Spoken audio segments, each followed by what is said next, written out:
Chapter 2078, Sword Emperor was the most famous Grand Emperor in the last few generations. This was indicative of his clan's resources and influence, capable of producing such a great talent that nearly got 12 wills. Despite missing one, his bloodline allowed for him to make up for this deficiency. Many believed that he would succeed World Emperor later on. Of course, a few people quietly criticized his prestigious position. World Emperor was already very important in the Celestial Court on top of leading Heaven Authority. If Sword had become a 12-will Emperor, then the Qian clan would have 2 of them. This would allow them to crush any imperial lineage or even any race in the world. Thus, the outcome was rather favorable to everyone else since the Qian didn't become as large of a threat. Sacred Teacher, I have heard of your fame. Sword Emperor came before Wuxia and remained audacious. Wuxia looked at him with a thick grin. The descendant of the Qian is indeed capable. A tiger will never birth a dog, or it would be a stain to your ancestors' reputation. Having said that, he looked over to World Emperor beyond the portal. World didn't respond and simply sat there. No one could read his thoughts. I, Sword Emperor, do not need to rely on the ancestors. Sword laughed proudly and declared, "The world is afraid of you, but I wish to see if you are invincible like the rumors or not. You should be afraid of me." Wuxia shook his head and said, "Go back and ask your ancestor to tell you the old tales between me and him." He then shouted at the portal, "Hey, geezer, did you not tell him anything? Looks like you're not teaching your kids very well. Look at this one, an 11-will Grand Emperor but is still so hot-headed. You have failed him." World Emperor calmly responded, "The young ones have their own style. They are the masters of their lives. Cease your disdainful rhetoric." Sword was very displeased with Wuxia's attitude. "I am me, the Qian clan is the clan, I am simply challenging you today, not representing anything else." The emperors glanced at each other after hearing this, not just because of the bold challenge. More importantly, the content was worth musing over. Sword was the 9th emperor of the Qian and was highly regarded. They groomed him to potentially be the successor of World Emperor. However, rumor has it that the 2 of them didn't have a good relationship. It escalated to the extent where they drew weapons on each other. Because of this, Sword joined Celestial Court and rarely represented his own clan. No one knew the exact reasons for the fight. Some speculated that Sword wanted to escape his ancestors' control in order to reach a greater height.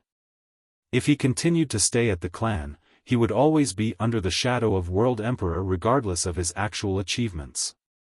This might be the reason why he joined Celestial Court instead of Heaven Authority. Oh, I take it back, looks like it's a degeneration of generations. Wuxia smiled and shook his head, only an 11-will Emperor can't reach the apex. Your ancestor might be able to do something before me, but an ant like you will only be able to jump once or twice. Such a big tone. Sword scowled with his eyes scarily flashing before retorting, "I want to see if you actually live up to your invincible reputation. No need for that. You won't be able to handle it and the old geezer will be sad about losing a descendant like you. Plus, I wonder what he will pay as a ransom for your life."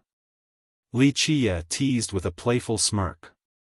He then turned towards World Emperor, "Hey, old geezer, how much is your descendant worth? If you pay this price, I'll consider sparing him." The emperors had nothing to say after hearing this.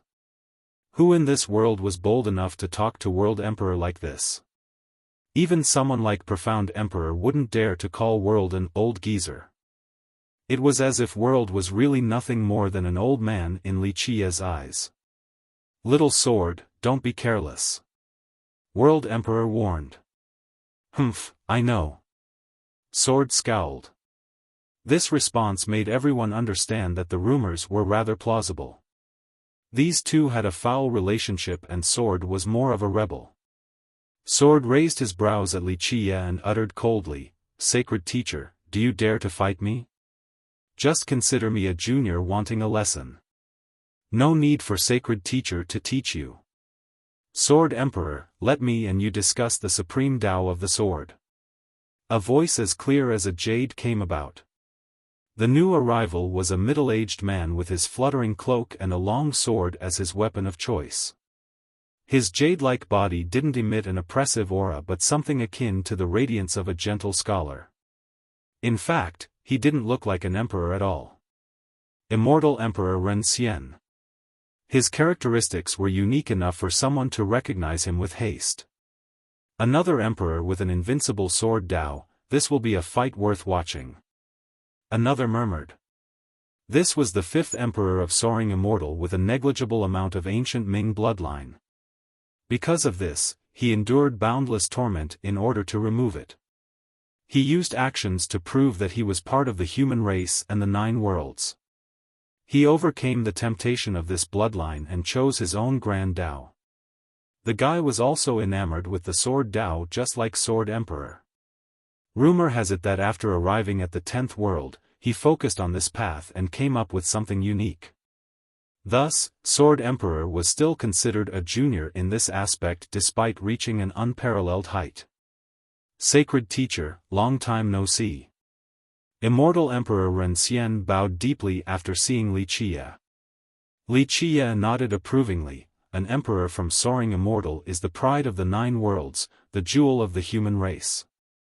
Thank you for your high praise, Sacred Teacher. The emperor bowed again, understanding the implication of the latter sentence. In the past, he was definitely considered a human from a certain angle. Back then, the Dark Crow couldn't erase the ancient Ming completely because its bloodline was too powerful. Even an impure version could boost one's power and cultivation potential. Because of this, so many were unable to withstand this temptation. People tried to bring the race back or its cultivation methods. This left the Dark Crow no choice but to eradicate it again and again via large-scale massacres. Due to his faint bloodline, he gained an unbelievable level of aptitude. Though Wuxia didn't kill the emperor, he opposed his ascension. Nevertheless, the ancestors of Soaring Immortal supported him enough for him to reach the throne. For some unknown reasons, Wuxia chose to watch instead of interfering despite having legions capable of sweeping through Soaring Immortal.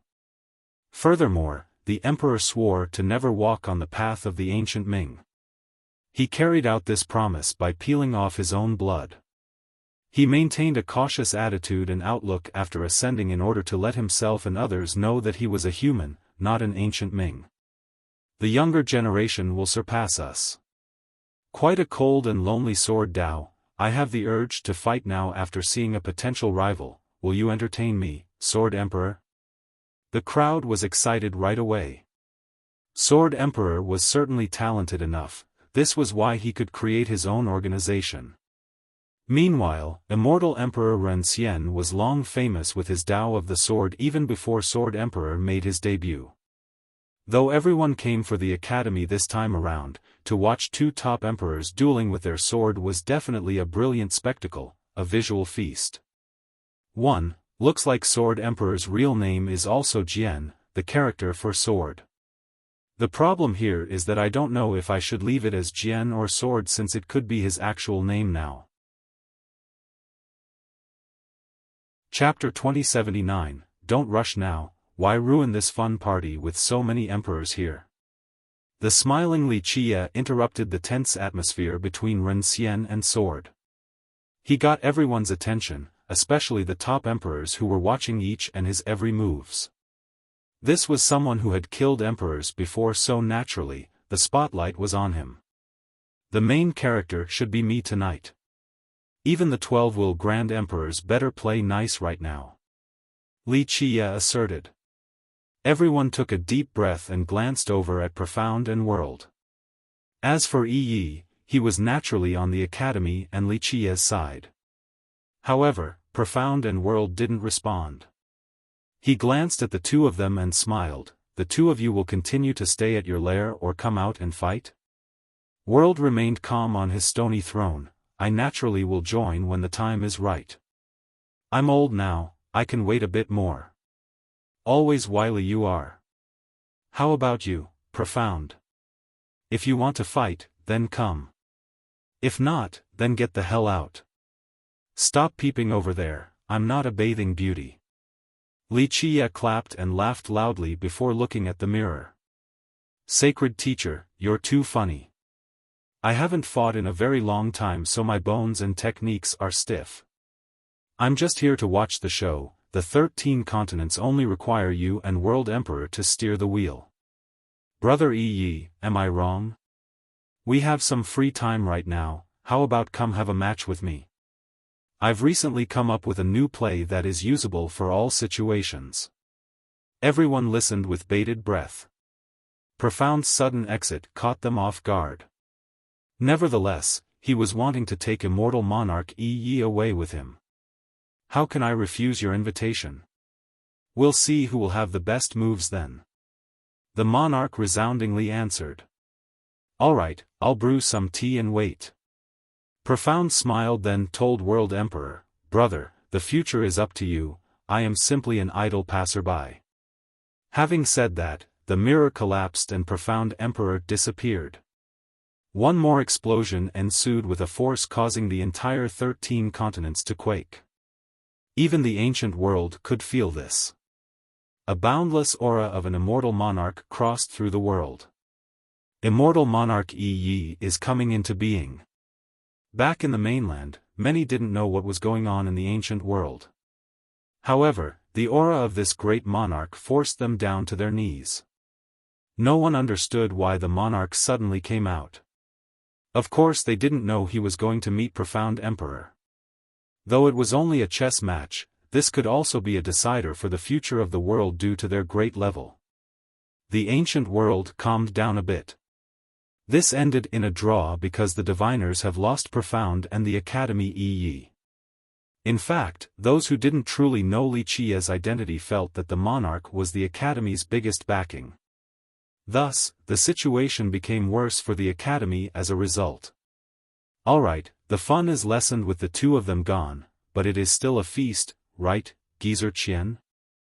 Wuxia smiled and said. Indeed, but people will have to rely on their skills if they want to eat. World Emperor said.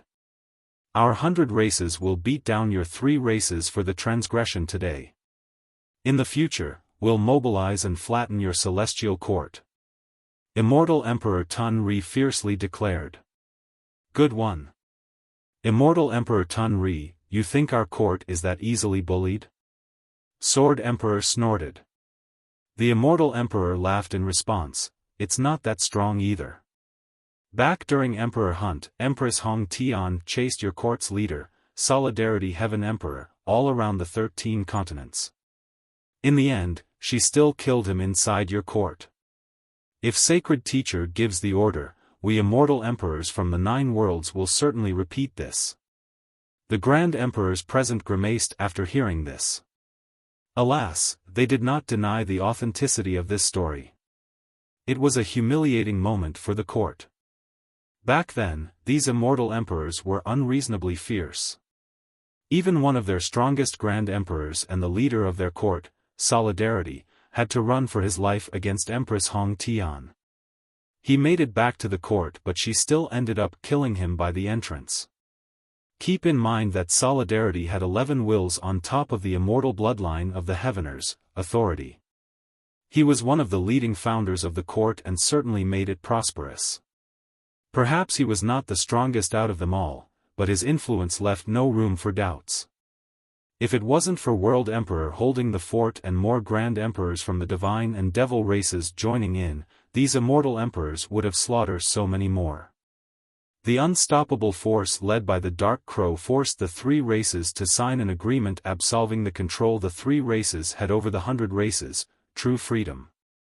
Thus, the members of the 3 races were glaring at Immortal Emperor Tun Ri for bringing up this humiliating history again.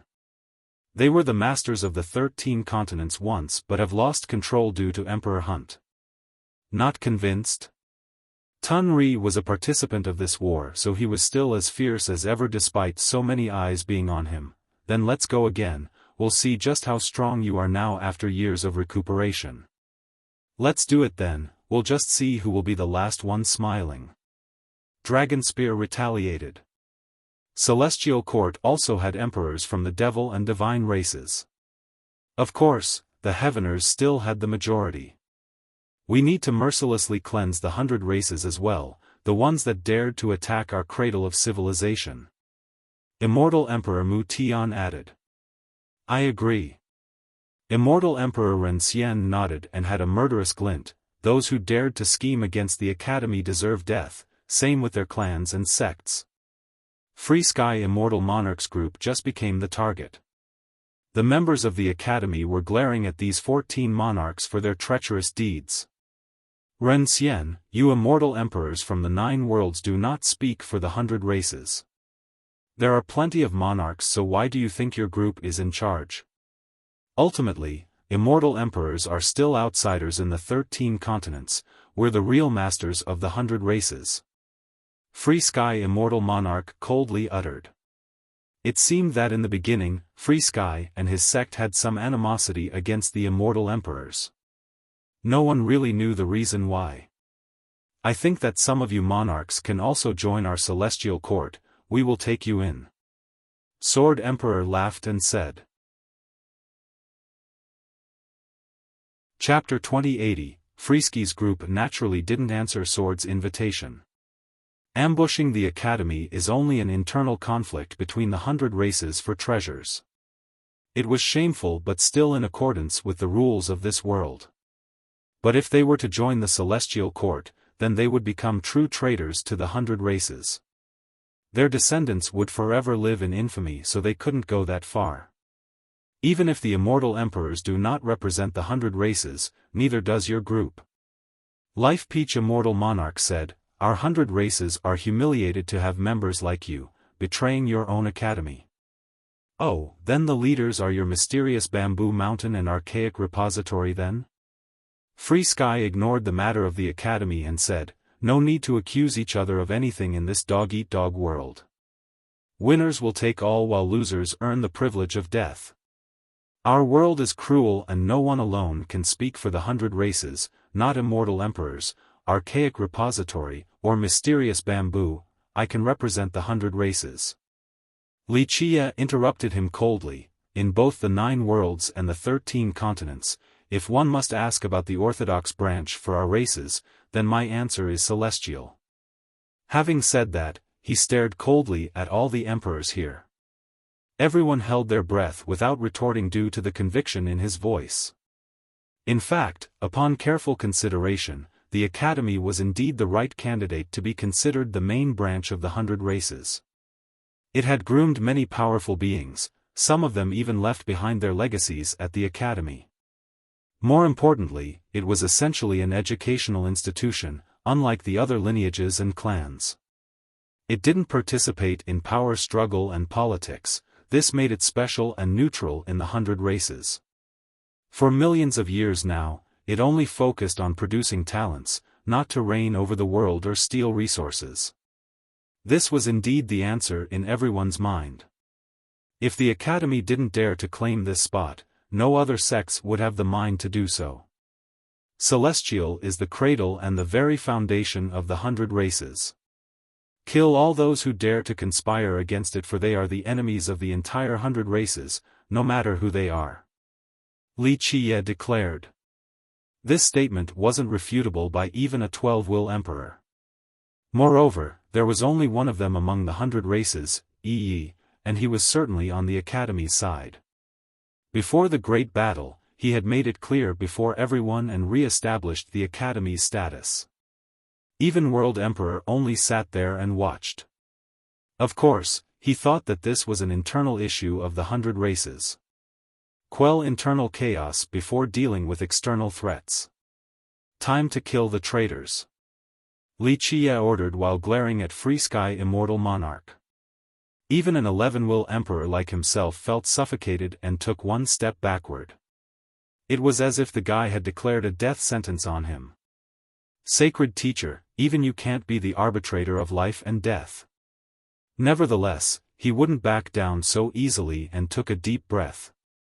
Free Sky, it looks like the 100 races don't consider you as part of their group. It's not too late to work together with us now, or don't think about leaving this place alive. Just capture the academy and subdue them all, then you'll be the orthodox branch. Sword Emperor smiled and said.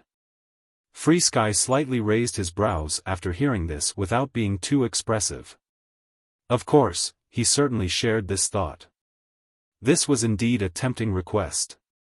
If he were to massacre Wuxia and the immortal emperors present on top of the academy, then one battle would change the politics of the continents and the fate of the 100 races.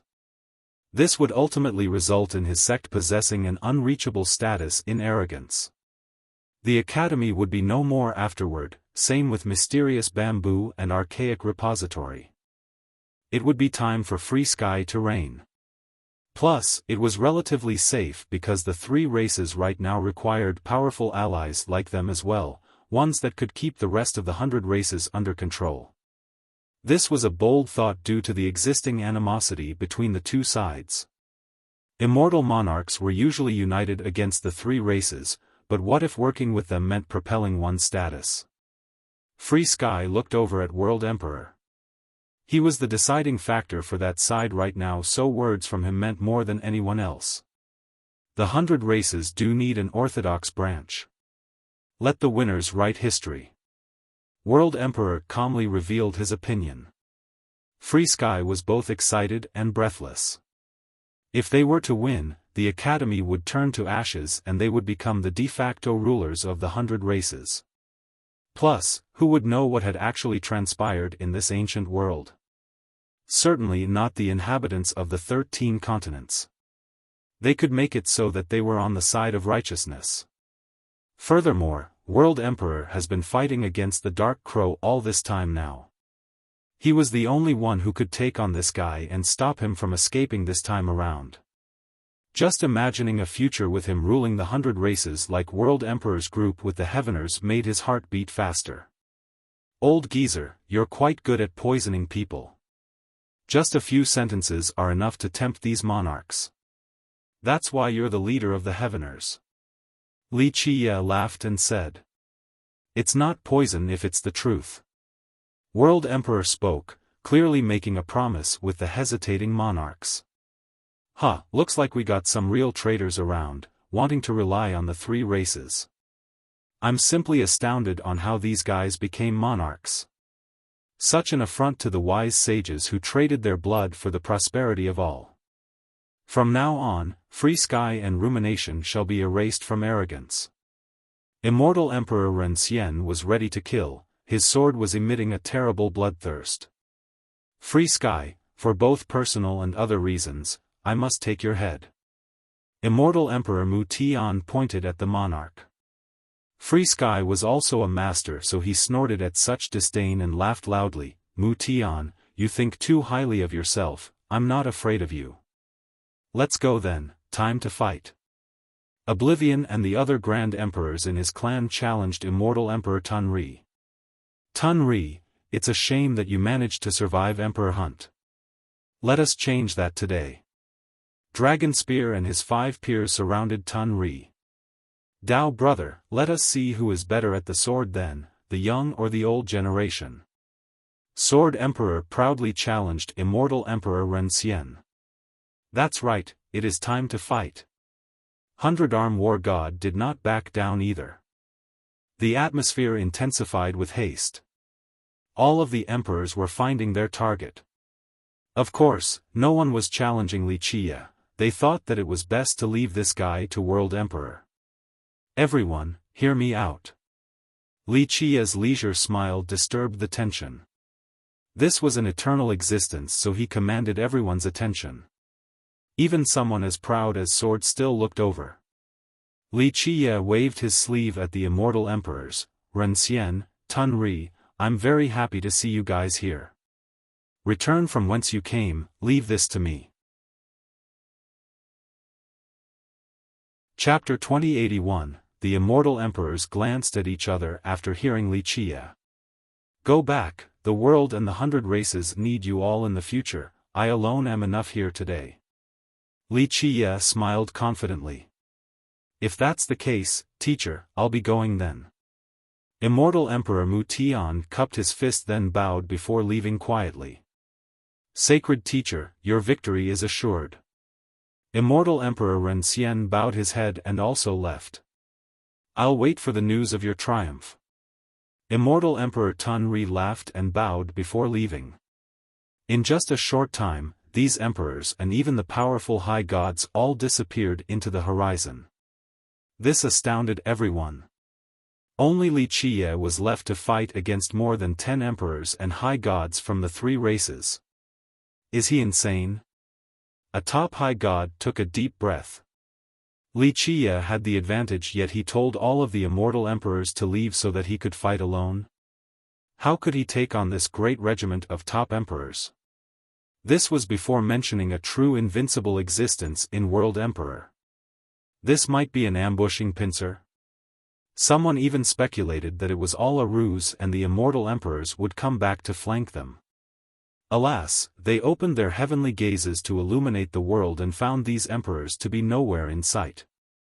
The group that left didn't hesitate at all, especially immortal Emperor Tun Ri.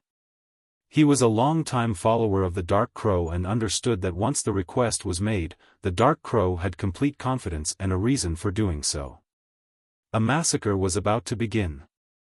Dark Crow, what are you scheming now? World Emperor spoke with a serious expression. Nothing, I'm just getting ready to kill, and to be honest, I scare myself when I'm in that mood, so I told them to leave in order to avoid idiotic casualty.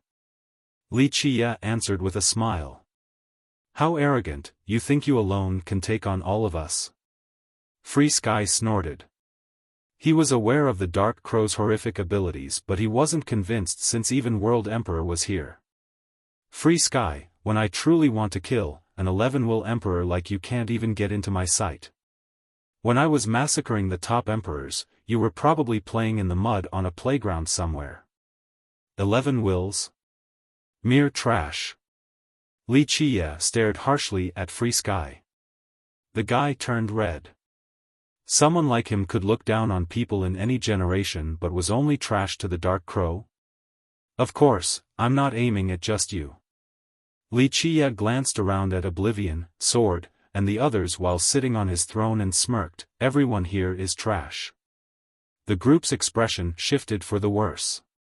Even the most patient and calm ones couldn't endure the anger of being called trash. They were existences that could cause an entire generation to tremble with one stomp. The only nonchalant one among them was World Emperor. Of course, his mind was exercising great prudence because he understood the Dark Crow more than anyone. A terrible plan was certainly unraveling. The Dark Crow was not an emotional person who would fight a war without ample confidence. Perhaps even a 12-will Emperor like him could go down from this plan. Alright, I'll just see how strong you are. Sword Emperor was the first to step up. He unsheathed his sword and unleashed a ray crossing through the myriad ages. Even the devils and gods would be rendered to ashes. The crowd took a deep breath with chills running down their spine after seeing the slash. Clank. The slash didn't kill the prey as it normally would have. Li Qiye's palm became as shiny as a diamond as he gripped the blade with 2 fingers. With another vibrating him, the sword seemed to be shifting from space and continued to aim for Li Qiye's head despite being restrained by his fingers. Decent sword art. Li Qiye shouted and focused his gaze. Little grasses began to grow and turned into countless divine swords aiming for the Emperor. Each carried an unstoppable aura. Cut. He pulled back his sword for protection and swung it in a circular motion to cut down the rays. Not a single one could reach him. Sacred Teacher, we're taking you down. Dragon Spear, God Edge, and 4 more emperors attacked at the same time. They were from War Alliance with swords, so they followed right after him. Boom! Li Qiye's seat crumbled to pieces after he leaped up in the air. Boom! His heavens will appeared while his 4 inner physiques turned dazzling. Both stagnation and demise domain activated and crazily expanded. Rumble. Each of his fists repelled the 6 emperors while his 2 domains supported him. The 6 didn't have any advantage due to the pressure of the area around them. Break. They were astonished at this development and began to use their wills. Dragon Spear and Oblivion with 10 each while God Edge had 9. The insane power of dozens of wills engulfed the world. They didn't hold back at all and caused loud detonations all around. Boom! Sword joined in with his 11 while channeling all of his vitality. A holy power ravaged this earth. It only took the blink of an eye before his holy power turned into a domain. This power seemed to be gifted by the high heaven. It crossed through Wuxia's 2 domains and went straight for him, intending to suppress and weaken his power. Holy Authority Bloodline. The spectators were shocked to see this oppressive domain. Holy Authority was one of the 2 ancient bloodlines of the Heaveners. The immortal version was named Heaven Authority with the power to subdue and weaken others. This ancient version also shared the same property. It could even lower a foe's cultivation by 1 realm, quite a terrifying thing to deal with. Of course, this bloodline was even scarier when used by an emperor with 11 wills. He always had an advantage when going against opponents at the same level. Buzz. Wuxia's 4 images from his Fate Palace appeared and floated around him for protection. The bloodline was completely nullified. Your so-called ancient and immortal bloodlines are useless against me. Wuxia chuckled. The 12 gods and devils jumped out of his palace and fused together with him. He seemed to have all 12 immortal physiques and instantly had an insane boost of power. Boom! All 13 Fate Palaces finally emerged in the sky and poured down endless chaos energy. He looked like a being that had come from the past, one that had lasted through all of these years. He was the world right now and the world was him. The 13 palaces allowed him to exceed everything. Chapter 2082, The world lost its sound after the palaces showed themselves. The emperors here were shaken as if their soul was being dragged away. 13 palaces. How can this be? One high god was stunned with his eyes wide open in disbelief. It really is 13 palaces, that's unreal. Confirming the number only increased his astonishment. All the emperors knew that 12 palaces were the limit, they considered it as part of the truth. Even a rare supreme genius like Sword Emperor didn't think otherwise. But now, someone with 13 palaces was standing before him. Furthermore, his clan allowed him to have privileges and knowledge not offered to others, but he couldn't break through this limit. Does that mean he will have 13 wills in the future, surpassing all the other emperors? A grand emperor murmured in shock. Since the ancient age, the strongest beings were emperors with 12 wills, only 9 of them. But now, this person had a chance to surpass all of this. He would definitely become the strongest emperor out of them all. The crowd took a deep breath at this point. Profound, World, and Iya were dreadful enough. No one wanted to oppose them, let alone an emperor with 13 wills. At that point, he alone would be enough to sweep through the 13 continents in an uncontested manner. The top emperors fighting together might not be enough to stop him. That's the eternal Dark Hand, the everlasting Dark Crow, the teachers of immortal emperors. One grand emperor emotionally stated. The ones here didn't care about his real name since his titles were too resonating. A 13-will emperor will be born, another said in a daze. Everyone felt suffocated. It was only a matter of time before Wuxia surpassed the top emperors. Only World Emperor watched nonchalantly. In his mind, the Dark Crow could create any miracle because this very being was a miracle in its creation. Die! Sword Emperor roared and unleashed another invincible slash empowered by his 11 wills and holy authority bloodline. Boom! Dragon Spear and the others also followed suit in order to deliver Wuxia a fatal blow.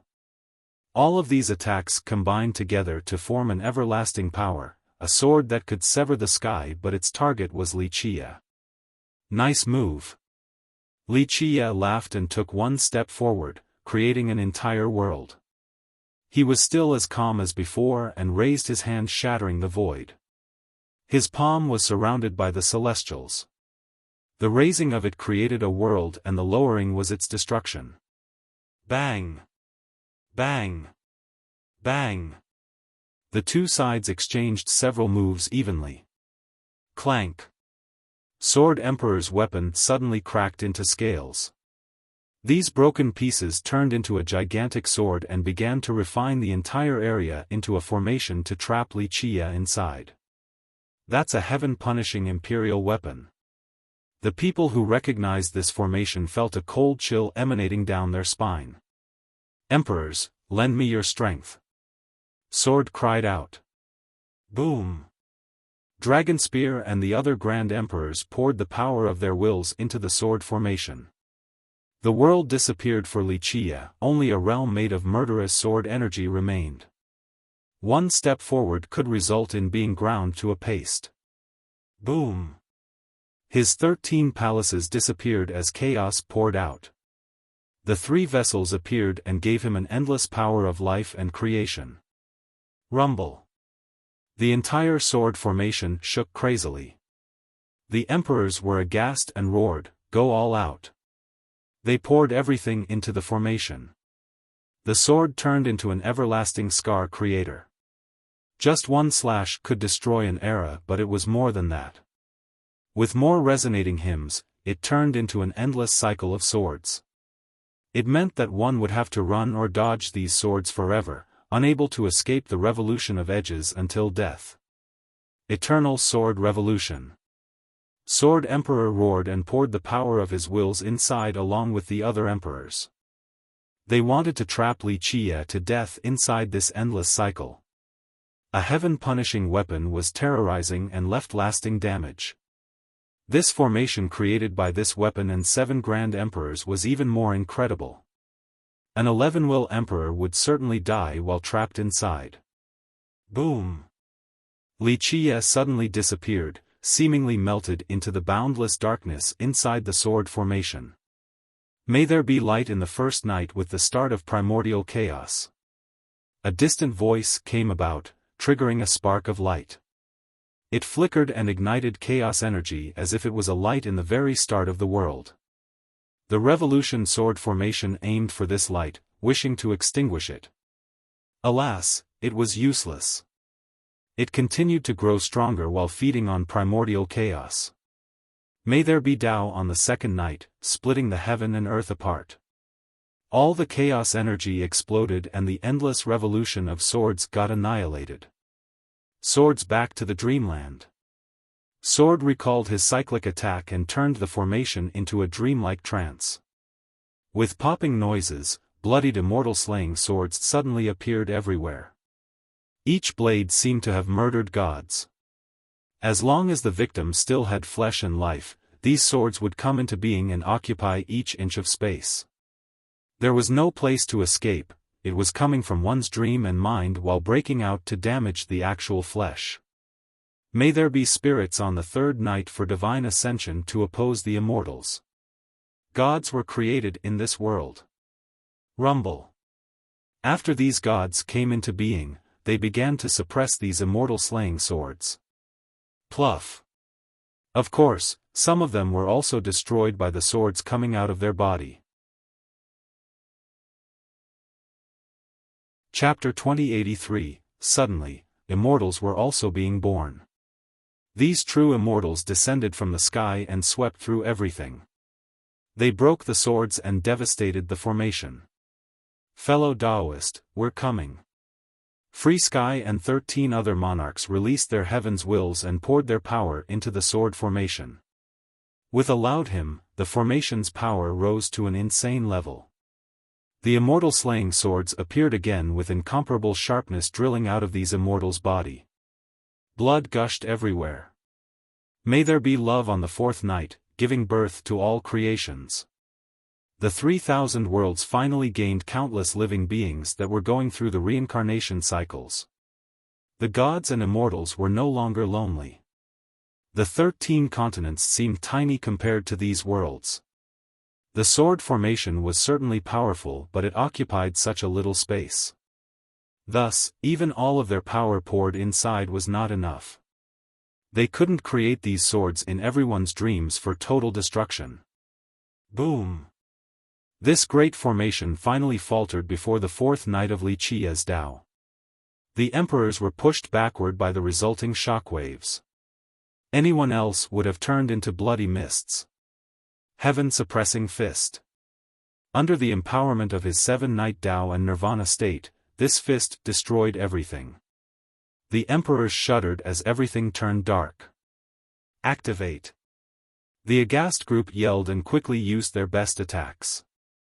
They were still blown flying while vomiting blood before this world-destroying punch. Death for you!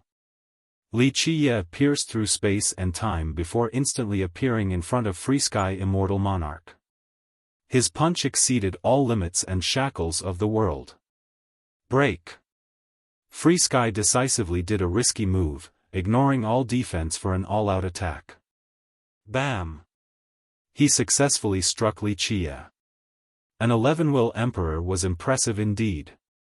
It managed to leave a bone-bearing wound on Li Qia despite his current state. Pluff! However, Li Qia's fist pierced through his chest. Boom! Boom! Boom! Li Qia went all out this time and did 3 eruptions inside the chest to the helpless monarch. The torrential 3 fists made the monarch explode into bits and pieces. Nevertheless, his wills were still there. They lit up and began recreating his body. Don't bother! Li Qia shouted and slammed his hand downward with unstoppable momentum, capable of suppressing the emperors. Bam! He broke through the defensive barriers from the wills and grabbed the monarch. Crack! In the next second, he ripped the guy's head and spine out of the body in a viscerally brutal manner. With that, the body was crushed into blood again. This scene was too shocking. An 11-will monarch was being ripped apart by someone? The crowd gasped in response at this torture. As long as the heavens' wills were there, the monarch couldn't die and kept on being recreated. Boom! He learned his lesson this time. The wills turned into a large version of himself in order to buy him time for the real body to be created. It could open its mouth and devour the stars. Break! Heaven-suppressing fist. Li Qia used the same unstoppable move again. The heaven and myriad ages themselves were trembling before this move. Boom! He broke through the barrier in the form of the gigantic figure. The created body inside got annihilated again. Stop!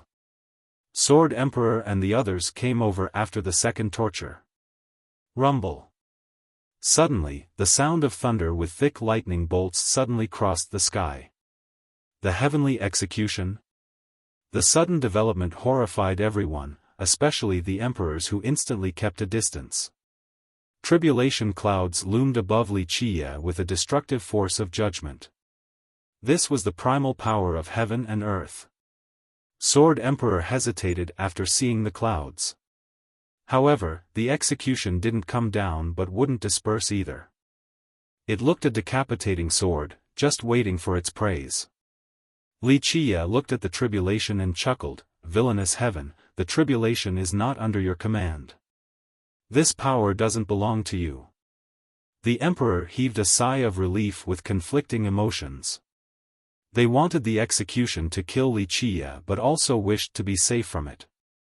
After all, he was a current generation immortal emperor, which meant that his chance of seeing a tribulation was much higher compared to them from the previous generations. Finish this. World Emperor got up from his throne and commanded, "Darkness Heaven Emperor. Let's go." Buzz. The Tao portal opened again with more Grand Emperors coming out. The leader was someone with a holy glow and a massive flame behind him. He looked profound as if he came from an ancient era with an all-piercing stare. Darkness. The leader of Celestial Court. Someone shouted. Looks like Celestial Court wants to take down the Dark Crow right now. A high god shuddered. Not just the court, all the 3 races are coming. Look at the emperors again. A monarch felt his scalp tingling. There were 15 emperors behind darkness with members from all the three races. A total of 23 emperors associated with celestial court and heaven authority were present, more powerful and famous than the average emperor. They won't let sacred teacher go this time. One immortal monarch said. This group was too monstrous and wouldn't be seen outside of the ultimate expeditions and the previous emperor hunt. It looked like the three races would pay any price to take down the Dark Crow here and now. This was their plan from the start. A high god had a revelation, thinking that they weren't here for the academy from the very beginning. Chapter 2084, Darkness. Wuxia smiled after seeing this emperor. I guess the world is small for enemies. I wanted to kill you way back then, but alas, you managed to escape. Darkness Heaven Emperor was the person in charge of Celestial Court. He was quite old and had a great status, famous way before Solidarity Heaven Emperor. He was even the first to have 11 wills after Purewood Divine Emperor. Moreover, Origin Heaven Emperor was taken care of by him in youthful days. In the older years, he was in charge of Celestial Court. This was the person who carried the banner of the three races and enjoyed great support. He had also attacked the 100 races multiple times. He eventually abdicated to the new rising star, Solidarity Heaven Emperor. Alas, Solidarity was killed by Empress Hongtian, leaving Celestial Court without a leader. During this period, rumor has it that World Emperor once took this position but eventually abdicated for some unknown reasons. Perhaps it was because he was in charge of the Qian clan and Heaven Authority already, swarmed with work. Because of this, the retired Darkness had to come out again to become the next leader. Nevertheless, others still believed that the real person in charge was still World Emperor due to his current prestige. Of course, Darkness was extraordinarily famous back then too. After all, he was one of the oldest Grand Emperors and had a great relationship with Origin on top of being the leader of Celestial Court. Alas, time spared no one. Solidarity rose quickly, so Darkness left the court to him. Later on, World Emperor took over everything and the world began to forget about Darkness until he retook the role of leader. People once again recalled this great figure who once led the Heaveners towards greatness. Dark Crow, I can say the same thing to you. Darkness uttered coldly. When Wuxia came to the 10th world for the first time, he was fighting against Darkness all by himself. Darkness gave a must-kill order to no avail. In your dream. Wuxia smiled, it's rare for all of us to gather here today, so we need to try our best to make it fun. Anyone else besides your group? If not, I'll start the massacre now. There won't be a good chance like this in the future. Right, this is the time for you to die. Darkness stepped forward while the other emperors began to form the most dangerous formation. At this moment, outside of Freeski's group, even Immortal Emperor Chong Huang, Immortal Emperor Er Shi, and Hundred Arms people joined in as well. Though they didn't come with a plan like Darkness, this was a formation reliant on the heavens' wills. Most people knew how to use it. Darkness group took the most pivotal positions, they were the souls of this formation. World Emperor was standing up now and watched everything intensely as if he could join at any moment. Let's go then, don't hold back. Wuxia had a wide smile but his eyes spoke otherwise. A terrible murderous glint showed that he was ready to massacre. Kill him. Darkness signaled and unleashed his 11 wills. Rumble. All the emperors and monarchs present released their wills while the high gods activated their totems. The resulting energy poured into the formation. The numerous wills and totems engulfed the ancient world, overfilling it to the point of near destruction.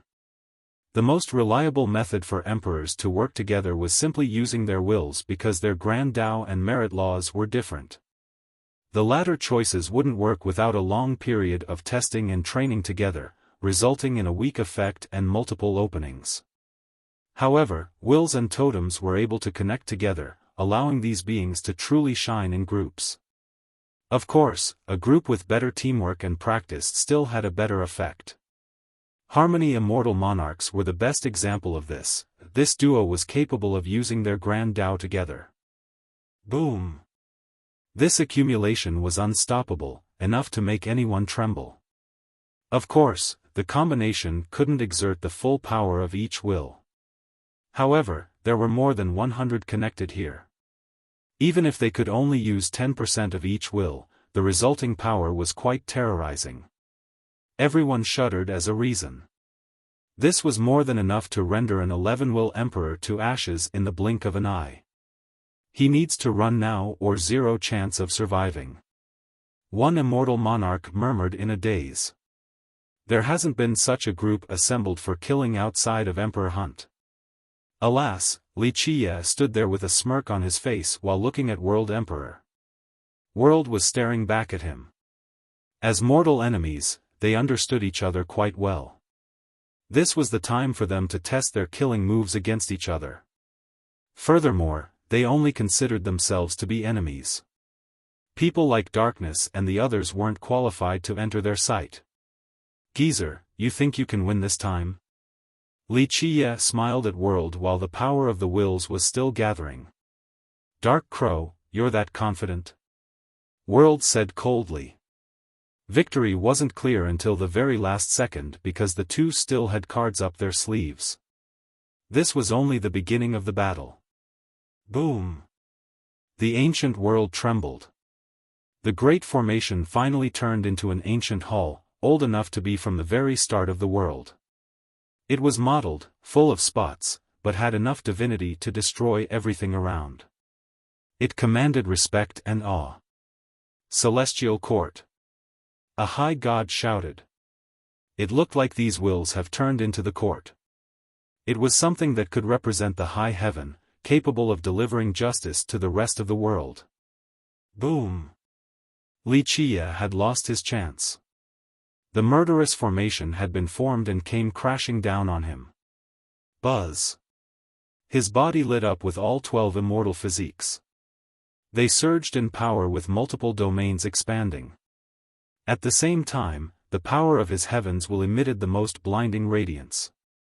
The 13 palaces poured down endless chaos like an ocean filling out the entire ancient world. The 4 symbols of the palace also surrounded him with their monstrous power.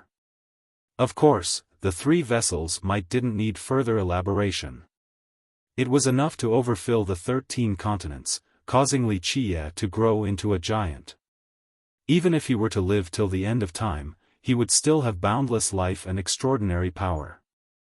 The court made the world fall into darkness with its apocalyptic rush. Nothing would remain after suffering this blow. Activate. Wuxia crossed his hands and unleashed a retaliatory move. Chapter 2085. One could easily imagine the consequence of using bare hands against the ultimate power of these wills. Pluff! Blood and flesh went flying from Wuxia's battered arms despite his indestructible diamond physique and the other 11, his will and 13 palaces, his ability to break through all shackles. People finally heaved a sigh of relief after seeing the damage, especially the emperors on the other side. The Dark Crow was still a human made of flesh, which meant that he could eventually be defeated one day. After all, the long-lasting legend of the Dark Crow was too frightening for the emperors. If, say, he was completely fine before this attack, then everyone would fall into despair. What else in the world could hurt him? Ultimately, the injuries showed that he was still mortal, so there was a chance of destroying him. Crack! His body was creaking with blood oozing out, staining his robe in full. Go! He roared and utilized all of his abilities again to the limit. A resplendent glow illuminated the 13 continents as divine rings slowly emerged.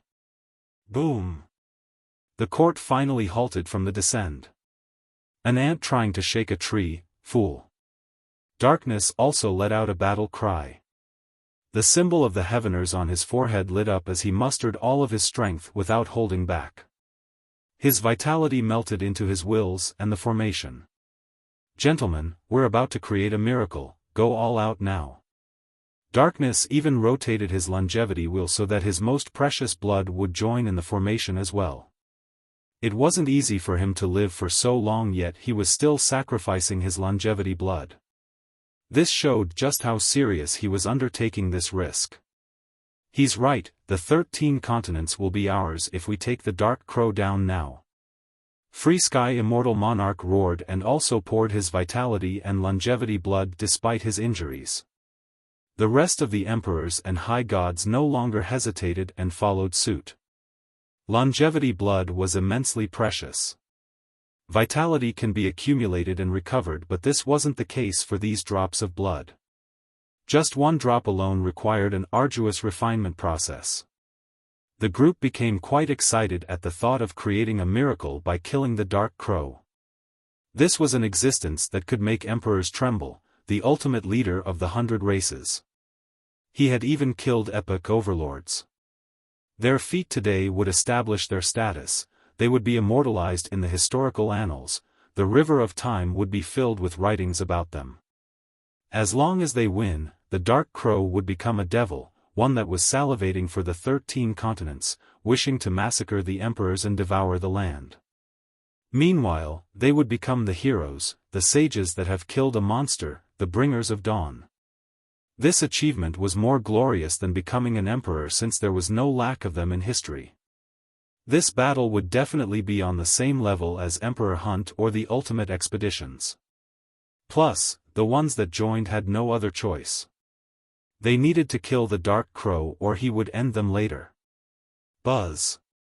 The court exuded a power holier than anything else in existence. It seemed to be the lord of all laws, the ruler of justice. Everything else was subjected to its punishment and adjudication. Wuxia was certainly its victim right now.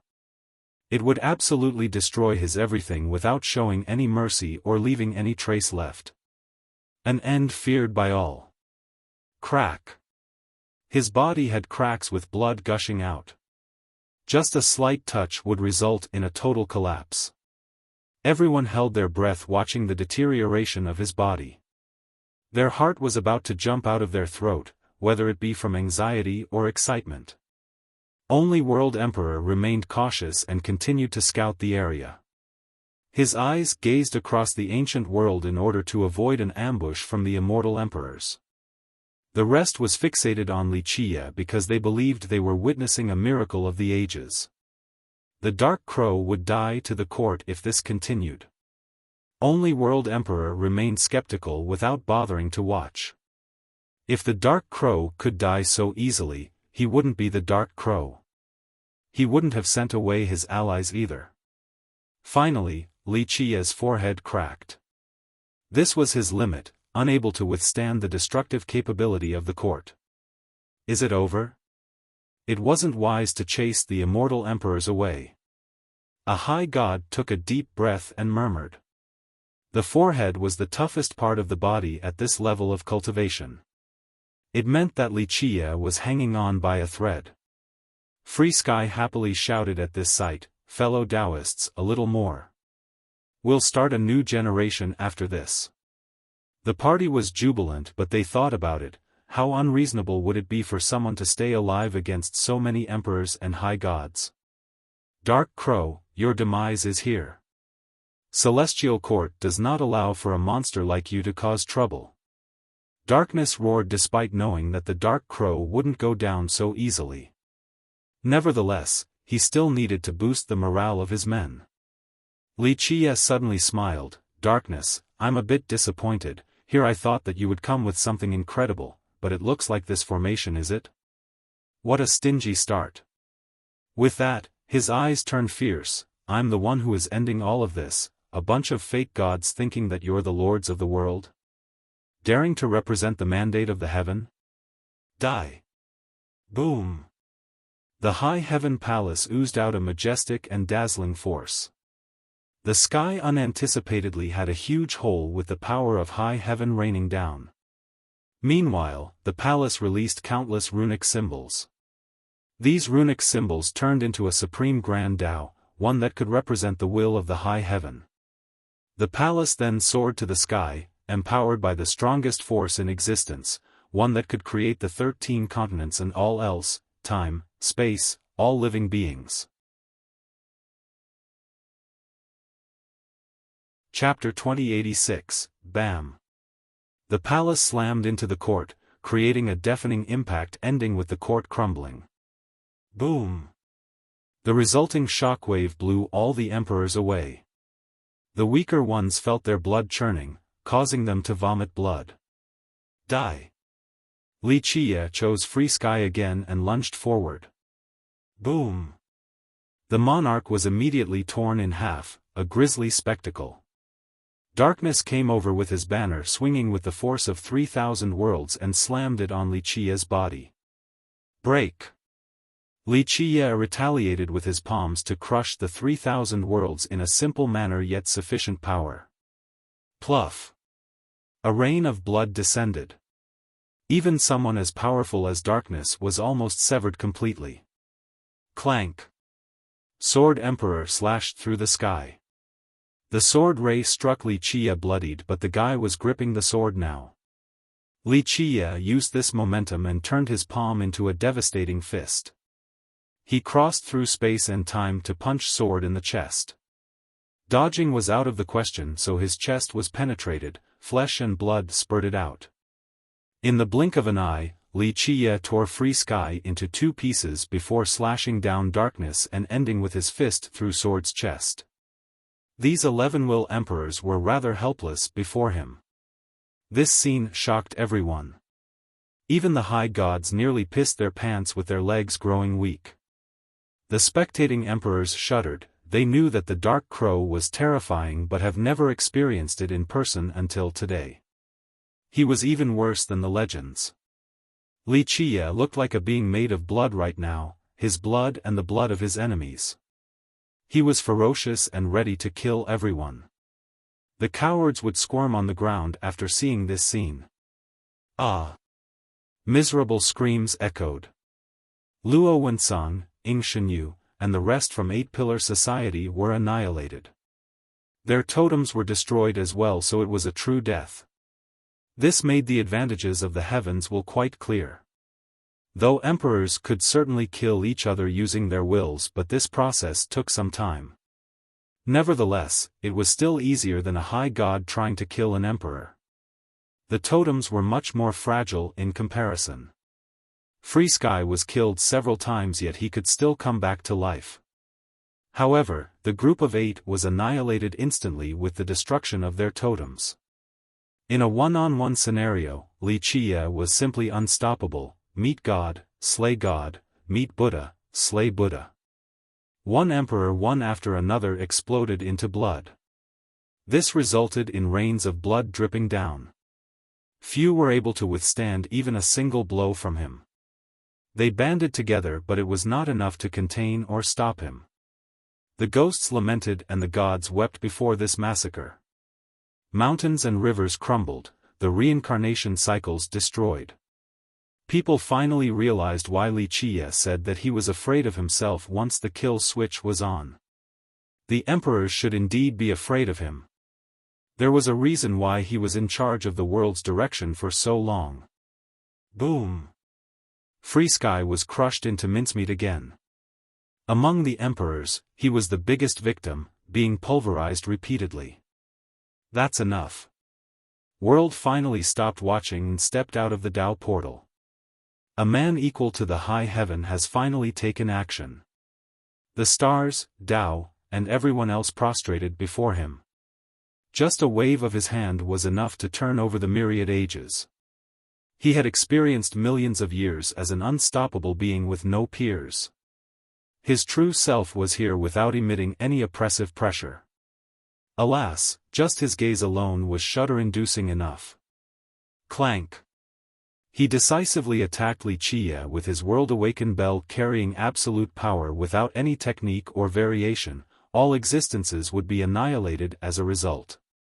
The ringing of the belt was ominous and awe-inspiring. World was strong to the level where he could take down an 11-will emperor with this move or change the tide of a battle. The Heaveners were jubilating since he could save them all. Let's go. Wuxia let out a battle cry and used his high heaven palace to subdue the Grand Tao. Boom! The ancient world nearly shattered and fell into complete darkness. Fortunately, the attacks weren't aimed directly at the ground. The attack was successfully stopped, but the resulting shockwaves made the beasts here all drop to the ground. It took a while before the light came back, revealing Wuxia and World Emperor standing face to face.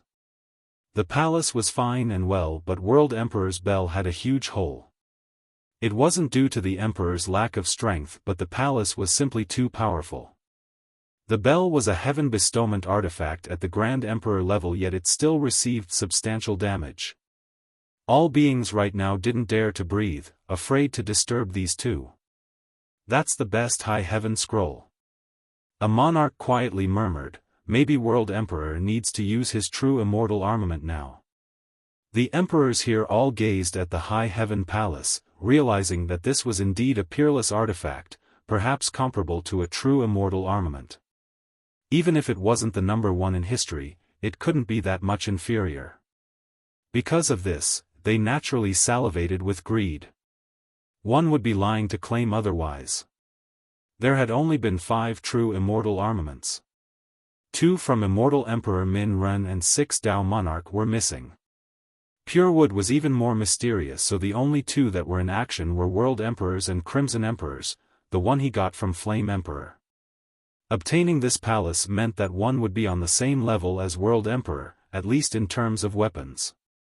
The crowd truly wanted to see World put on his armament just once. It has been a long time since World was in battle. They were aware that he was powerful, but to what extent? Chapter 2087, The two mortal enemies glared at each other.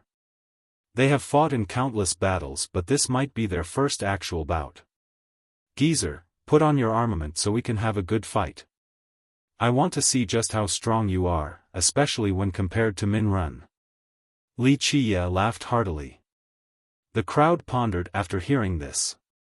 Immortal Emperor Min Ren was not considered the most brilliant from the 9 worlds, but he was definitely a reliable one, an immovable pillar. He had fought against World Emperor back during Emperor Hunt, but no one knew who won that fight. He also had a true immortal armament on top of being the starter of the 5th expedition. Everyone wanted to know the stronger between him and World. I'll wear it when it is time. World Emperor answered. Each of his words became a mantra or an unquestionable decree. This is not out of contempt, but if you don't have anything else up your sleeve today, I'll make mincemeat out of you. Wuxia confidently smiled. Don't be so complacent. No one can predict the tides of time. World remained calm. Wuxia smiled and said, you know, I actually do like you. If it wasn't for you trying to break us apart, perhaps I would be calling you father-in-law right now. People glanced at each other after hearing this.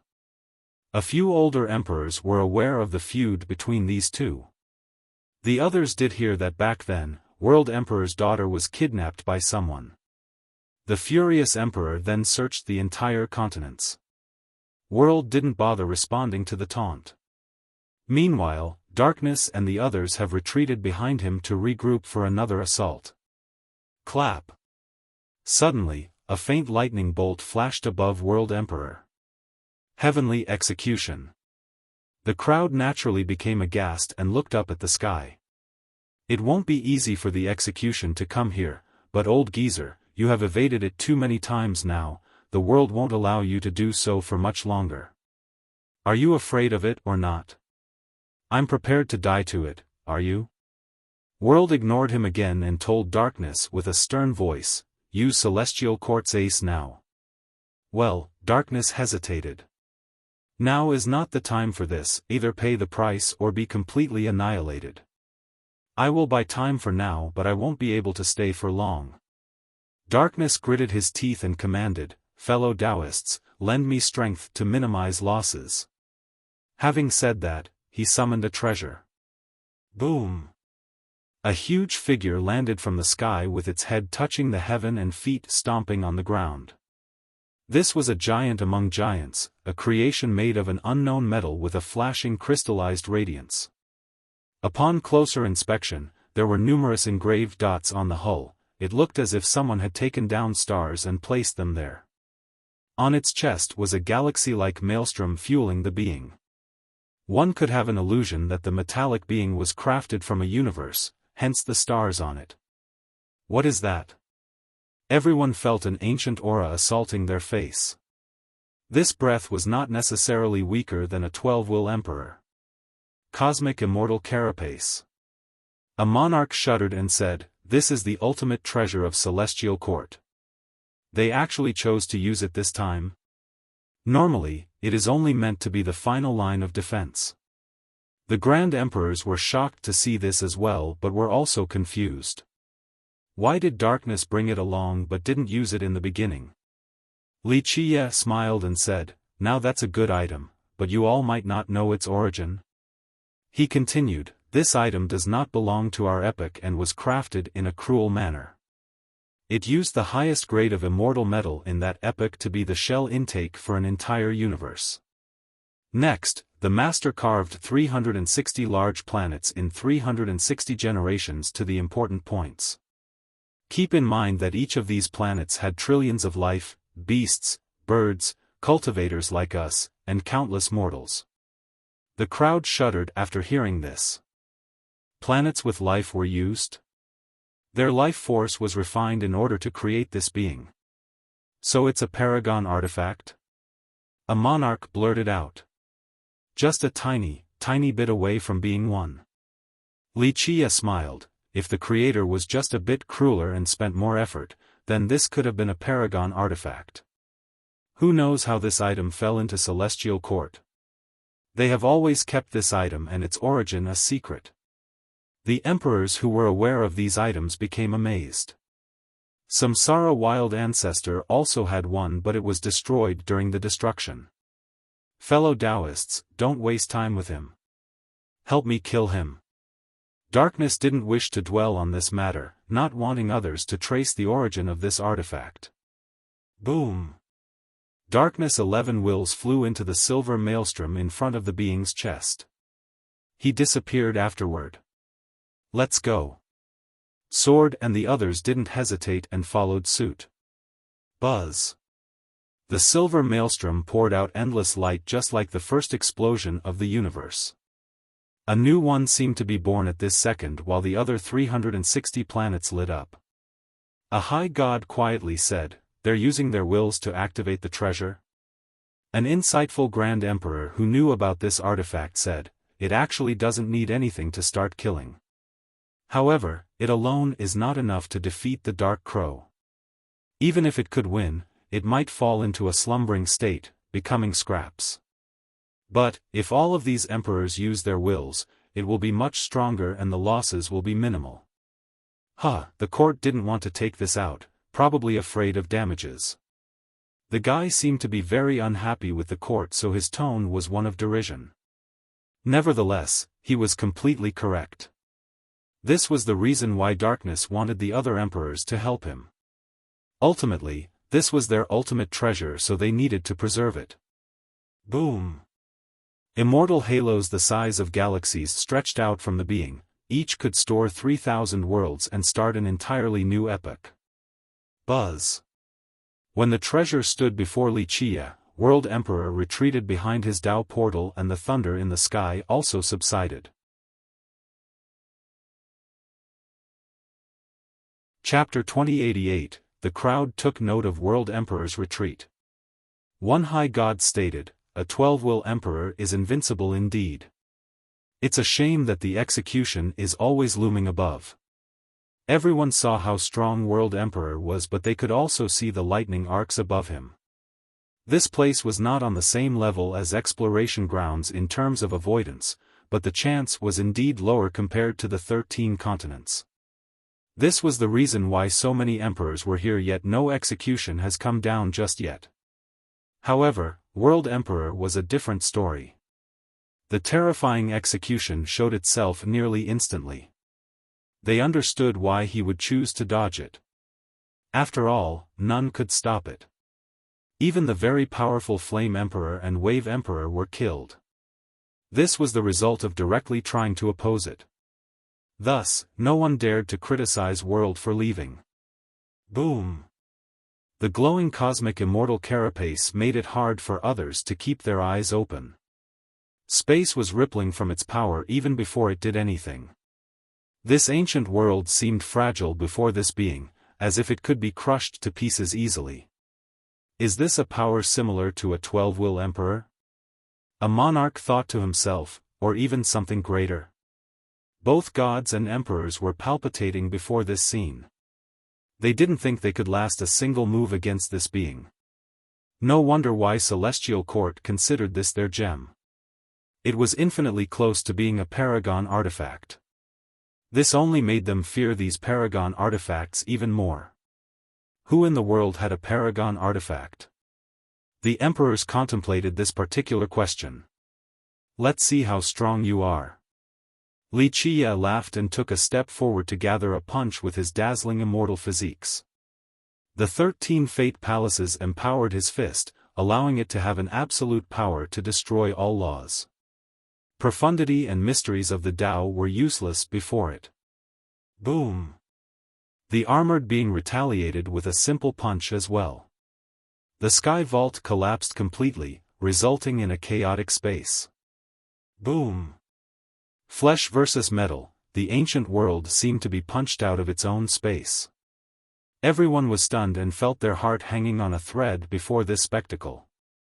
Blood came out since Wuxia was at a disadvantage going against the most precious metal. Die! Wuxia flashed and appeared behind the being for a better attack. Alas, this being was even faster and teleported behind him with its fist aiming for his back. Wuxia raised both hands and created myriad worlds between them as a defensive barrier. Boom! The fist pierced through these worlds and made contact. He was blown flying into the ground, creating a huge pit with cracks emanating everywhere. So strong. The emperors took a deep breath. This might be one of the reasons why Celestial Court was able to stand strong for many generations. Rumble. Debris went flying as Wuxia leaped into the sky again. Earlier just now, his flesh was smashed and mutilated, but he was completely recovered and was still as fierce as a tiger. Die! Darkness voice came from the being as it unleashed another wondrous attack. Ha! Wuxia laughed like a maniac and controlled the High Heaven Palace to retaliate. Boom! Boom! Boom! Sparks ravaged this world. The creatures here were lamenting the potential destruction. Just one ember alone was enough to turn them to ashes. That so-called number 1 High Heaven scroll is going evenly against the jewel of Celestial Court. It's incredible. A high god emotionally said. These two particular artifacts were so many times stronger than divine and imperial weapons. Darkness roared and activated the 360 planets carved around the hulls. The being created not just a world but an entire epoch with countless existences. Generations came and went, invincible creatures were being created. All of the epoch's powers fueled the metallic being, the affinity of time, space, reincarnation, karma. Though it wasn't truly the power of an epoch, it was definitely more than the force of all 13 continents combined. The onslaught descended after a loud explosion. Buzz. High Heaven Palace also oozed out an everlasting Tao. It was as if it had become heaven, majestic and lofty, on the same level as any invincible existence. This transformation made everyone want to kneel down for the most respectful ceremony. Even emperors felt apprehensive because it was a power belonging to the high heaven. Bam! The two artifacts unleashed their strongest blows. The result was destruction for all around them. Rumble. The palace was incredible indeed, but it seemed to be at a disadvantage against the power of an epoch. It's unfortunate, Dark Crow, this weapon isn't yours so you can't use its true power. You have miscalculated today, overestimating this palace. Darkness stated. This was indeed the case, unlikely for the palace to turn the tides. This armored being is quite terrifying. Looks like darkness had it for some time now. Someone murmured. The palace was unbelievably powerful, but Wuxia didn't have the chance to refine it into his weapon. This wasn't the case for Celestial Court and the cosmic immortal carapace. Darkness had a full grasp on the artifact, so he could use its strongest power. Unfortunate indeed, Darkness, but it is you who have miscalculated, not me. Wuxia smiled and said. Clank. The primordial will appeared and 12 laws coiled around the carapace like spirit snakes. They locked the being completely with metallic clankings before drilling into the chest, the place where the stars and wills of the emperors were residing. They wanted to absorb the power of the being and all of the heavens' wills. Not good. Darkness felt that he was losing control of the heavens' wills. The rest of the emperor became aghast as well. The being staggered backward while the emperors inside were slamming into the hull, wishing to escape. However, the 12 laws of the primordial will have sealed the being. There was no chance to breaking the carapace to escape. This is as easy as catching a turtle in a jar. I wonder if you all will taste good, hopefully without a muddy stench, or my appetite will be ruined. Wuxia laughed and said. World Emperor, help us. The frightened Darkness had no choice but to ask World for help. He could feel the 12 laws piercing through the cosmic chest of the being and began to absorb their wills. For emperors, these wills were their everything. Even if they were to survive, they would become crippled, so they were rightfully horrified. Chapter 2089. No one expected for Wuxia to be able to seal this carapace with more than 100 wills inside. Just how terrorizing would he be after absorbing them? Halt! World Emperor walked out of the portal and unleashed a strike surpassing the yin and yang. Boom! The strike was aiming for the carapace instead of Wuxia. Geezer, mind your own business. Wuxia laughed and released a galaxy-destroying palm strike. World punched again and the two attacks collided, resulting in a quaking vibration. Meanwhile, he also unleashed another dozen strikes with his other hand towards the 12 laws locking the carapace. He was indeed a 12-will emperor. His domain was able to separate the other ruling affinities such as yin and yang, time and space, karma and reincarnation. He was the sole supreme ruler of his space. 11-will emperors were certainly no match for him. Finally, he was able to get the ones inside out of the carapace. They were naturally horrified and all hid behind him. Move away! World shouted. The others could see the heavenly execution faintly appearing above World again, so they ran away and kept their distance. Incredible! Everyone was amazed that World was able to reverse the tide right away. The emperors from the 3 races were even more impressed. World has been able to do this during all the previous crises. Darkness Group heaved a sigh of relief. It was fortunately that World was on the sideline. If he had also joined in like them and got stuck in that carapace, it would have really been over. There was no doubt that he was much more prudent and insightful than the rest. Thank you, Dao brother. This was the first time Darkness felt such fear despite living for so long. He cupped his fist and showed his gratitude. Though World was much more powerful and famous on top of having a greater prestige than Darkness, Darkness was much older. Plus, he was a founder of Celestial Court, so he had always viewed World as a junior. Nevertheless, World had just saved his life, so he felt deep gratitude. Thus, calling him Dao brother was completely reasonable. For the Dao, achievements trumped age. The other emperors also did the same. They would no longer be here if it wasn't for his interference. Nevertheless, their wills were saved, but their vitality suffered an immense setback. No need to be polite, we're on the same side. World Emperor retreated as well due to the threat above him. Geezer, you ruined my fun again. I will destroy your clan eventually for your continuous meddling. Li Qie laughed. World responded with a cold glare. Though I couldn't get your dog lives, this carapace is actually quite suitable for me. He pulled the armored being closer. We have to protect it. Darkness was aghast to see their treasure being taken away. The cosmic immortal carapace was too important for Celestial Court. It would be an unbelievable loss if the Dark Crow were to take it. World had no choice but to step out again and reached for the carapace. World Emperor, I've been waiting for this day. Suddenly, an old voice came about, signaling the descent of a mighty palm from the sky. It crushed everything in its path while aiming for World.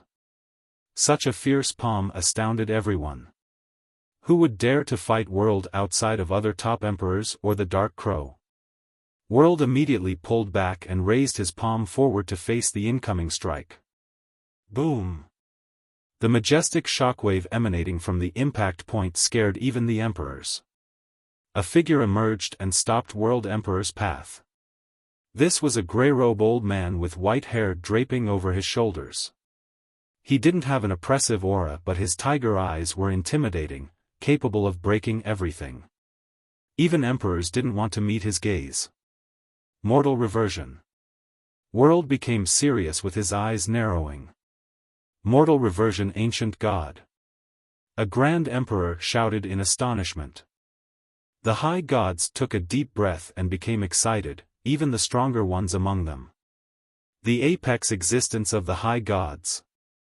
One of them cried out.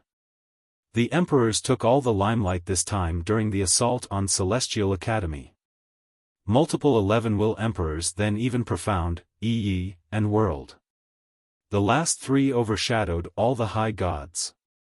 It could be said that their side was no match for the emperors this time. The ones here reflected and found themselves lacking versus World and his peers. However, they became excited after seeing mortal reversion. At the very least, an apex existence from their group could win them some face again. Of course, there were more ancient gods around, but mortal reversion was the most active one. In terms of fame and prestige, Inconcealable Ancient God was the greatest among them. Unfortunately, he has been in seclusion after defeating Darkness and challenging Origin Heaven Emperor. Meanwhile, mortal reversion was still active, so he became the hope and pillar of all high gods. Of course, he also had his own famous tales, such as chasing 3 grand emperors from Wildlad's clan all the way back to Celestial Court. In an older period, he even fought against Wave Emperor. The gods from the 100 races loved him even more because he was from their group. His origin was a demon, some said that he used to be a tiger. Another rumor stated that he was an alumnus from Celestial, but others said that it was for such a brief period that he couldn't truly be considered a student there. Nevertheless, he was on the same level of prestige as immortal monarch Yi in the mind of the 100 races. An ancient god against a 12 grand emperor? Will a victor be decided today? The high gods were lost in anticipation. In fact, ancient gods have fought against top emperors before. Inconcealable Ancient God had fought against Origin before. This was certainly the first battle between these two realms. Alas, no one knew the result, similar to the fight between Mortal Reversion and Wave. They never talked about the outcome, so the world had no idea about the result. I think World Emperor will win, he has a true immortal armament as well. A high god worriedly said. Not necessarily. His peer was on the other side. Remember, Mortal Reversion also has the Mortal King bloodline, that's why people call him the second coming of 6 Dao Monarch. It's a shame that he doesn't have an immortal armament, or it would be an extremely brilliant fight. A few emperors felt a tinge of regret. World hasn't put on his gear just yet, but everyone knew that he would do so when the time called for it. It would be a completely different story then. He would reach the very top of the power ranking after wearing it. Mortal Reversion, you wish to fight? World uttered coldly after having his path blocked. And if I do? World, I can hang around, but can you? Are you not afraid of the execution above? Mortal Reversion laughed and said. Chapter 2090. Mortal Reversion's comment made people look around at each other. It was indeed something threatening, World Emperor. Emperors had their advantages, but so did the high gods. First, putting aside the stronger argument between the two, emperors had advantages in battle, such as being more resilient and harder to kill. Even a top high god would have a hard time killing one due to the underlying issue of destroying the heavens' wills. Of course, the pros for high gods included having a much lower chance of facing the heavenly execution. Thus, they could walk around after their own generation, unlike the emperors. Both Mortal Reversion and World were top existences, but World always had to evade the execution. Right now, World's own was looming above him while Mortal Reversion's was nowhere to be found. Unless World could kill Mortal Reversion in around 5 moves, the situation would only get worse for him. Who knows if he could survive dealing with both the execution and Mortal Reversion at the same time. Of course, it was impossible for him to take a rare ancient god down so fast. Yep, a good item. Because of Mortal Reversion's interference, Wuxia obtained the carapace and clapped his hands. Darkness expression became unsightly after seeing their jewel fall into the hand of an enemy. He had tried to recall his carapace, but it had been locked by the primordial will. Possessing the summoning chant wasn't enough unless he was capable of forcefully taking the primordial will. Of course, this was impossible. Dao brother, help me get it back. He had no choice but to ask World Emperor. A thunderous growl seemed to be answering darkness instead. World wasn't happy to see this, while the rest kept their distance from him, not wanting to deal with the extremely powerful execution. Use the Peacebringer art. I'll watch over. Having said that, he went back inside his Dao portal. Very well, World, if you don't attack, I won't either. Mortal Reversion also manipulated space and stood inside a different Dao portal. Both of them came prepared with these 2 world-crossing portals. Only they were capable of crafting such a thing. It was clear that Mortal Reversion came to hold World back with no intention of joining the fight. Darkness expression changed after hearing World, the part about the Peacebringer art. In the end, he gritted his teeth and ordered, "Fellow Taoists, help me use that art to destroy this person." All the emperors were not ready for this, especially the ones from the 3 races. We must do this? An emperor hesitated. They only came for the treasures and didn't expect for the situation to deteriorate like this. What is this art? A new high god became curious. The cruelest incantation in this world. Losing control would mean bringing down everyone. Death is assured even with the heavens' wills. An older high god spoke with austerity. This art was created by the 3 races to deal with the ancient Ming. It was neither a merit law or an offensive art, just a spell for the user to add their life force, heaven's wills, and vitality into it. If the opponent was not strong enough to withstand this spell, only death awaited them. However, in the opposite scenario, the casters would die. Back when the ancient Ming ravaged the 13 continents, they were extremely hard to kill due to the evil nature of their race. The 3 races had no choice but to muster all of their efforts and came up with this cruel spell. Some said that its foundation originated from pure wood and eventually perfected by the Grand Emperors. Other sources didn't include pure wood, only the Grand Emperors. Victory will be decided today. Darkness roared after seeing the hesitating emperor. We have so many heaven's wills, how are we going to fail? But hesitate? Even if you manage to run today, you won't be able to escape later. He was indeed speaking the truth, not just an empty threat. Alright, we'll do it.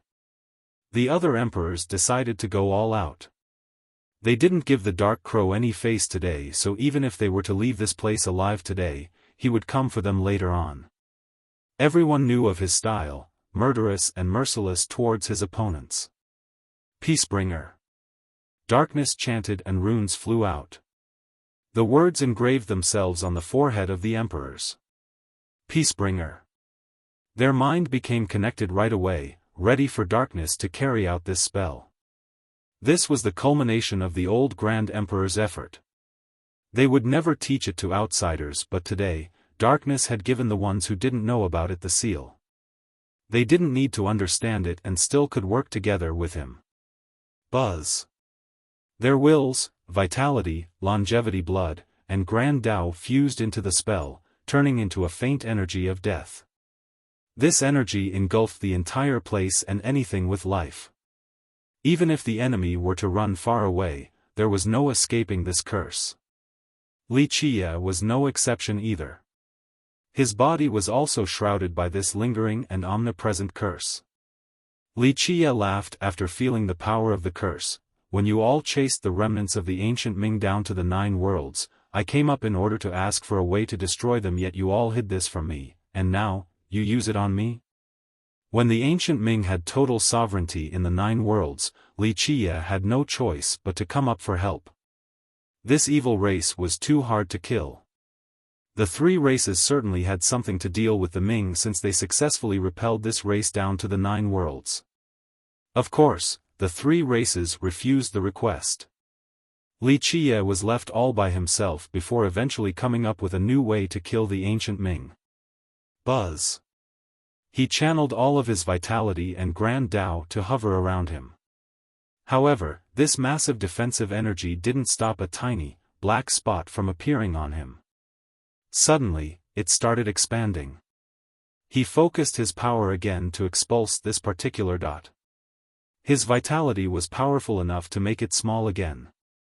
Alas, another dot appeared in a different location and began expanding as well. Buzz. A holy glow erupted around him. Chapter 2091, Wuxia's holy light was able to chase away the second dot, but a third one appeared. Mighty he was, yet this was not enough to stop more dots from appearing on his body. Die. Wuxia stepped forward and aimed for Darkness Group with an all-destroying fist. However, they became illusory once he got closer, just like phantoms. It made the powerful strike useless, even though a direct impact would mean pulverization. The group dispersed like smoke before coming together again. Buzz. This attack only increased the number of dots on him. It seemed that its power had only empowered the curse. What's going on? A high god didn't understand and became surprised. A grand emperor quietly said, "This is the backlash of the curse. Darkness and the others have become part of the spell. Destroying them would be useless. Any attempt would only magnify the spell's power and directly lead it back. Thus, it would be akin to helping the enemy and attacking himself. This curse is really horrifying." The god murmured, not seeing how the dots were that scary. An insightful monarch said, "Don't look down on those dots. It means there's no coming back from death. It will destroy his Tao and heavens will after failing to withstand it. That's how the 3 races killed the ancient Ming back then." "You are completely right, fellow Taoist." A grand emperor nearby nodded, "This is a direct death, not even the heavens can recreate the sufferer. The only way to defeat the users is to overcome the spell, then the users would be destroyed by it instead.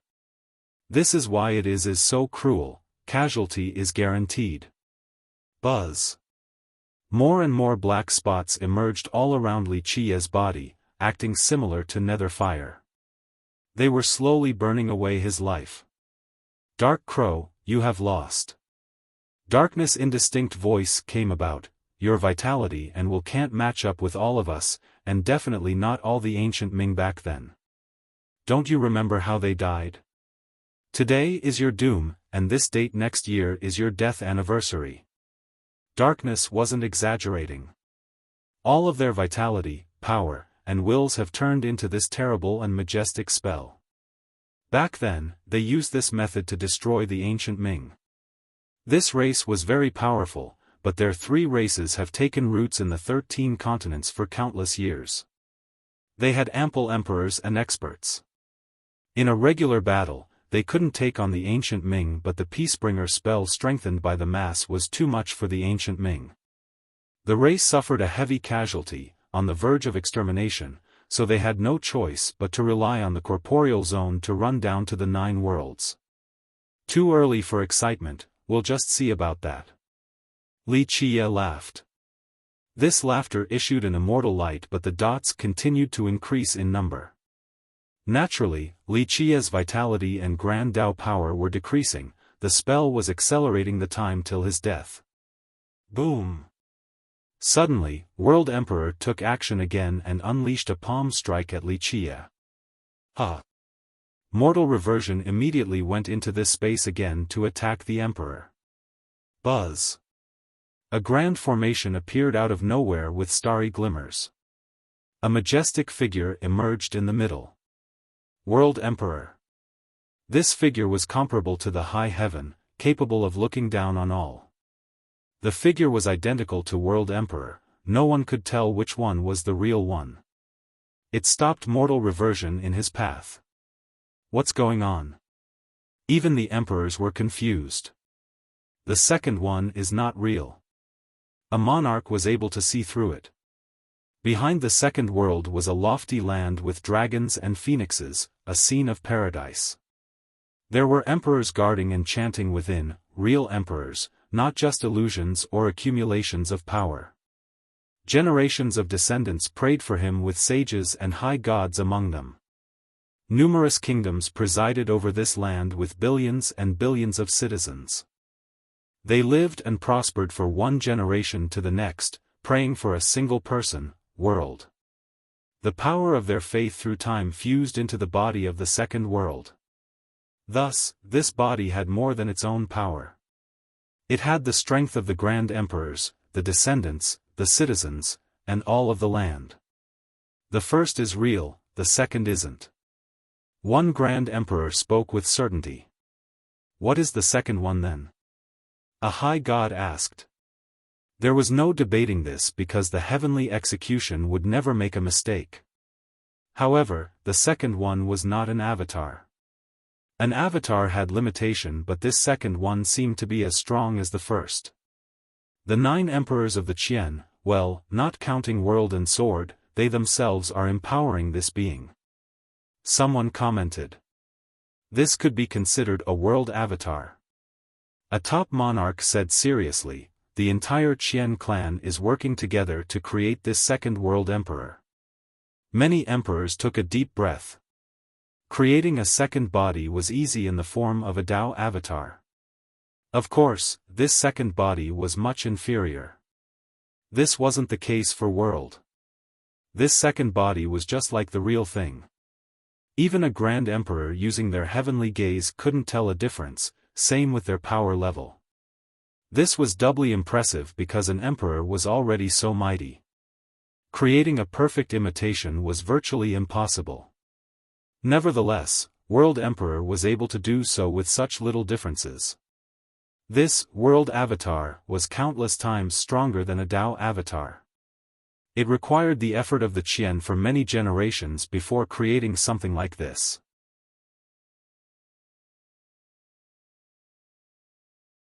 Chapter 2092, The crowd was shocked, the depth of the Qian far exceeded their imagination. Everyone knew that it was the current #1 sect in the 13 continents with 9 emperors. They were also aware of its unfathomable resources and foundation.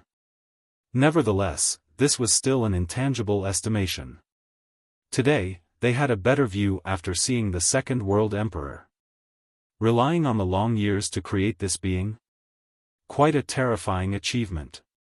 A grand emperor from the heaven race quietly said, not that far from the real thing. If the Qian doesn't have anyone holding them back, they might be able to unite the continents. Everyone shuddered at this sight. Some heaveners were even rejoicing about the existence of the Dark Crow. This terrifying existence was capable of holding back World and his clan. If it wasn't for this dark hand behind the curtains looming around, who else could stop the Qian clan? They would definitely be able to sweep through all oppositions. Clank! Clank! The pleasant sound of equipping came about.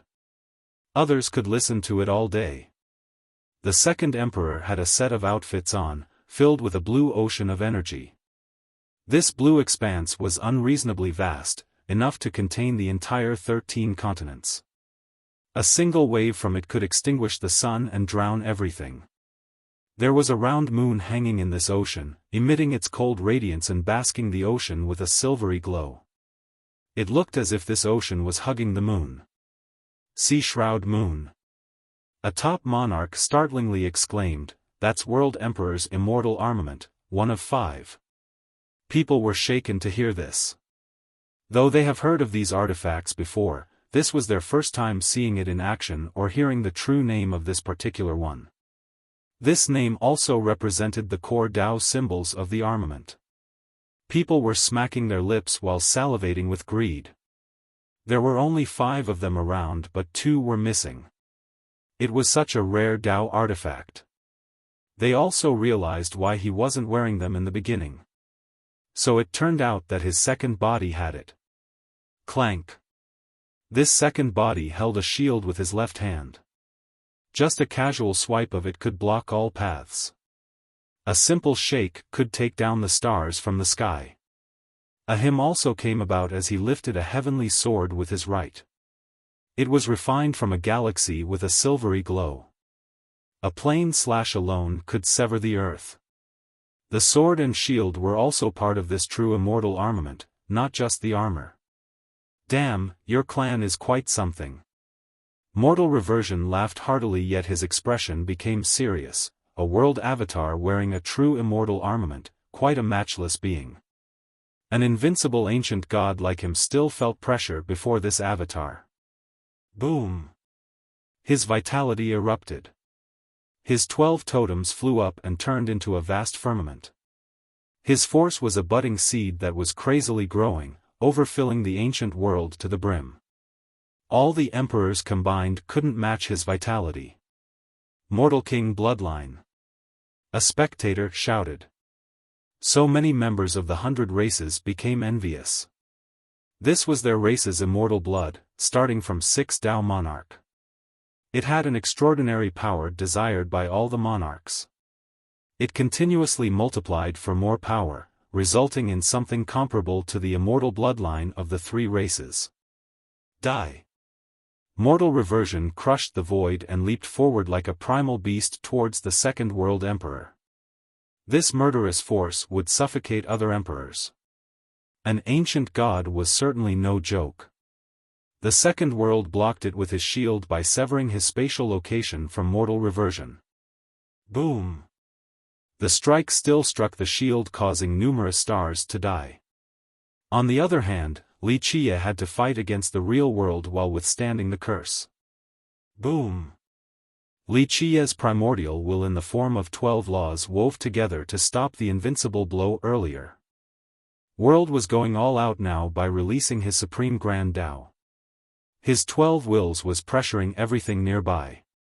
Emperors paled in comparison. Other spectators actually had the urge to bow before him and perform the most respectful ceremony. His grand Tao was one of the mortality, the mundane world and its people. He seemed to melt into this mortal world filled with riches and destitution, difficulties but not without hope. Nothing in this world could truly stop hope.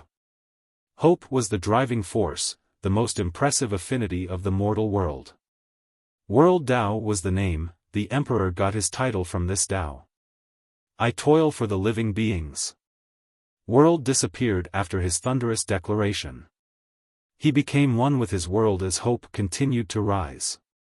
The power of hope was sharp and unstoppable. It wished to crucify Wuxia. You are an imperious emperor, the living beings aren't something on your mind. Wuxia laughed and shouted before retaliating with his own Tao. May there be desires on the 5th night, down with the world Tao. Hope was the most beautiful thing in this world and desire gave birth to even more hope. They blossomed like beautiful and tempting flowers. As hope was gradually turning into desire, people had the illusion that they were enjoying the debaucherous and lively world of mortal men. The warmness of springs, the blossoming of flowers, the allure of sex beneath the lamps and moonlight. All of this tempted the heart of men, leading them into a befuddled state. This world that was once full of hope quickly declined from rising too fast. The flowers bloomed rapidly but also withered at the same pace. The grand momentum of the world was gone, all things deteriorated and fell into darkness. Buzz, this power of hope assaulting Wuxia slowly disappeared into nothingness. World was unable to kill Wuxia with this attack. Mercy for all men. World let out a chant echoing for an eternity. In this blink of an eye, he walked out from his mortal world with a resplendent aura. His rays of mercy crossed through the generations and saved the damned men from their own desires. Wuxia's weakened Grand Tao was crushed by mercy, compassion, and forgiveness. These forces were omnipresent and warmed the heart of men as hope rose again.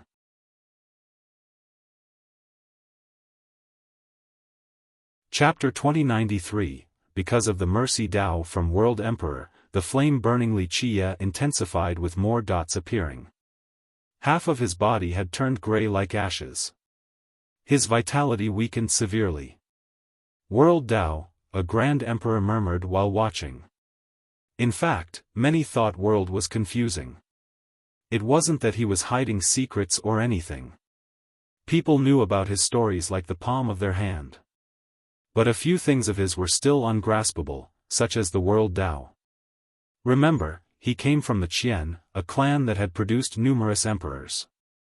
Back in his generation, someone like him was unreachable, destined to be nobility. People believed he would create a supreme imperial Tao, fierce, regal, noble, profound, and unreachable. That would be appropriate to his background and status. Strange enough, his Tao belonged to the mortal world, just like him. However, he remained untouched by the mundane realm, quite an unbelievable miracle. No one knew why he created this Tao. Some said that it might have to do with his youthful experiences, albeit, the details were unknown. You were born adored by the heavens with the bearing of an emperor, mercy and other beings? Don't be like a little girl. May there be destruction on the sixth night, let the devils roam free for an eternity. Wuxia still laughed boisterously and cried out despite his feebleness. The Grand Tao suddenly diminished with everything rotting away. From declination came darkness, from darkness came devils and fiends. These little monsters continued to devour and grew stronger in greater number. In the end, these monsters were also swallowed up and a devil king was born. It devoured everything in the world and became the supreme, the only remaining entity. Of course, World Emperor's mercy was eaten as well, so Wuxia's vitality recovered by a bit. Everyone shuddered after seeing this devil king, even emperors. They felt that there was a pair of eyes gazing at them from the darkness. Everything was mere food for this monster. Is this a premonition of what to come? A knowledgeable emperor wondered about the future. They began thinking about the legends of the incoming darkness. Would a monster like that truly be born? One capable of swallowing all living beings and the emperors as well. I kill for the sake of the living beings. World Emperor shouted. A huge explosion blew the darkness away and came the light. His radiating light of mercy cured the heart and augmented life. Buzz.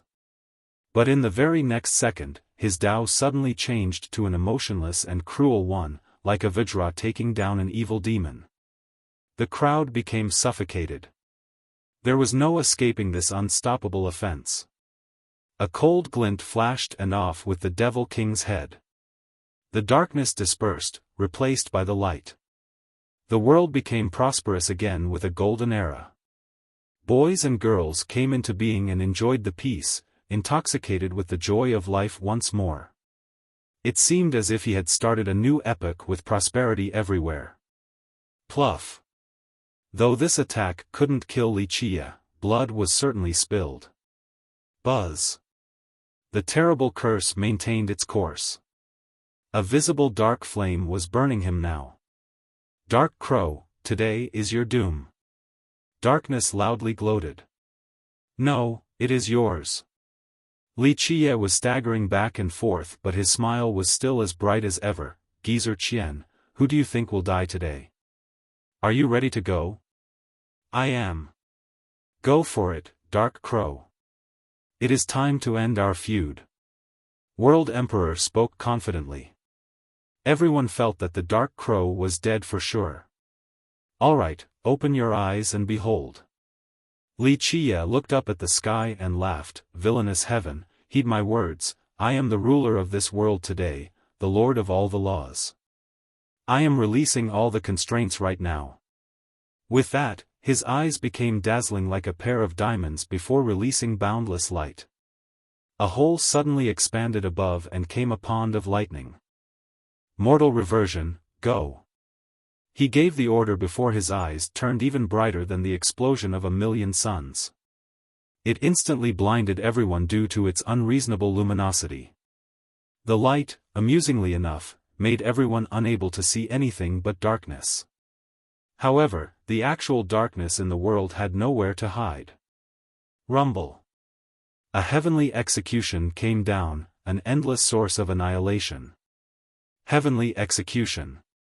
The emperors cried out. The ones watching in the distance fled with the greatest agility. Even World Emperor was shocked and couldn't react in time before a thick, golden bolt struck him.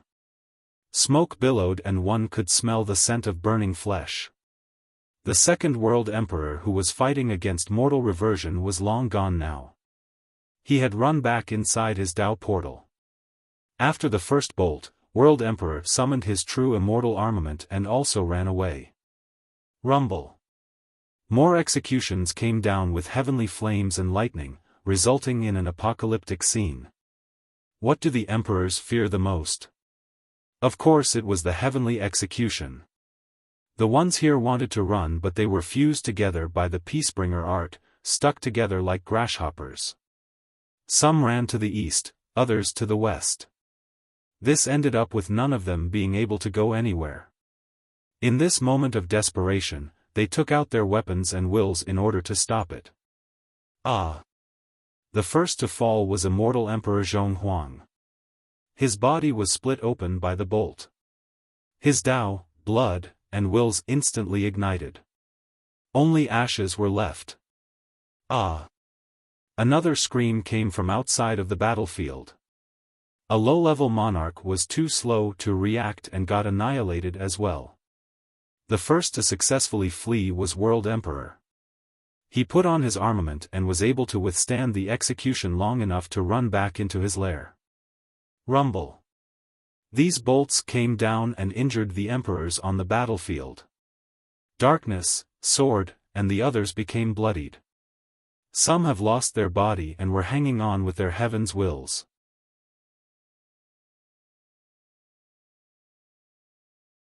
Chapter 2094, The Emperors were running for their lives before the executions. It certainly wasn't out of cowardice, only reasons. No one has ever been able to withstand these executions. Flame and Wave Emperors were the best examples. Even 12 Will Emperors have fallen, let alone them. The high gods also escaped to the horizon. A few emperors didn't react in time and became ashes after letting out a miserable scream. People finally understood why the Dark Crow told his people to leave. He had already planned on using the executions to take down the enemies. Only the ones stuck on the battlefield like Darkness Group couldn't run in time due to being stuck together from channeling the curse. Immortal Emperor Zhonghuang was dead while the others grievously injured while still holding on. Rumble. The bolts weren't only hitting at Darkness, the emperors in the distance, and world. They were also aiming at another location on the battlefield. This place was empty yet the execution was still destroying everything there. No one could hide from this attack so the person was forced out. Boom! He fought against the execution with their heaven's wills. What's going on? People saw 11 black heaven's wills floating around this person. No one has seen something like this before. Normally, these wills were luminous but not these ones, as black as the darkness. Isn't that brilliant, Devil Emperor? Emperors who made a safe distance looked back and said with uncertainty. No way, didn't he die to the execution already? A monarch skeptically said. This naturally shocked the crowd. Brilliant was one of the strongest grand emperors of the devil race. He had 12 palaces and 11 wills, but most importantly, he also had their immortal bloodline, bestowment. He was considered the successor of Flame Emperor, so he was able to control the large imperial organization of his race, Brilliant Platform. Maybe being considered Flame's successor was a curse because his fate was the same, dying to the execution. But now, he was here out of nowhere. People became uncertain because no one could come back to life after being killed by the execution. Even those who had met him before were doubting this as well. It is Brother Brilliant. A devil emperor was certain of this. Alas, the tinge of darkness flashing in Brilliant's eyes made him skeptical. Why did you become like this? He wondered. Brilliant focused his eyes and caused darkness to rise. He became an existence of darkness with black flowers blooming in order to stop the execution. Alas, this was still useless. The darkness exploded into nothingness and the emperor's body got split in half. He relied on his heaven's wills to survive now. Why was he hiding here? Questions emerged in everyone's mind. Screw it, let's go. Darkness Group came to a consensus and headed for World Emperor's Dao portal. As they were running, a cry of a crane echoed across the entire ancient world. A white crane soared to the sky with its wings blotting out everything. A crystallized barrier instantly locked everything and sent this place to a different and unknown dimension. No one was able to escape from this prison. Even World Emperor's portal was banished instantly. Who knows where this crane came from or how it possessed such incredible power? That's not a white crane, it's a gigantic formation that has become one with this world. Someone recognized this right away. More importantly, this formation was created by existences at the same level of emperors. Perhaps even some top emperors, maybe with 12 wills, have participated in creating this formation. It couldn't be created in a day or two since it contained the blood and effort of many across the years. Boom! Darkness and his group unleashed a devastating attack at the barrier. The entire ancient world quaked, but the barrier remained firm. They have spent too much power stopping the execution on top of casting the curse. Their combined attack was much weaker now. Under normal circumstances, they could definitely break through this prison easily. Doing so right now would require a lot of time, but time was not on their side. It's time for the white crane to soar.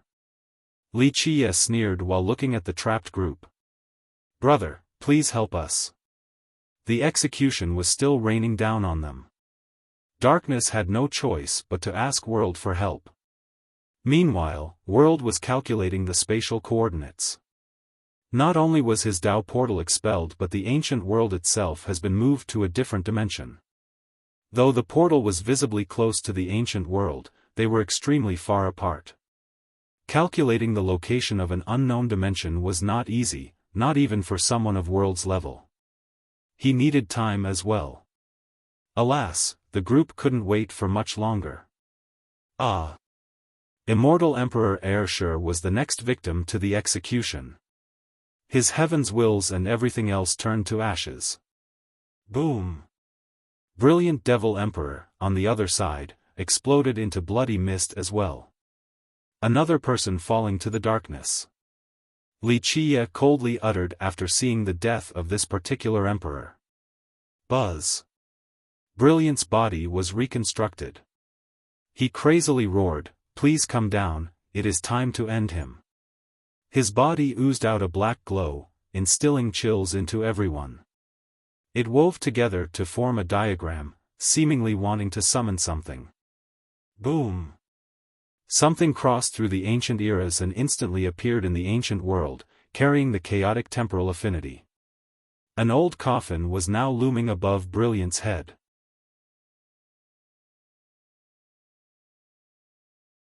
Chapter 2095, this coffin made out of stone lacked carvings and decorations as if this was its natural form upon inception. It carried the traces of time with spots everywhere. Perhaps it was even older than heaven and earth. It emitted a strange and unfathomable aura not belonging to any power affinity in this world. Because of this, the emperors felt suffocated by its immense might. Only a 12-will emperor would be able to withstand it. Wuxia smiled with his eyes slightly batting. Death coffin, it truly exists and has finally decided to show its face. Death coffin. Even Sword Emperor was shocked, one of the 9 heavenly treasures. The rest of the emperors felt the same astonishment.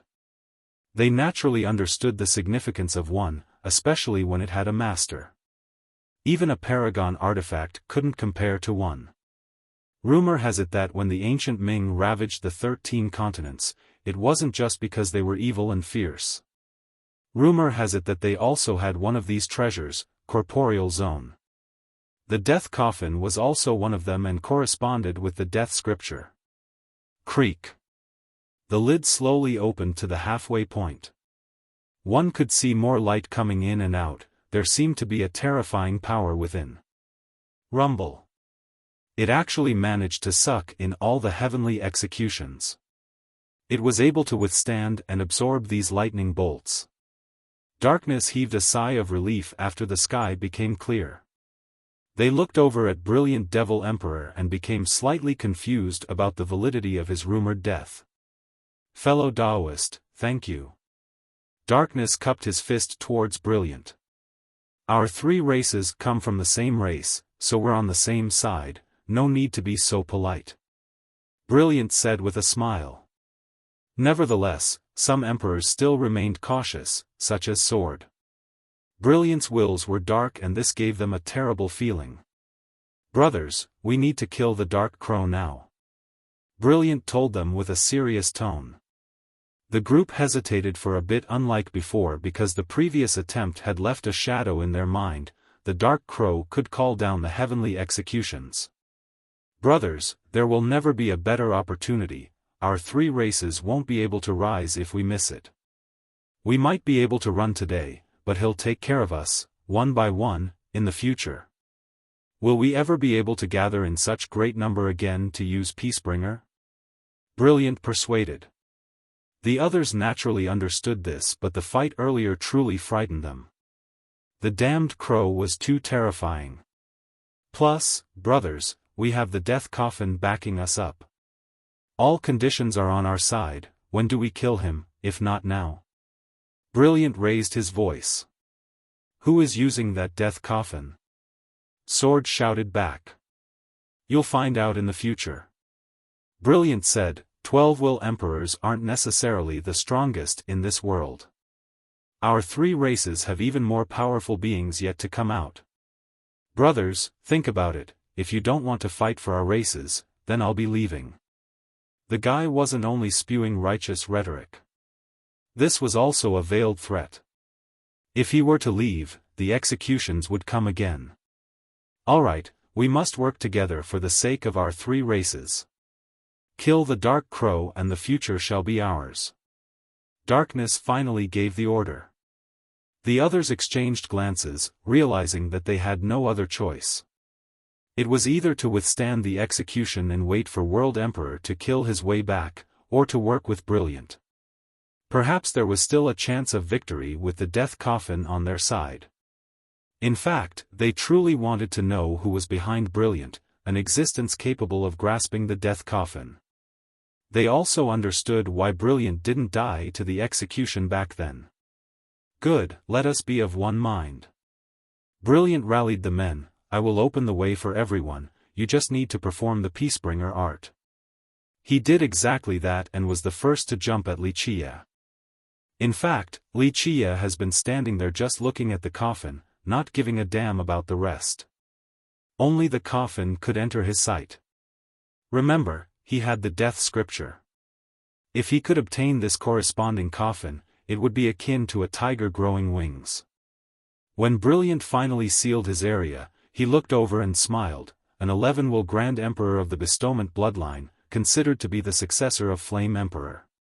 What a joke, you are not qualified to be his successor. He had an unparalleled battle record, a majestic man. You are a mere dog to the darkness, a slave to an overlord. No need to flatter yourself by assuming the successor role. The others remained quiet. Though they didn't know the details, they were aware that Brilliant was no longer the same as them. Brilliant was naturally humiliated by the comment. Ultimately, he used to be a famous Grand Emperor who controlled the strongest organization of the devil race. But now, he had become someone else's servant, a guide of darkness. Dark Crow, you have been arrogant for so long, others are annoyed and have decided to punish you. Brilliant coldly uttered. Arrogant I am, but to send you to punish me? Huh. Li Qie retorted. He continued on with a gaze of disdain, I have experienced the darkness and death more than you. Tell your master to come out, I'll see how he compares to Samsara wild ancestor. Huh, stop thinking so highly of yourself. Samsara was indeed amazing, but he was from the past, not belonging to our epoch. Thus, he faced limitations, but there are those beyond imagination. They have lived even longer than you, they are the real rulers of this epoch. Brilliant sneered. Yes, they are cowardly turtles hiding in their shell. Li Qie laughed, the strongest turtles are still only turtles. Tell your master to come out now. If I can slay a past overlord, I can also kill a present one. Brilliant's expression became twisted, Dark Crow, you are still only a chess piece, what is there to be gloating about? Li Qie chuckled, I'm a chess piece? Who do you think are the players then? Your master. You think he can beat me? No, I have been waiting for your appearance. The only thing surprising me is that I only let out a guide like you. In my eyes, you're a disposable pawn that can be thrown away at any moment. The truth was that Li Qie had waited and prepared to lead out a dark overlord today. Killing Samsara was only the beginning. He wanted to let them know that he was capable of killing them. At that point, they wouldn't be able to sit still. The disaster of the academy was the best opportunity. As long as he was surrounded by the emperors, some of them would use this chance to eliminate him. Unfortunately, this particular overlord was still hiding and as careful as ever to Li Qie's disappointment. Enough talk. We'll see who will fall today, Dark Crow. Brilliant cried out.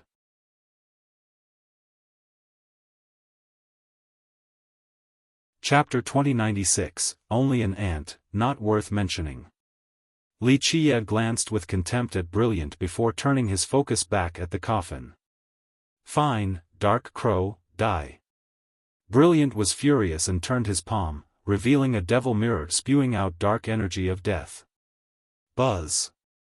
This death ray shined on Li Qie, causing his spots to spread again. Peacebringer art. Darkness and the other emperors once again channeled the curse on him. They didn't give a damn anymore and went all out, wasting their longevity blood. Li Qie was too terrorizing. If he were to survive today, they would never have a day of peace again. He would eventually kill them in the future. Buzz. The executions earlier made the spots go away because the emperors didn't have the energy to curse him. But now, the chanting once again intensified the spread. His body ignited with fire again and his skin became ashes. Nevertheless, he remained nonchalant and smiled, You think I care for your Peacebringer art? Just a child's play for me today. The darkness is nothing in my eyes. This curse is also only a side branch, I'll show you a real Tao today in the form of an unstoppable Tao heart. With that, rays of light oozed out from his chest. They were holy and pure, this power didn't come from cultivation or any external source, only from his heart. As long as I am a saint, there will be no devils in this world. Li Qie said slowly. The light became thicker and more majestic during this holy transformation. He was a saint standing at the apex of the world.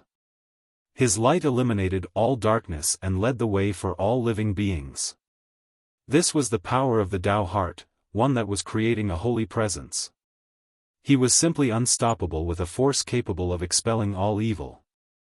As time passed through the epoch, so would his eternal light. It was as if he had melted into the epoch. His light was everywhere, all darkness would turn to ashes after seeing it. Is this a holy Tao? Many high gods were shocked to see the light flowing on the river of time itself. They were affected and had sparks lit up inside them. No, it's a Tao heart. A monarch took a deep breath and said, his Tao heart is simply unbreakable, allowing him to transform to whatever he wants or do whatever he pleases with a single thought. Yes, this guy had surpassed everyone in terms of Tao heart. Buzz. The black dots on Wuxia receded like the tides. His vitality slowly returned. The power of the terrible curse was not enough to deal with his holy power stemming from the unbreakable Tao heart. Ultimately, the curse was still not a main branch of the Tao and was helpless against the light. Hurry, hurry, remove the spells. Darkness and the others were scared out of their mind and tried to recall their wills.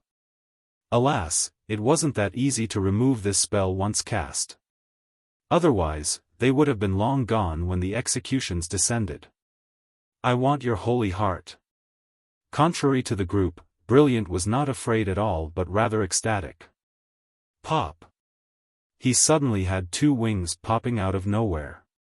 Darkness engulfed the ancient world. All the forage and trees instantly withered after being touched by this darkness.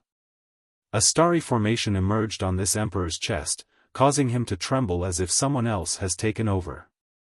When he opened eyes again, only darkness, death, and greed could be found within.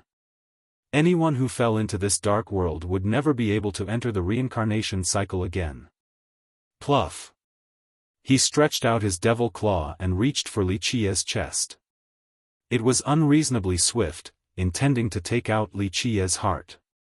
Nevertheless, the claw was stuck in an ocean of holy light. The power of light restrained the darkness. These dark rays fell apart until the claw only had bones left. The emperor had no choice but to pull back. You think you're stronger than Samsara? Even he didn't try to attack my Tao heart. Wuxia smirked. Is that so? Brilliant's voice was no longer his. It was an ancient and terrifying voice. People instantly realized that Brilliant has been taken over since he was only a guide of darkness. Today, I shall take your Tao heart as my meal. I've been waiting a long time for this. The emperor declared. I've been waiting for a long time too. You think you're ambushing me instead of falling into my traps? Wuxia laughed. Having said that, the entire ancient world lit up and poured out ancient laws. These laws were incomparably thick and sealed the whole place. Earlier, the white crane had expelled and sealed this place into a prison. Right now, this prison had become even more fortified. For example, if it was made from stones earlier, the walls were now made from steel. Just child's play, die. Brilliant released primal darkness. It was as if he was the Devil King, all other devils came from his lineage. Boom! The death coffin flew at him. This would end in absolute destruction, not even an emperor could survive a direct smash. The earth was crumbling to pieces beneath its trajectory. Not good. The spectating emperors who were safe now became aghast. The 9 treasures were too much. Imperial weapons were not worth mentioning before them, mere scrap metals. Pluff! Wuxia couldn't block it and was rendered into a bloody mist. It dripped all over the coffin. The world became quiet while the emperors gasped. Everyone knew just how strong he was, virtually invincible, capable of fighting against a horde of emperors. But now, he was finished in just one move. Suddenly, his blood was moving all around the coffin. He was using his longevity blood to leave behind a mark. Don't even think about it. The possessed Brilliant knew exactly what he was doing and poured down a dark flame in order to incinerate his blood.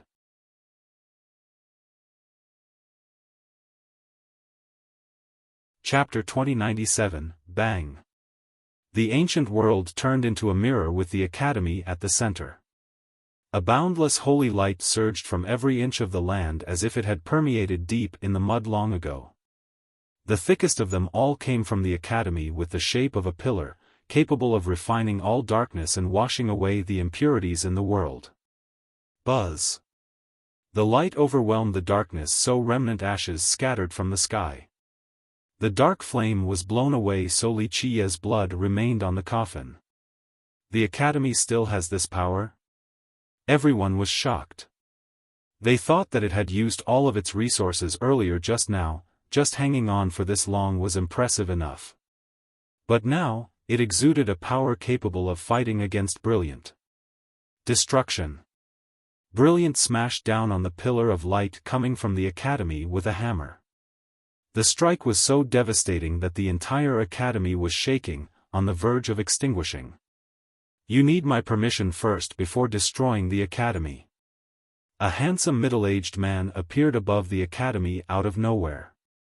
His life force was majestic, causing spring to return to the land. Immortal Monarch Yi. A monarch from the 100 races shouted. Why is he here? The crowd became slack-jawed. Earlier, Profound Emperor had led him away for a chess match, so this counter surprised everyone. Profound's chess abilities are bad, no need to continue playing with him. Yi laughed and said. Clank. An armored suit appeared around him while spewing immortal radiance. A mark floated above him. Mortal King Seal, that 6 Dao monarch's true immortal armament. This artifact was named Mortal King Seal by 6 Dao monarch. When he fell to the heavenly execution back then, it became missing, never to be seen again. Thus, the crowd was astounded again. Immortal Monarch Yi had been hiding too much. The 100 races have been pretending to be weak, one Grand Emperor shuddered. Everyone realized that the monarch probably obtained this armament a long time ago, perhaps even before his ascension. However, no one in the 13 continents was aware of this. The question became, why did he hide it so well? They immediately thought of someone else, the Dark Crow. These two had a good relationship together, so perhaps the Dark Crow had something to do with the monarch possessing this armament. Of course, their clandestine intent became more obvious now. This fight didn't come without planning on the other side. Perhaps they were ready for this from many generations ago, starting with the ancient world. Darkness and the others foolishly walked straight into this trap. Boom! Yi was unstoppable with his armament and 12 wills. The possessed Brilliant became serious after seeing this new challenger, immortal armament on a 12-will emperor. Yes, all of this was meant for you and this death coffin. Li Qiye had successfully recreated his body and left a bright red mark on the coffin. People shuddered after hearing this. That's the Dark Crow for you, scheming for years until today and was going to take down so many emperors in the process. With just you two? Brilliant was unperturbed. His gaze remained stern and disdainful towards all. And me? A domineering voice came about. Mortal Reversion Ancient God was now standing next to Li Qiye. The crowd became breathless. Just the Dark Crow was scary enough, but now, Mortal Reversion and Yi made it even worse. I knew you would come today. Killing Samsara would have alarmed your group, realizing that there were still people in this world who could threaten you. Thus, you all must kill me and take my Dao heart. And when is a better time than the siege of the academy? So easily baited. An even bigger net. A monarch thought that the Dark Crow was terrifying not because of his power or political influence but rather his schemes. No one would be able to escape from his plans spanning for millions of years. So what? You don't know the extent of the terrible beings you are facing. Brilliant revealed a malevolent smirk. Stop thinking so highly of yourself. Li Qiye retorted, you think you can compare to the villainous heaven? I have returned alive from the final battle, so I do not fear your group. It's just that you all are so good at hiding, so I can't kill you all." The emperors glanced at each other. One Grand Emperor whispered, "So it is true, he has experienced an ultimate expedition before. They have heard of a few legends about this before, that the Dark Crow managed to return from an expedition. The man himself had verified it just now. Alright, let's see how tough you are. I am not someone Samsara can compare to." The darkness-possessing Brilliant was still as confident as ever facing the trio. "Let's go." Wuxia laughed heartily. Boom! The high heaven palace fused into his body. His eyes turned bright as he sucked away the executions inside the coffin. Rumble. The bolts naturally attacked him, but they were absorbed by the palace. Of course, it alone wasn't enough due to the sheer amount of power. The 4 images in his palaces were also doing the same thing: Ancient Void Rune, Heavenly Tao Primal Chapter, Life Origination, and Epic Leaf. Of course, the Ancient Void Rune was doing the most work, like a whale swallowing water. Crackle. After taking in the bolts, lightning currents channeled around him, making him look like a heavenly execution in human form. Damn, another ace card topping the previous. One spectator murmured. However, people simply didn't understand how he could call down these executions and even control them to an extent. One must start with Immortal Emperor Wuxia. This was someone who had peered into the high heaven and had written down what he found. He gave all of this knowledge to Wuxia. Wuxia had even taken a step higher, having traveled to the end of the world before. He understood that place even more, so he filled in the blanks and eventually created a supreme merit law, Heaven Seer. This became one of his key moves in this plan. As long as the emperors left exploration grounds, he could call down their heavenly executions.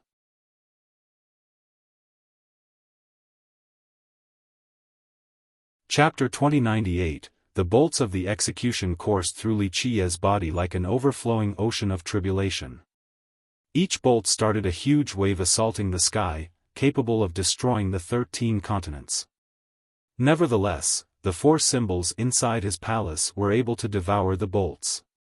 He was powerful enough to judge any emperor and the world itself. His imperious glare made everything else seemingly insignificant. Stay and play. Wuxia spread his palm and bolts shot out of his fingers like arrows straight for Darkness Group. Ah! They were pinned by the execution bolts to the ground, unable to do much because they were preoccupied with dealing with the backlash from the curse. Thus, there was very little resistance against Wuxia's judgment. Time to end this and begin my harvest. Wuxia shouted. The primordial will and its 12 iron laws locked the death coffin. Boom! This artifact was immensely heavy. Just moving it a little bit made the entire ancient world shake. It was as if Wuxia was dragging the whole place along with the coffin. It already had a master and was groomed for millions of years. Seizing control was no easy task. Don't even think about it. Brilliant saw the forceful takeover and wanted to kill Wuxia with a palm strike. You need to get past us first. Immortal Monarch Yi smiled and attacked with his suppressive seal that could make other emperors look like ants in comparison. The armament allowed him to have a flame engulfing the sky. It didn't take long before the area and all affinities were frozen.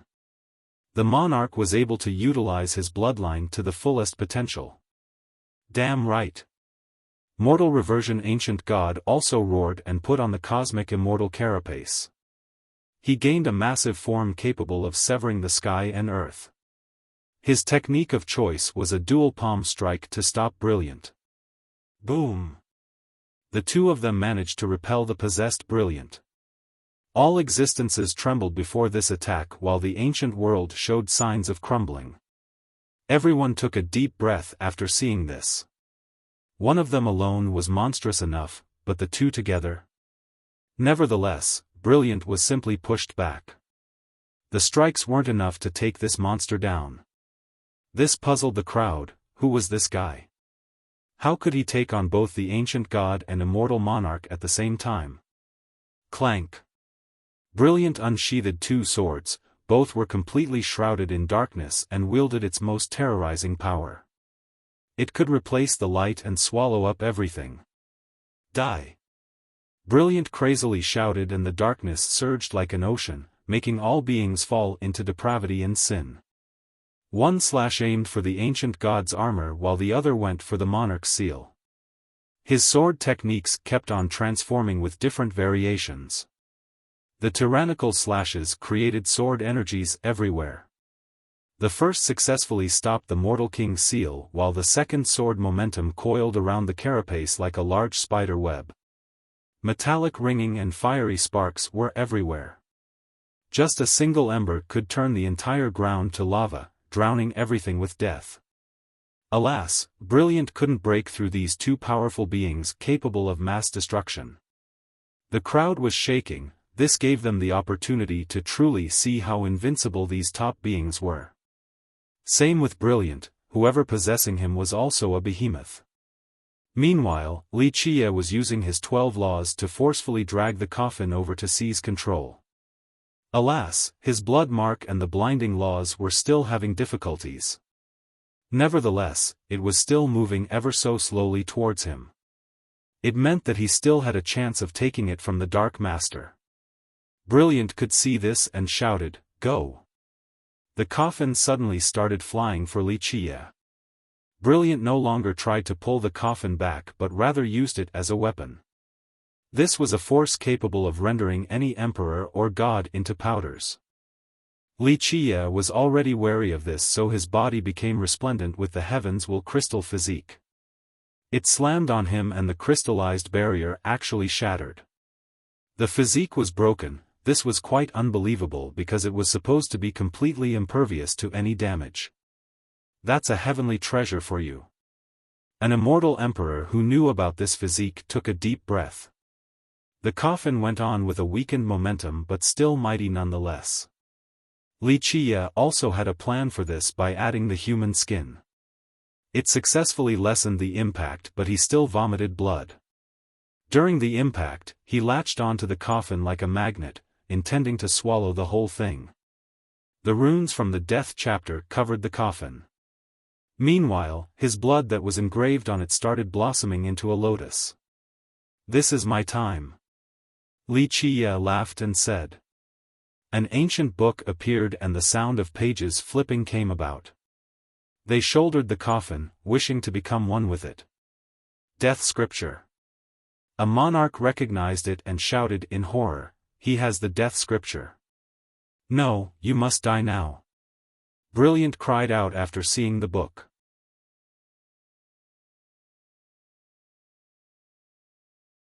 Chapter 2099, Boom. Darkness ravaged the area. Brilliant's body was opening a space leading to an ominous world. Even the 13 continents were affected by the opening of this dark portal and a feeling of despair. Monsters seemed to be ready to crawl out of the ground at any second in this atmosphere. Buzz. All the darkness combined into a pair of real wings growing from his back. These black wings flapped and unleashed a sky-destroying wave. Now it's interesting. Immortal Monarch Yi and Mortal Reversion Ancient God became fanatical after seeing the new boost of power in their foe. Their wills and totems turned bright as they used their supreme Grand Tao and crushed everything in their path. The monarch's bloodline and the god's cosmic immortal carapace were also exerting the highest level of divinity. The first exchange could be felt everywhere in the 13 continents. Ordinary living beings were prostrating on the ground, unaware of the circumstances, and trembled in fear. If a strike of this magnitude was aiming for the 13 continents, it might pierce through the very core all the way to the other side. Ultimately, this torrential being of darkness was still unable to break through the god and emperor to reach Wuxia. On the other side, the Death Scripture's pages were flipping. Death energy was now an ocean trying to soak the coffin completely. These death strands were making their way inside. The emperor and god prevented Brilliant from controlling the coffin while Wuxia wanted to refine it for total control. Not to mention the ancient world, the 13 continents themselves were having earthquakes everywhere. Furthermore, nefarious energy was now present to the dismay of the inhabitants. Outside of the ancient world came a Tao portal, one as black as ink. The world behind this portal was actually even darker. No one could see through what was inside. It was a black hole that would swallow any curious spectator. Bah! Pairs of eyes suddenly opened. People could actually see these eyes inside the dark world, because they were, unbelievably, darker than that world. They were the origin of darkness for this epoch, capable of destroying it in entirety. Surprisingly enough, they didn't look that invincible nor had an incredible aura. Nevertheless, people felt as if there was an invisible hand gripping their neck. People opened their mouth but no sounds would come out, they all felt suffocated, including the emperors. These were ancient and terrorizing forces. Is the darkness descending? Or are they just here to watch? An apprehensive emperor saw everything. However, there was actually someone standing before this Tao portal with a smile on his face. It's the Dark Crow. Another one. The emperor didn't know where this second Wuxia came from. Gentlemen, we haven't met yet but I have heard of your fame. Wuxia waved and greeted the eyes. What is your intention in coming here? Of course, this was his copy from the world seal. The eyes focused on him. Anyone else would feel their hair standing on ends, but Wuxia remained nonchalant. If you all just want to watch your brother lose to me, then feel free to do so. But wishing to interfere? Go back from whence you came before I force all of you into submission.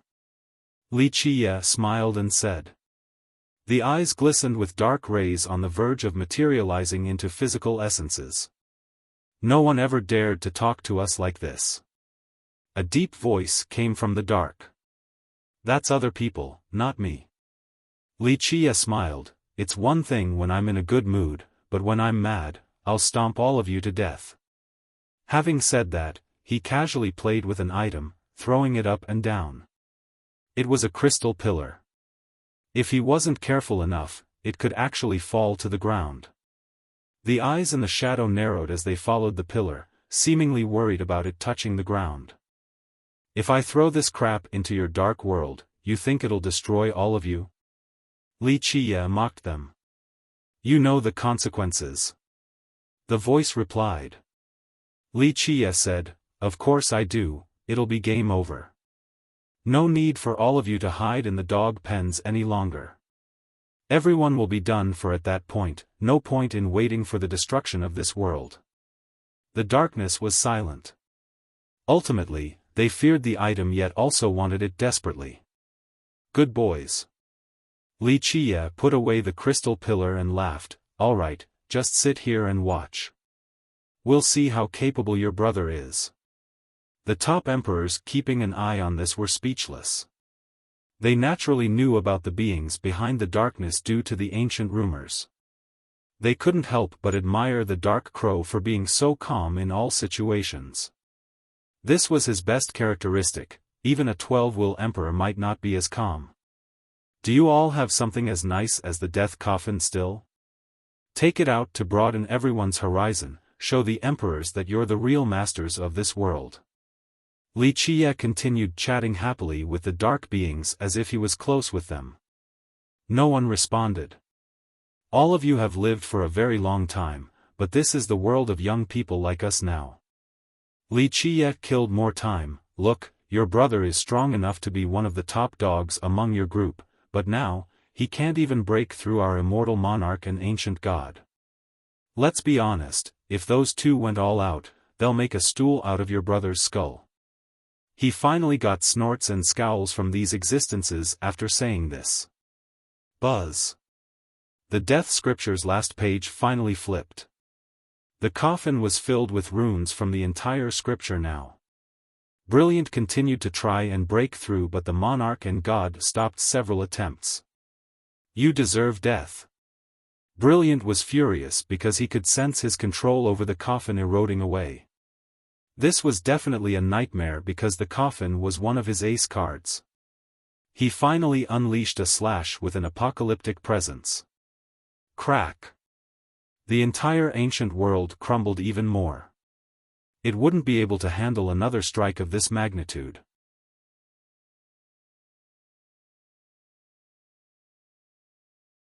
Chapter 2100, Boom! This destructive force was ready to shoot down all 13 continents into pieces. The emperors nearby were blown flying while vomiting blood. The low-level high gods were lacerated with blood gushing out, so they ran far away. Just the shockwaves were this powerful. Imagine being struck directly by the attack. Brilliant had a sword made out of bones in his hand now. Waves of destruction continuously emanated from it, enough to extinguish everything in the world. His body couldn't handle it and started to have cracks as well. Remember, this was an emperor with 11 wills. One needed to be even stronger than him before using this incredible weapon. True bones. Immortal monarch Yi shuddered after seeing the skeletal sword. Only the top existences knew what it was, such as World Emperor and Mortal Reversion. This was a terrible paragon artifact, refined from trillions of bones, the evilest and strongest weapon of an entire epoch. Back at Hope, Wuxia had created an imitation with the bones there. Just that copy alone was mighty enough. The sword in Brilliant's hand right now was the real thing. A true paragon artifact. Everyone was amazed. This person not only had the death coffin but also a paragon artifact. Who would be able to stop this dark being? Time to end this. Brilliant shouted as his body crumbled inch by inch. It wasn't the swords doing this time, something else, seemingly hiding inside, was trying to break out of the flesh. Let's go. Yi and Mortal Reversion gave each other a quick glance before attacking with their main weapons again. Fools. Brilliant unleashed another casual slash with true bones. The galaxy above, spanning for billions of miles, became ashes. Boom. This simple swing managed to stop the full-on assault of the duo easily. With that, Brilliant's body was finally gone. Another finally came into being from within him. He was tall and steady, surrounded by darkness. He seemed to be born from the darkness, yet he could also be its source at the same time. In the middle of his brows was a symbol of the Heaveners. It was larger than anyone else. Even World Emperor with his 12 wills didn't have one as big as large. Normally, the stronger the person, the more golden their symbol would be. However, this person's symbol was completely black. Who is that? There was no doubt this person was also a Heavener. However, these older emperors had no idea about the exact identity. Nevertheless, he was simply untouchable, especially with true bones as his weapon of choice. World Emperor put on an austere expression after seeing the heavenly symbol. I am unbeatable. This dark overlord let his voice be heard across the 13 continents. The living beings quivered in horror, all seemed so tiny before him when he raised his skeletal sword. Just one swing would be able to massacre emperors. Juniors like you dares to show such impudence before me? His stern eyes spewed out dark rays, drowning everything like a massive river. Boom! He unleashed a slash straight for the duo. The yin and yang were annihilated. The entire path of the slash was no longer habitable. Though the slash was aimed at Yi and Mortal Reversion, some of the spectators were turned into bloody mists from the shockwaves. The duo was surprised by this sheer power, but they channeled their monstrous vitality. 12 totems and 12 wills came down to form the toughest world. The Mortal King's seal and Cosmic Immortal Carapace built a massive temporal river of defense, consisting of the past, present, and future. Boom! All 3 lives were annihilated along with the toughest world. The duo got blown flying with blood being spilled. The emperors took a deep breath in astonishment. One was a monarch with a true immortal armament while the other was an ancient god with a supreme treasure, yet they still got defeated in this exchange. True Bones was simply unparalleled. The myriad ages started with me, ants. The Dark Overlord roared and sent out countless darkness. The most terrible thing was he looked to be the origin of the myriad Tao. He also had a maelstrom by his chest that was devouring the essences and Tao of the current world. The myriad Tao returned to me.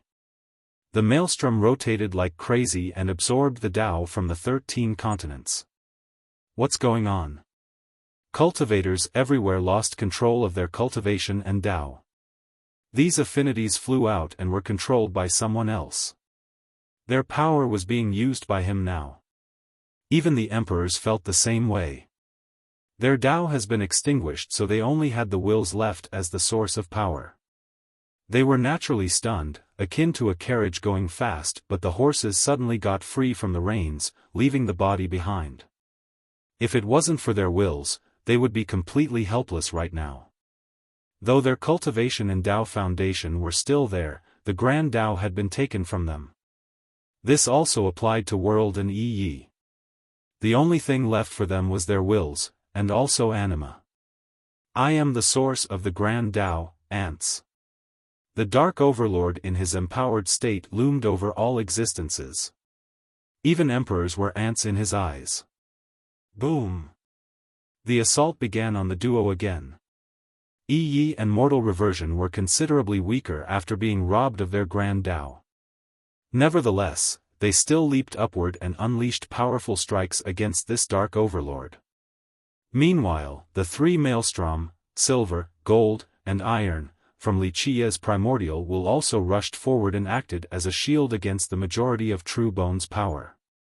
The three of them managed to stop this particular slash capable of one-shotting anything below 12 wills.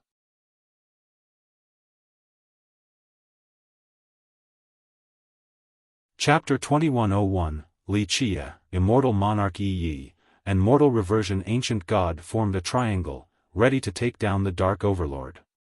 Just you three? No one in this world can stop me.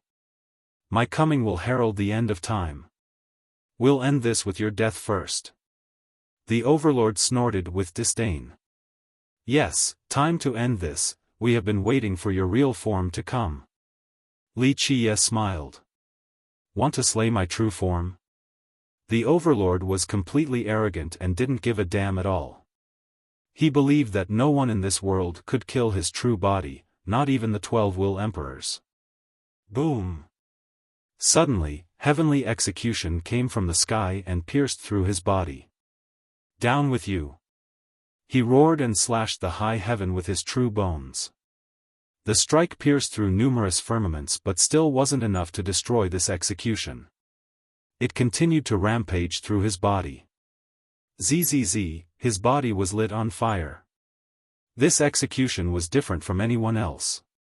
The emperors had lightning bolts attacking them, but the one assaulting this overlord had boundless light affinity aiming straight for his darkness. The overlord was one with the darkness, so when it was being burned by the light, his body itself was turning to ashes. If he were to fail, death would certainly be his fate. Don't forget, you have thrown yourself into the darkness, you will never be able to show yourself in this world again. Wuxia smiled. Let's go. The Overlord roared as his forehead lit up with a faint image of the death coffin. This image shot chain-like rays straight at the coffin itself and coiled around it. He forcefully pulled it over against the resistance of Wuxia's 12 laws, stretching them to the limit.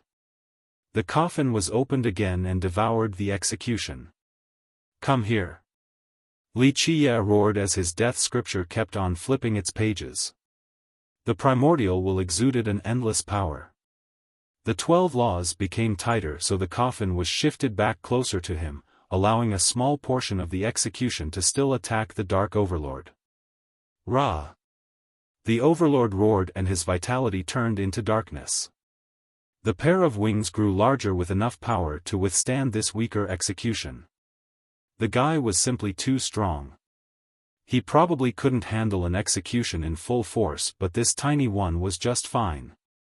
I will annihilate all of you today and take everything.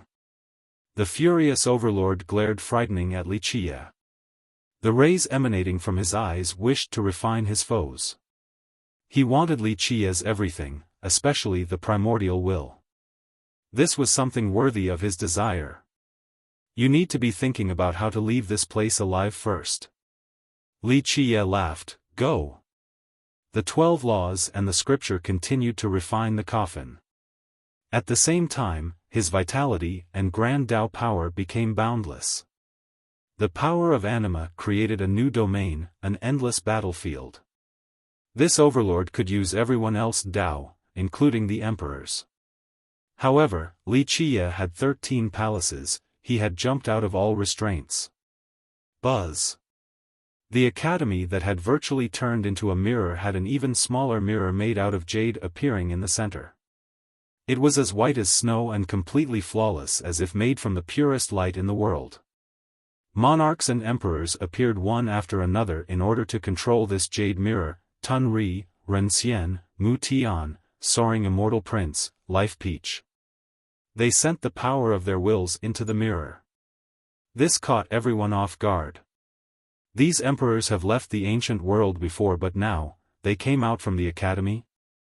Their retreat must have been a ruse earlier. Boom!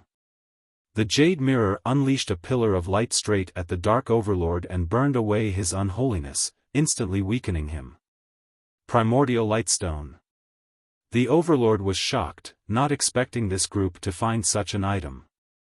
That's right, just a little piece, but more than enough to deal with you. So now, who is the chess player today? Wuxia laughed and said. As part of the darkness, these overlords only feared the lightstone outside of the executions. What is this primordial lightstone? An emperor didn't know what it was. A legend that has never been seen before, but His Excellency has found it.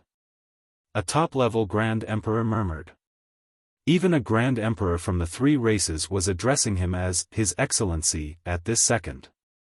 Rumor has it that at the start of the world, only chaos was present. Next, the heaven and earth were split open, then came light and darkness. The light actually originated from a single stone before illuminating everything. Wuxia spent years to find this particular stone. Of course, this was only a broken piece, not the complete thing. Nevertheless, its holy power was terrorizing enough. He engraved it on a mirror before leaving it at the academy. Its powering source was the heaven's will. Seize the opportunity and kill him now. Wuxia roared and turned into an arrow of heavenly execution, aiming straight at the overlord. One leaf to create the world. Yi turned into leaves scattering everywhere. Each leaf gave birth to one world. Their emergence had chaos powers that were connecting together. After a full connection, the force came back to Yi's true fate and fused together with his anima. All Grand Tao start from simplicity. Mortal reversion's 12 totems returned to nothingness and disappeared. There was no Grand Tao, no power of chaos. However, this reversion to simplicity and mortality created a supreme force of will beyond the Tao. A new god seemed to have been born, no longer restrained by conventional cultivation. The two of them returned to their apex state once more. Previously, the overlord had taken away their Tao power, but these two finally used their secret techniques, allowing them to recover back to peak power. This meant that in the future, even the gravest injuries wouldn't stop them from being at full power. Mortal King reaching immortality. Yi also added another move that he has been hiding all along. The armament paved out a supreme path with its Tao symbols for Yi to walk on as a being resembling a newly ascended true immortal. He was above the 9 firmaments and the ages, something comparable to the high heaven. He used his Mortal King seal, intending to annihilate the Dark Overlord. This power could instantly annihilate an 11-will emperor. Lunar Dual Slash. Mortal Reversion had 2 bloodied crescent sabers, a pair of heaven-punishing weapons, adequate enough to judge the heaven and massacre the world. Its sharp snow-white glint illuminated the entire area. Just these rays alone could kill emperors and gods in an unopposable manner. Wuxia, Mortal Reversion, and Yi all unleashed their killing moves in order to take down the Overlord. They have been scheming and waiting very long for this moment.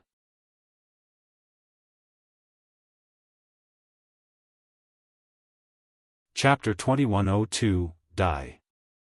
The Overlord roared against the combined effort of the trio. His true bones swept forward, intending to stop the attack. True bones was simply unstoppable. Emperors were indeed ants before its sweeping strike. Break! Wuxia utilized his 13 palaces, Heaven's Will, 3 vessels, Anima, 7 Night Tao, 12 gods and devils into the heaven-suppressing fist. At the same time, the 3 Maelstrom turned into a gigantic shield and flew forward. This full-power attack could destroy the stars. Even a 12-will emperor would find it hard to stop it. Moreover, the Maelstrom contained a primordial power of chaos. At the same time, that primordial lightstone was also emitting its strongest pressure. The darkness filling the sky earlier weakened and dissipated. Boom! Wuxia's fist with his shield slammed into True Bones and managed to stop it. This Overlord was insane. This slash could destroy everything. Wuxia at full strength was still swept by the remnant ray of the slash. Despite wearing the human skin, he still staggered several paces backward with blood dripping from the corner of his lips. On the other side, the Overlord stopped Wuxia's frontal assault, but he was struck by Mortal Reversion sabers. His wings were severed in the process of trying to block the slashes. Without this line of defense, the monarch's Mortal King seal slammed into his body. Boom! His body got destroyed right away. Ordinary emperors wouldn't be able to harm him, but this was the ultimate attack from Yi. Nevertheless, his true fate was still there. However, the real killing blow was coming in the form of a heavenly execution arrow. His true fate was frighteningly tough, but this arrow consisted of more than 10 emperors' executions. It could definitely kill just about anyone. Without the protection of his body, the true fate couldn't handle the arrow and got penetrated. Ah! A miserable scream came about from the Overlord. The destruction of the true fate meant death for any existence. Coffin. The opened coffin was closed again and the 12 laws finally stabilized under Wuxia's absolute power. The ones in the darkness became serious, evident by their eyes contracting. This particular Overlord was among the very top of their echelon, a Lord of Overlords. He had the death coffin on top of a paragon artifact. But today, he still got put down by Wuxia's group. This truly threatened them, a sense of fear that they have not felt in a long time. Is that the end? A spectator murmured before this shocking scene. Buzz. The coffin actually had runes moving around with a true fate appearing inside, trying to recreate the body. The Overlord was trying to come back to life. Rebirth, how can this be? Emperors gasped after seeing this. Everyone knew that the destruction of a true fate meant true death. Down! Wuxia roared and tightened the laws in order to close the lid of the coffin. Mortal King reaching immortality. Yi unleashed his killing move again. Lunar Dual Slash. Mortal Reversion followed suit with his sabers. Die. The furious Overlord couldn't handle the humiliation of being killed by juniors. Alas, his body didn't come back in full just yet, so the slash from his true bones wasn't half as strong as before. Boom! The incomplete form of the Overlord failed to handle the attacks from the duo and exploded again. At the same time, the emperors controlling the primordial lightstone aimed for his true fate. Smoke sizzled from it, perhaps burning it would kill him completely. The true fate was distracted and couldn't control the death coffin, so Wuxia closed it completely. Wuxia laughed and said, "Unfortunately, you won't be able to rebirth again. Rumor has it that a death coffin can bring anyone back to life once, 9 times for its master. How many times have you used it so far? Open. A majestic figure came out of the coffin, his real body. It fused together with the true fate, empowering the true fate once more. Boom! This new body lit up and tried to run away with all of its might. The Overlord wanted to run with the coffin, so he let his true bones unleash an all-encompassing strike in the sky to stop mortal reversion and Yi. Suddenly, eradication came from the 9 heavens in the form of an unbeatable attack straight for the true fate. A dreadful feeling was born in the pit of the Emperor's stomach. Emperor Suppression Art. A monarch recognized this ultimate attack and shouted in astonishment. Everyone immediately thought about a particular existence, one woman that had swept through the 13 continents. The Overlord already used his sword to stop the other duo. There was no way he could handle this sudden ambush. His true fate was smashed completely and weakened once more. Obey me. Wuxia pulled back with all of his strength so the coffin fell down from the sky. Click. In this split second, a click resounded as if something has been unlocked. The broken true fate of the Overlord abandoned the coffin and fused with true bones instead. He shattered the void to create a terrible black hole. He jumped into it in order to cross through time and space. Don't give chase, there might be an ambush ahead. Wuxia shook his head and prevented Yi and mortal reversion from following the Overlord. Boom! Wuxia caught the falling coffin. What a shame, the guy is too smart, or I would be able to gain so much more after capturing him. Wuxia was disappointed since he could get so much useful information from a dark Overlord. In a moment of life or death, the Overlord decisively let go of the coffin, a very wise move. No one else would drop such a supreme treasure, but he knew that holding on to the coffin would end with his death since Wuxia had won completely. He was also aware of the terrible consequences of captivity.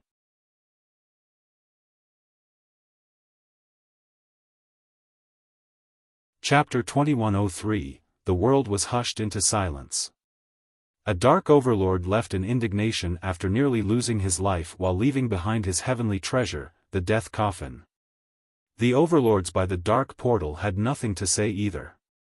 The outcome of this battle was unexpected, they thought their side would certainly win. After all, that guy was oppressively powerful on top of having true bones and the coffin. Not too many in this realm would be able to take him. However, he still ran in defeat while suffering grievous losses. Years and years and he might not even be able to reach back to this top form again.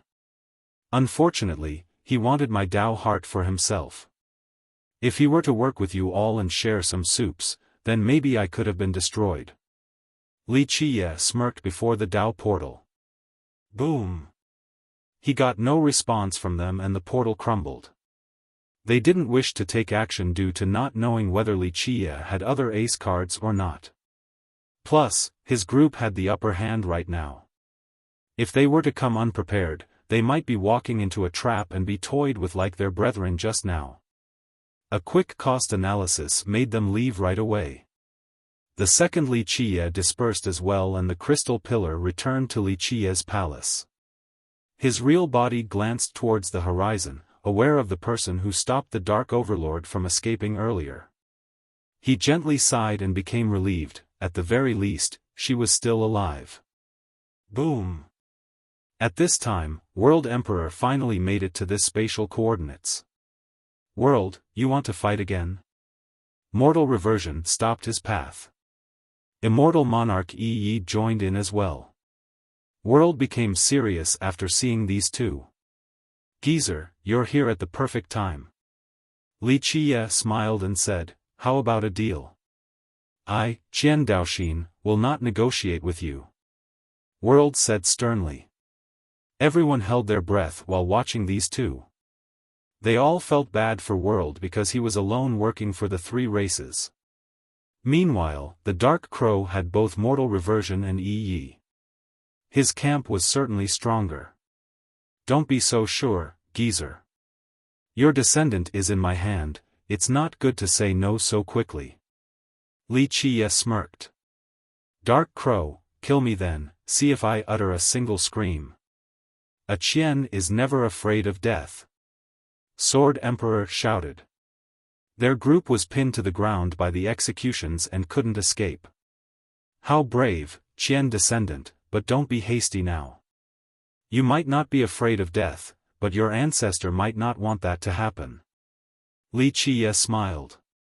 Clank, Li Qiye channeled the 12 laws and pierced completely through Free Sky and Oblivion's groups.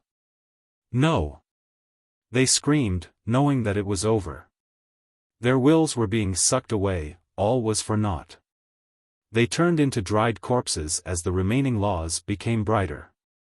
The leftover wills were then taken by the 3 maelstrom. They seemed to be bottomless, capable of absorbing so many more. I hate scums like them most. Li Qiye said emotionlessly while looking at the corpses. The surviving Grand Emperors such as Darkness and the ones from Celestial Court felt the fear of death, knowing that it was before them. Geezer, can we talk now? Of course, I'm patient enough to kill them one by one until you decide to talk. Li Qiye said. World remained cold, let go of this idea, I won't be negotiating with you. Is that so? He looked over at Sword Emperor, such a good boy, a bit arrogant and crazy, but quite a firm Dao heart. If I kill him, your clan will be without a successor. Do it, Crow. My clan has plenty of descendants, they will surpass me in time. Sword remained staunch.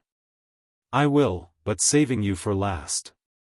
Li Qiye said before turning his eyes towards the other Grand Emperors from Celestial Court and Heaven Authority. Brother, there is no lack of firewood as long as the verdant hills remain. We Heaveners require capable talents, a few things could be regained again, but talents are hard to groom. Darkness told World. World also looked at the Emperors from Heaven Authority while they stared back at him. He was the only one who could save them right now. What do you want? He acquiesced in the end. I know your clan has an item, something I want, of course you get it. Li Qiye smiled. No. World refused instantly. Their clan would never hand over the thing he wanted. In fact, he already had a good guess when the Crow wanted to talk. There was only one thing from their clan that could tempt the Crow. All eyes were on World, they didn't know what this item was. I rather die instead. Sword screamed. Though he has never seen the real version, he was aware of its importance. It was priceless to their clan and only World knew its location. Brat, you have a big mouth. Li Qiye sealed Sword completely before clapping with a smile. Don't worry, I'm not asking for much, just a copy will be fine. World pondered for a bit, seemingly hesitating. Brother, you can get it again in the future. Darkness hurriedly told World. World glanced at the group once more before gritting his teeth, only if you release all of them. You're being greedy, geezer. But alright, I'll make an exception since you are essentially my father-in-law. 9, you may pick 9. As for the rest, I will have to apologize for refusing. This is me being quite generous already. Li Qiye teased. Your Majesty. The surviving emperors addressed him in the most respectful manner.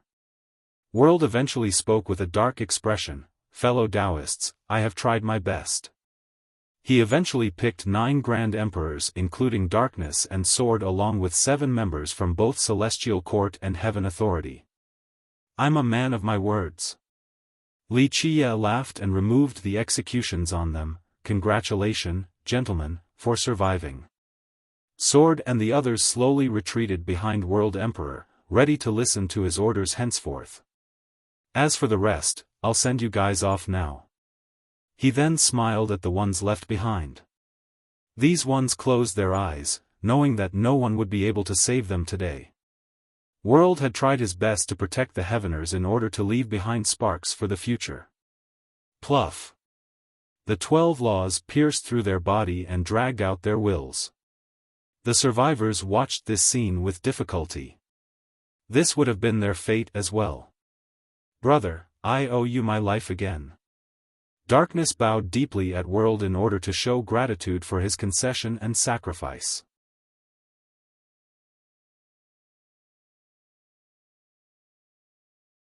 Chapter 2104. The other survivors stared at World with reverence after being spared from becoming dried corpses.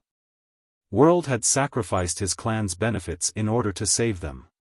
This was showing kindness, a debt as heavy as a mountain.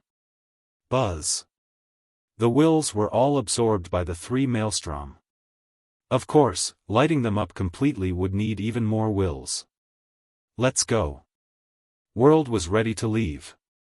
The 3 races have lost all momentum, it was meaningless to linger around. Darkness and the others were waiting for this, wanting nothing more than to leave. They came with absolute confidence in the beginning and left with despair.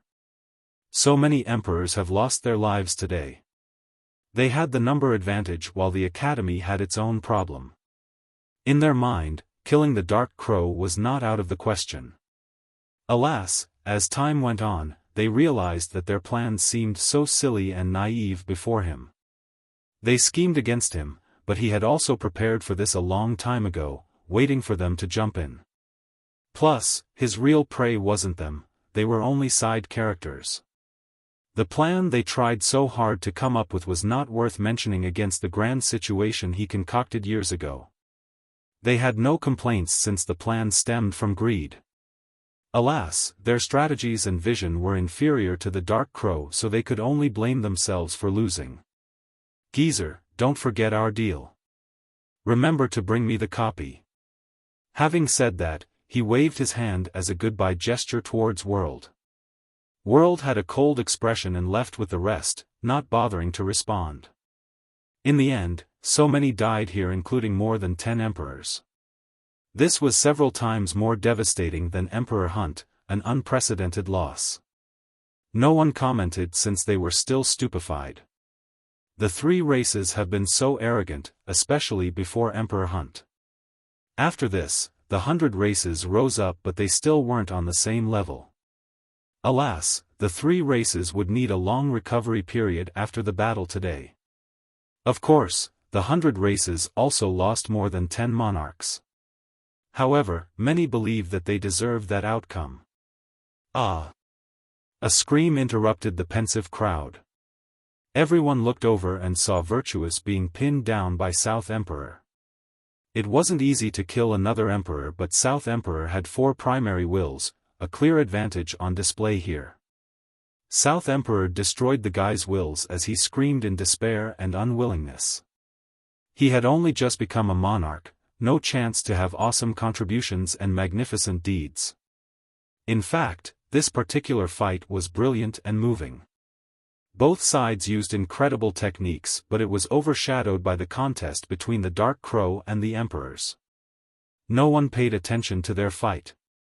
A moment of silence was given to Virtuous.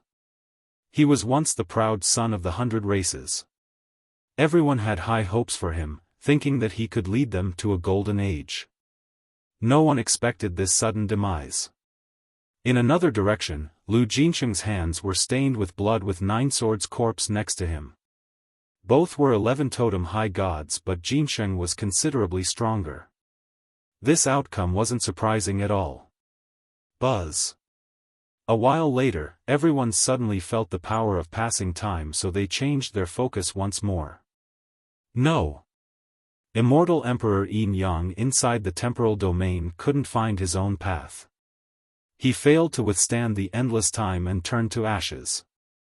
Magu recalled her domain and floated downward just like a fairy. Even the beautiful Yu Qianxian was inadequate in comparison. Boom! The thunderous detonation of the heavenly executions in the sky came about once more.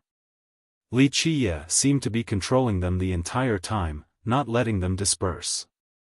He aimed this power straight for study room to the astonishment of the crowd. Boom! This terrible execution struck a small peak there. Even an emperor would go down from this strike, let alone a pitiful landscape. Alas, this peak remained standing, albeit with cracks. Muds and pebbles continued to fall down, leaving only a big boulder resembling a wall of sorts. As the bolts assaulted it, luminous light lit up and the currents flowed through the wall. Strangely enough, the execution seemed to be wanting to activate the runes on the surface. Everyone found it unbelievable that this wall could withstand the execution. What the hell was it made of? In fact, the ancestors of the academy themselves had no idea about this wall. Only the prince knew a little bit because his father and grandfather had researched it. The bolts gently draped down like a stream on the surface of the cliff. Of course, it still required more times before it could light up the entire thing. The emperors were staying the hell away. Being too close might invoke the wrath of the execution, a suicidal attempt. Alright, gentlemen, the fun is over. Go back now. Wuxia clapped his hands and laughed. All existences didn't dare to refuse him. Even World Emperor had lost, there was no point for them to act cool or tough before the Dark Crow. They retreated in such a prudent manner, not daring to cause any noise. Don't forget, it's better to play it safe in this world, no need to run your mouth. Wuxia said flatly. It didn't sound like a threat due to the tone, but it was more intimidating than anything. Even the top characters felt suffocated. They have heard about the legends of the Dark Crow and his forbidden rules. Talking about this event was out of the question now. In the past, they assumed that the storytellers tried to be mysterious with exaggerations. This was no longer the case, an existence indeed existed, one that should never be talked about.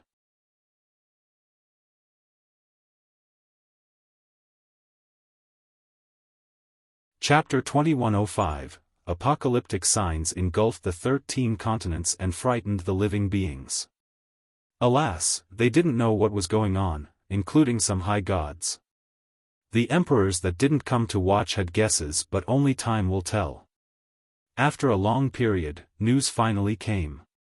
After all, no walls could truly block all winds and flames. Messages about the disaster at the academy and the attack of the 3 races came about. More than 10 immortal monarchs lusted after the treasures there and joined the ranks of the attackers too. However, the academy was powerful and had help from monarchs like Life Peach and other high gods of the 100 races. Eventually, immortal monarch Yi and mortal reversion ancient god came in person to stop the experts from the other side. Furthermore, beings in the darkness also stretched out their claws for the treasury. The end result was the academy and its allies triumphing over the 3 races and taking down more than 10 grand emperors. The 3 races would need a long time to recover from this. Wuxia was not mentioned in these news at all, neither did the Dark Crow. It was he who killed the emperors and defeated the Dark Overlord, but the message excluded him completely. Yi and mortal reversion became the main fighting force of the 100 races. Of course, these two also played a pivotal role. This version made Yi and mortal reversion even hotter in the 13 continents, especially when people found out that Yi had a true immortal armament.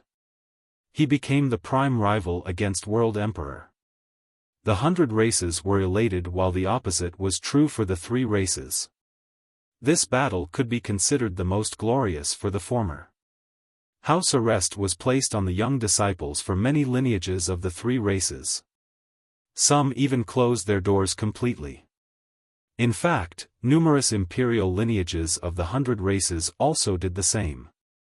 Moreover, these orders were from the monarchs themselves. It was understandable why the 3 races would act with such caution, but the 100 races were the winners. They should be utilizing this momentum in order to expand if the 3 races chose to be reclusive. Thus, people didn't understand the choices. There would have been a backlash if it wasn't for the fact that the emperors wished for this. This was mainly because they didn't know of an even more terrifying existence behind Yi and mortal reversion. Some time had passed yet people continued on talking about this battle. The tales got out of touch with reality. Eventually, it finally had a name, Emperor Demise. The academy didn't return to arrogance yet from the ancient world. The emperors started to leave. Li Qiye personally sent Yi and mortal reversion away. He said, "You two are the pillars in the future, your decisions will change everything. We'll try our best to not let you down." Yi bowed deeply towards Li Qiye. "There are many more dark overlords, an alliance will be necessary between you and the other emperors," Li Qiye stated. "Don't worry, we'll discuss this with them," Mortal Reversion said seriously. The two were aware that there were hope and endless possibilities in the future, but the darkness was too big of a threat. Those beings were too powerful.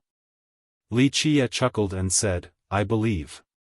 The 13 continents are very powerful too. There will be hope with solidarity, but do not show mercy to those who choose the darkness. We'll keep that in mind, teacher." The two bowed again before leaving.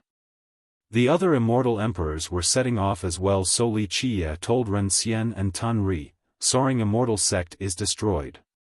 Tun Ri smiled wryly before sighing, "The descendants have their own fate, I can only say that they have picked the wrong path." He was aware that there was only one reason behind its destruction, involvement with the ancient Ming. Li Qiye wouldn't have done it for any other reason. He himself had spent a lot of effort in building that power. "It's my fault." Ren Xian spoke with regrets, "I couldn't keep a closer eye on my wife, I'm too ashamed to see the ancestors." Having said that, he deeply bowed towards Tun Ri. Before leaving the 9 worlds, he had warned his wife and children before since he couldn't personally put her down. "Forget it." Tun Ri gently waved his hand and lifted Ren Xian up. "No lineages last forever, it was only a matter of time as well for Soaring Immortal. Its existence doesn't matter. The lineages didn't matter as much at their level." Li Qiye said, "Celestial Academy is still here. It's fine to not have Soaring Immortal, but when the Academy is gone, that will be the withering day of our human race. Once the 13 continents are done for, so will the 9 worlds. It won't be hard for someone who can take down the 13 continents to do the same for the 9. The two realized that this potential day wasn't that far away. Li Qiye's intent was not to scare them. "The future requires your protection." Li Qiye continued on. "We'll try our best." The two bowed at him. "Go now." Li Qiye nodded, "Maybe I won't be able to see you two on the battlefield again." "Teacher?" The two shuddered. Li Qiye stared at the horizon with a future-piercing gaze before turning back at the two. "There is an even bigger danger than the Dark Overlords. Thus, they are your responsibilities, I have other things I must do." The two were aware of Li Qiye's goal, but they couldn't help him since they need to stay and protect this world. They left after another deep bow. Li Qiye then called for Golden Dragon and Tyrant Tiger. "How does it feel to be back home?" The two beasts were originally from the 13 continents. They had a divine bloodline, not true divine beasts, but were still quite powerful. "Feeling pretty old," the dragon said sentimentally. "These two have been mortal enemies and fought each other during their entire lives. Alas, the two fell into the 9 worlds by chance and couldn't return. Not too bad." The tiger was much more optimistic. "There's time to teach some disobedient children a lesson, nothing else to do." One could only imagine how many juniors in his race were about to pee their pants from the punishments. Li Qiye looked at the two and said seriously, "I have promised you two something, it is time for me to carry it out." The two beasts became spirited and sat straight up with flashing excitement in their eyes.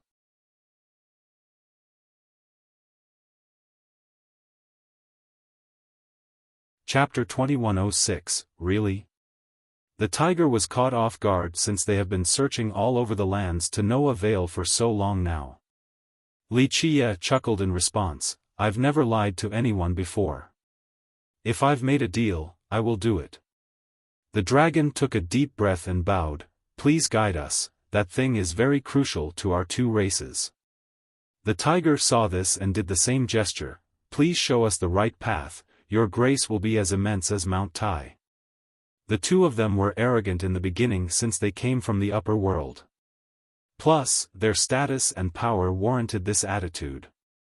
However, after seeing Li Qia's real ace cards, they finally realized how terrible the Dark Crow was.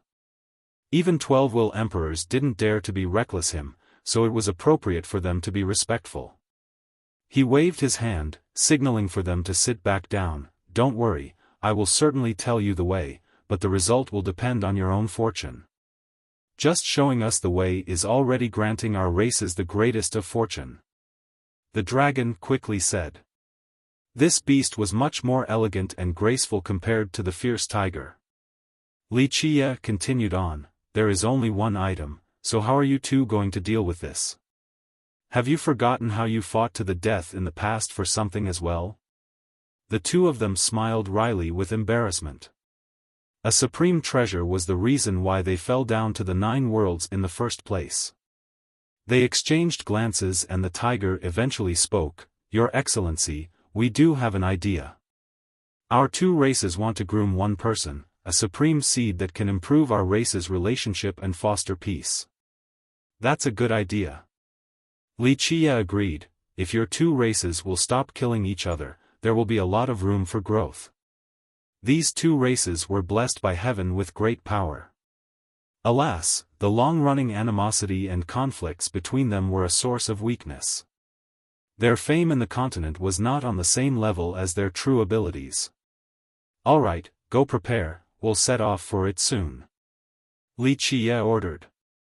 The two were too excited but they still remembered to bow once more before leaving. Li Qia sealed space and took out the yellow cloth. A slender figure quickly took form on it. At this moment in time, the figure was more discernible than before. Prior to this, she looked more like a simple ink painting. Now, she was an exquisite work of art. This was a supreme beauty that would take away the light in the stars. Yu Qianxian was certainly no match for her in terms of looks. The reason why she was coming into form was due to the cloth being stored in the jade vase. Hey, what do you think you're doing, ignoring me for so long? The girl angrily inquired.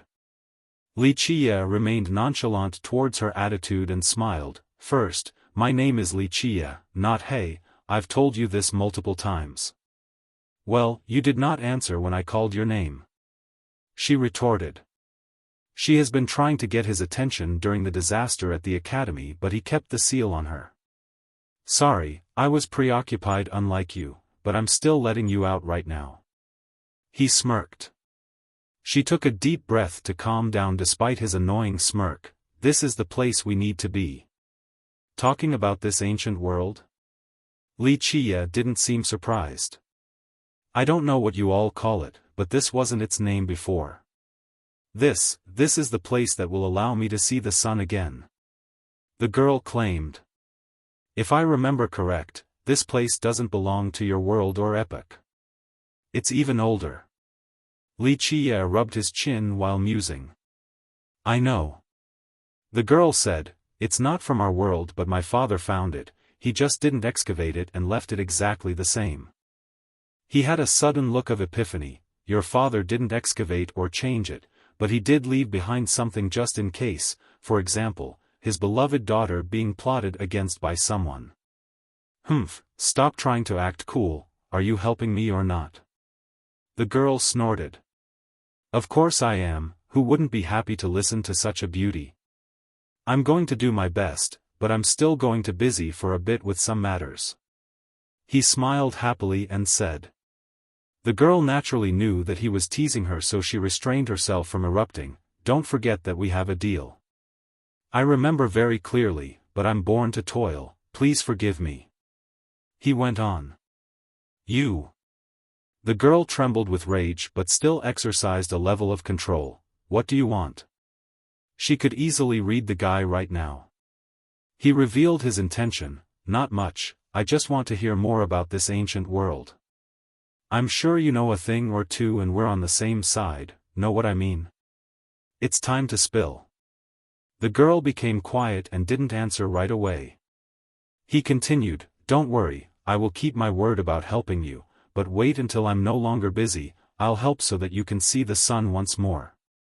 "There's nothing to talk about," she finally uttered coldly. He had to shrug and said, "Looks like we aren't sincere enough in this cooperation. I might not know everything, but I do have a good grasp on this ancient world. Li, do not push it. I don't want to talk, not because of some secrets, but these matters should just be left alone," she sternly shouted. "I know that it has to do with the past." He looked at her and eventually nodded. "Fine, I won't force the issue. We do have a deal, so tell me what to do to help you." His concession actually worked on her. She said slowly, "I won't talk about this place, but other stuff is fine. I might be an asshole, but I do not pry others' business." Li Qie assumed the appearance of a gentleman. "Please, no need for that, I know exactly what kind of person you are." The girl had a look of disdain. "Why are you lingering around here? Don't tell me it's for sightseeing or treasures." "Humph. Oh, I guess we're becoming close enough that you can know what I'm thinking." He smiled and said, "I'm not mistaken, you are finding the world that doesn't exist." She sneered. "A bit interesting. Let us assume that I am indeed looking for it. I think I know much more than you on this matter." He clapped and said. The girl snorted, "Really now? I haven't been there, but my father did and even established a Dao lineage there. You still think you know more than me now?" Li Qie's gaze became serious as he stood there silently. "Your turn to be surprised, The girl continued, "If you really want to go, my information might be useful." "Indeed?" He nodded. "Well, you have told me so much and I'm definitely biting your bait. Looks like I have to do my best to let you out then." "That's more like it." She nodded satisfyingly. "Don't gloat now." Li Qie shook his head. "If I want to force information out of you, I have plenty of methods, but I rather do it in a civil manner. That's more beneficial." The girl didn't like this comment but admitted that this was indeed the truth. She was the one asking for a favor, not him. "Why are you looking for it?" she asked. "Then why did your father look for that world? To save his epoch? To find a safe place for his daughter? Of course, it certainly wasn't for his own sake since he chose to return." He revealed a faint smile. The girl reflected about the past and eventually spoke softly. "I don't know what he wanted, but he wished for me to go there. Alas, my cultivation was limited, and wanted to fight with him to the end anyway. I'm sure he was strong enough to have ways of bringing you there," he said. The girl nodded. Her father was immensely strong and there was nothing he couldn't do except escaping the disaster. People need to learn to forget in order to survive. He added, knowing exactly why the little girl doesn't want to leave. It wasn't just because of her father, she still had attachments to others in this world. 1. Qianxian is getting the short end of the stick in these descriptions.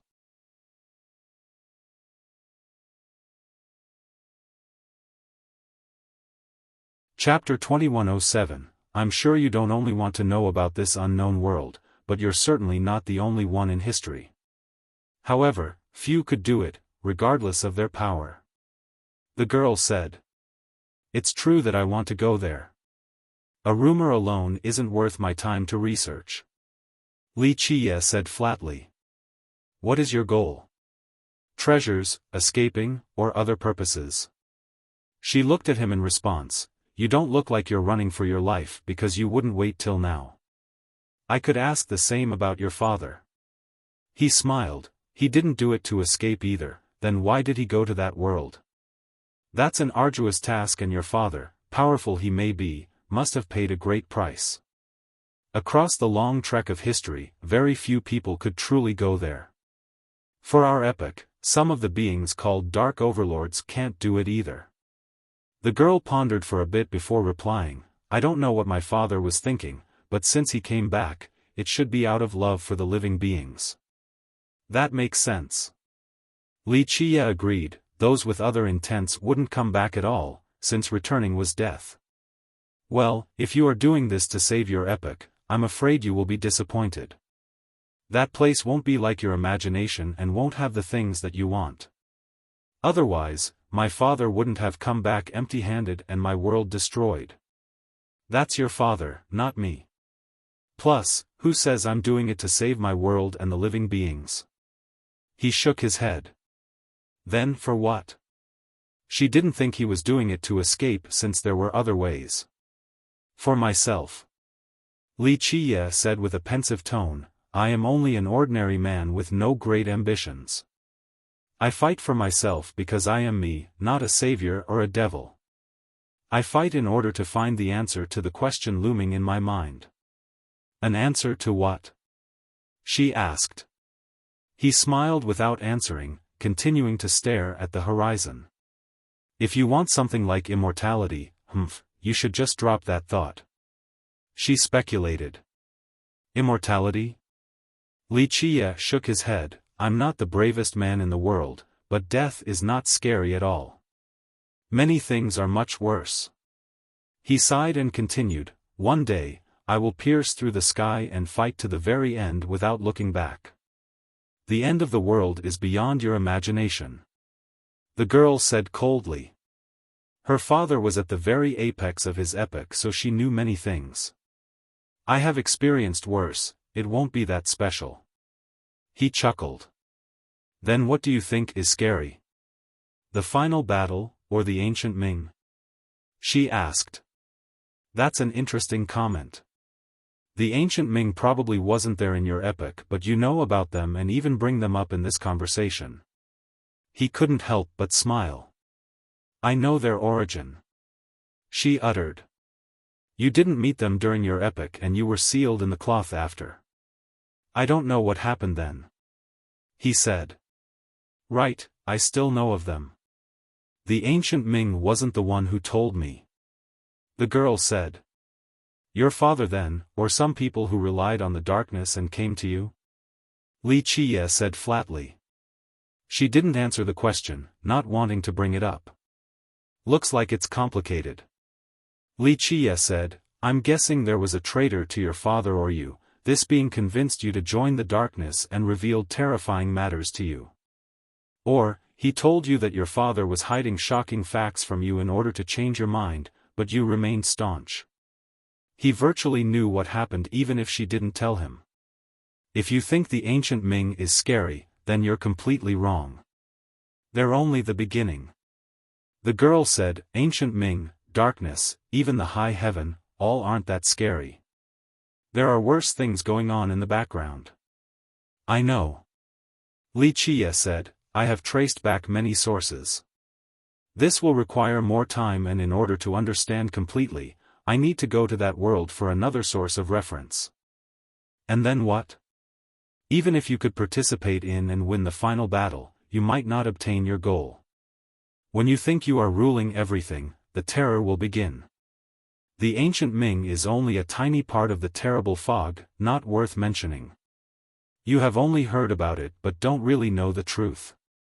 It is still limited to speculation, a faint outline. He smiled. So what?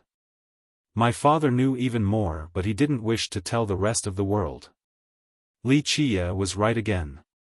The girl didn't know all the details, but after that being tried to persuade her, she went to question her father.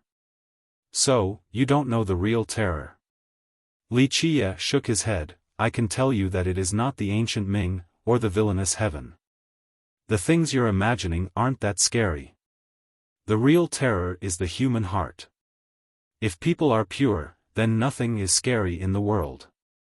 The heart and mind are the sources of everything. She was moved by this statement. Perhaps the scariest thing wasn't much compared to the heart of men. Her experience was the perfect example. Li Qiye continued with a gaze full of determination. Regardless of the outcome of the fight, I will bravely tread forward to whichever location. Even if there is nothing at the end of the world, I will fight at the end of the world. You think you can win? She asked after a brief lull. Terror starts from the heart, but so does courage. As long as my heart is fine, I will be the last one smiling. He gave her the best answer. Maybe you are right. Her voice turned softer, but my father says, if the judgment of the high heaven isn't around, some other, worse judgments will take its place. So your father wavered. He calmly said. He would never. She shouted with a changed expression. You misunderstood me. He explained, I'm not saying that he stopped believing in his ideals and beliefs, but more of himself. He thought that even if he could make it to the final battle, he still wouldn't be able to save his world because, like you said, there are scarier things afterward. That's why your father didn't tell you the real secrets. She gently sighed and said, You're right, that's why he wanted me to hide up above. That might not be useful either. He chuckled. At least there is still hope. He knew that things were much more serious than his expectation. That's why he gave up in the end. He knew that even if he could continue fighting, it wouldn't change anything. This is also why those closest to you also chose the darkness. Li Qie deduced. She fell into silence.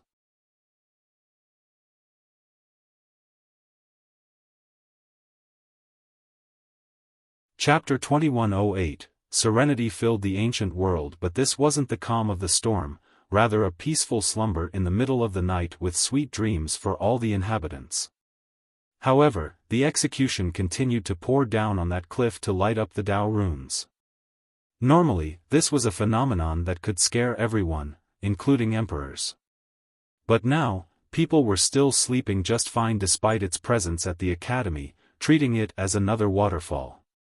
The horde of beasts and birds were the real masters of this domain, but none could be found, all hid deep in their lair. It was no longer about attacking the academy. They were thanking their fortune for not being hunted down. The academy was no longer worried about treacherous thoughts and unfriendly schemes. It had firmly established itself as the orthodox power of the 100 races. The ancient world also suffered heavy damage with many mountains and rivers in disarray. However, it had a mysterious power. These broken landscapes would slowly turn back to their original appearance. Li Qie, Tyrant Tiger, and Golden Dragon were traveling deeper into this world with great speed. One step from them could cross through a massive area, but they weren't in a rush. They took their time appreciating the lofty sceneries. There were numerous fierce beasts around. One diamond ape was as tall as a mountain, but it quickly fled back to its cave after seeing through. They also saw a python the size of a river, taking up a huge area while breathing in and out smokes and clouds. The fish and birds didn't dare to get close. Of course, this python slithered away into the ocean after catching sight of the group. Another eagle with wings blotting out the sky and beak wide enough to take down hills quickly flew away when the group got near. These monsters were certainly strong and intimidating. However, the real monster was Li Qie. Wherever he went, these monsters would run back to their lair or drop to the ground in fear. They didn't dare to get up even after the group had gotten far away. He was the ruler of this ancient world, the supreme paragon, the untouchable master. The monsters had a keener instinct than any cultivator, so they were aware of his status. Fiercest is the right title for you. These monsters and devils are not worth mentioning in your presence. Tyrant Tiger commented while laughing. It was reality veiled as a joke. The Dark Crow was indeed the top existence right now. The beasts consider me as their king because I was the Dark Crow. The myriad races consider me as their leader because I was the sacred teacher. He joked back, stating something quite impressive that only he was qualified to say. The dragon became sentimental, thinking that no one in this epoch could stop him right now, not even the dark overlords. Rumble. Sounds of wood creaking and stones moving continued the whole time. This world was fixing itself, the cracks on the ground were closing. What a magical world. The dragon said, able to recover from such massive damage. This is the core of an epoch, similar to remote wildland. Li Qiye replied, seemingly in a good mood. It was even larger back in their era, much larger than the 13 continents and 9 worlds combined.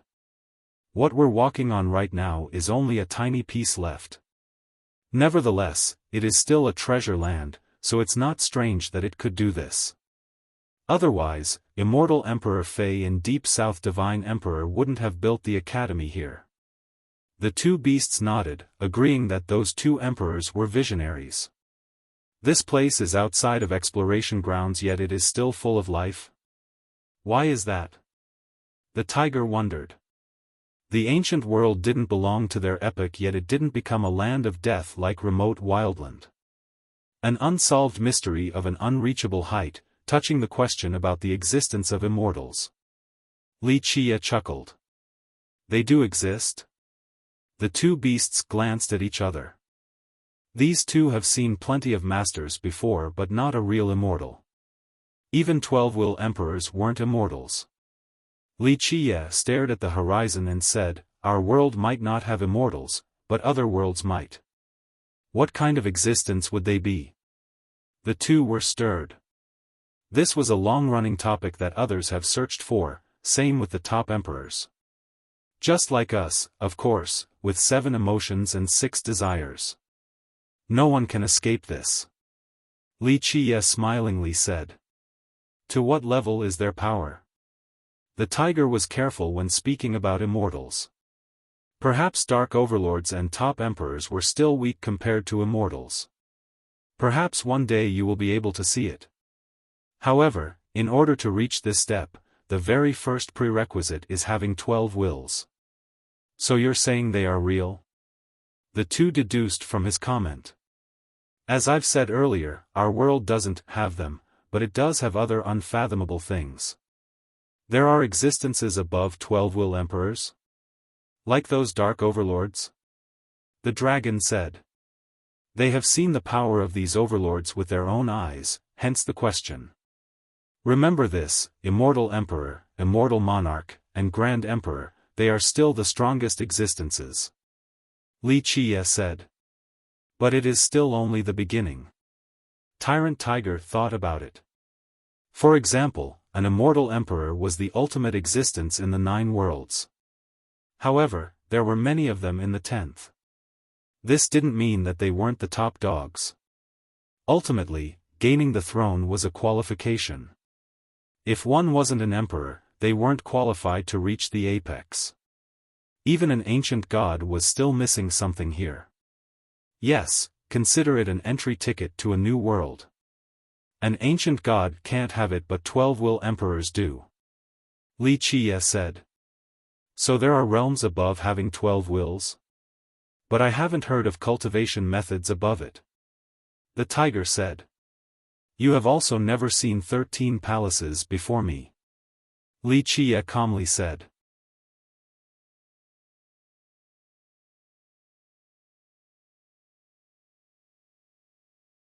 Chapter 2109. The two beasts were startled after remembering this. They have indeed never seen 13 palaces before. Everyone knew that 12 palaces were the extreme, but Li Qiye had broken this belief, the only person to do so. Thus, the two became skeptical about the current cultivation scene of the 13 continents. The Dark Overlords were good examples as well. Perhaps there was a higher realm above having 12 wills? A few things remain ungraspable before having 12 wills. After fulfilling these requirements, they might be worth chasing, the reason why Immortal Emperor Min Ren and Deep South Divine Emperor chose to go on the expeditions. Li Qiye added while the two were in a daze. How does one cultivate afterward? What kind of path is it? How come people never talked of this? The dragon asked so many questions.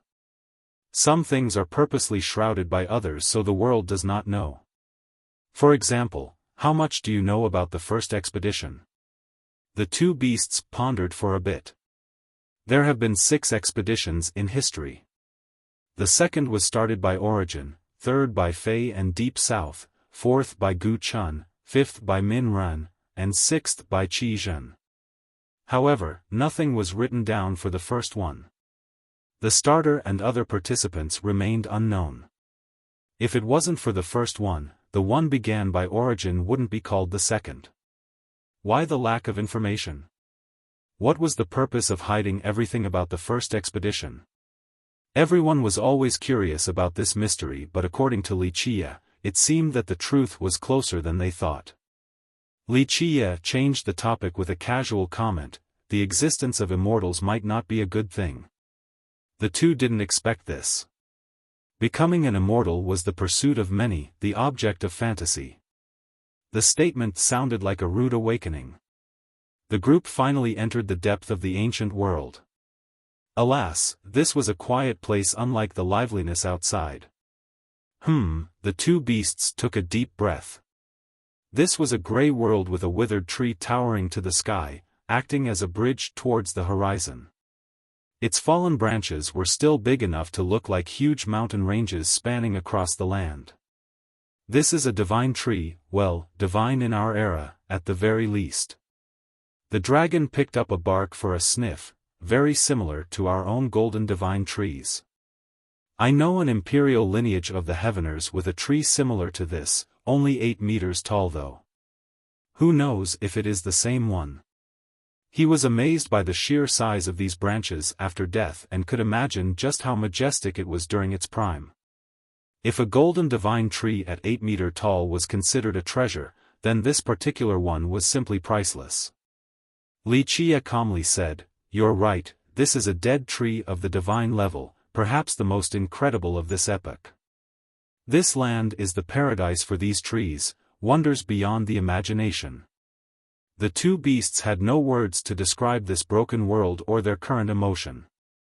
If such a paradise were to exist in the present, people would be driven mad with greed. Wait a minute, a paradise for trees, the two became ecstatic after realizing something. That's right, the thing you are looking for is right here. Wuxia nodded and led the way. The two calmed down and quickly gave chase with excitement. They have spent so much effort yet unable to find this thing. Today, they could finally accomplish their long-cherished wish. As they delved deeper inside, there were more branches coming out of the mud all the way to the sky. They twisted and turned, resembling a massive briar blocking the way. The two beasts felt quite down because the branches have lost their divinity or they would still be very precious. Finally, they reached a precipice made out of branches. There seemed to be a nest down below. The thing you're looking for is down there. Good luck. Wuxia pointed over yonder. They looked forward and only saw the fog. Perhaps there was an endless world looming below with numerous branches. I can feel its breath. The dragon focused his gaze and became serious. Right, just as I've remembered. The tiger arched its chest, seemingly becoming several thousand years younger. I have carried out my promise taking you two here.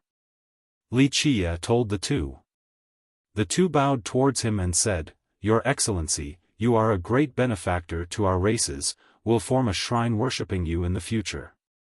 Go now." Wuxia chuckled and left. The two glanced at each other afterward. The tiger asked, "Old dragon, are you ready? Million years of searching just for today, let's go."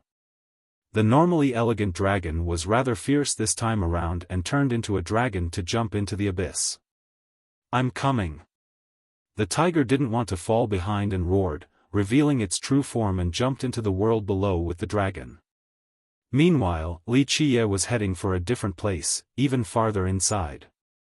He climbed up the sky and reached a gigantic planet above. There was nothing here since no creature could survive in this place. Activate.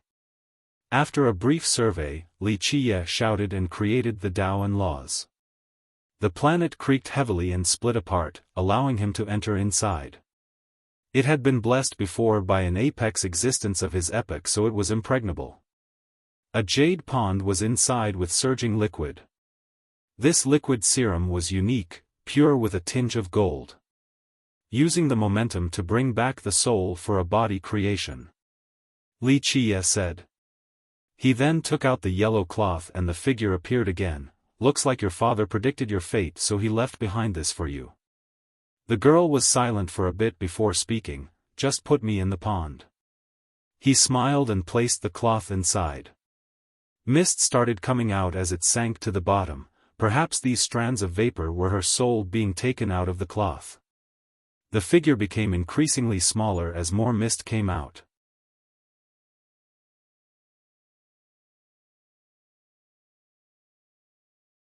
Chapter 21:10. The figure seemed to be becoming one with the pond, or perhaps the entire planet. I need a very long period to create my body again. The girl's voice came from the pond. The figure and its spirituality were now gradually disappearing from the cloth. If that's the case, I'll be leaving then. I have carried out my promise, you will have to do your part in the future. He chuckled and said. Humph, I can keep my words. The girl snorted, seemingly unhappy with his attitude. Good. He nodded and turned to leave. My name is Long Xiao. Remember well and do not call me a little girl the next time we meet. She called for him. My name is Wuxia, I'm sure you won't forget. Wuxia smiled and left. After he was gone, the cloth was at the bottom of the pond and the figure finally disappeared completely. Who knows what would be born here in the future? Wuxia didn't wait for the dragon and tiger and went back to the academy by himself. They didn't need him to wait for them either. This pertained to their race's origin, so they needed to rely on themselves. He had already carried out his end of the bargain. He called for Yao Ting after returning because he was about to leave. Nevertheless, he was still worried for this little girl. She was quite awkward after seeing him, not knowing where to place her hands and didn't even dare to look straight at him. This was completely reasonable. Who in the academy right now wasn't scared in front of him? She knew that this was a supreme existence respected even by the emperors. It was as if this was a dream. A little character like her couldn't get close to an emperor or an ancestor of the academy, let alone a being of this level.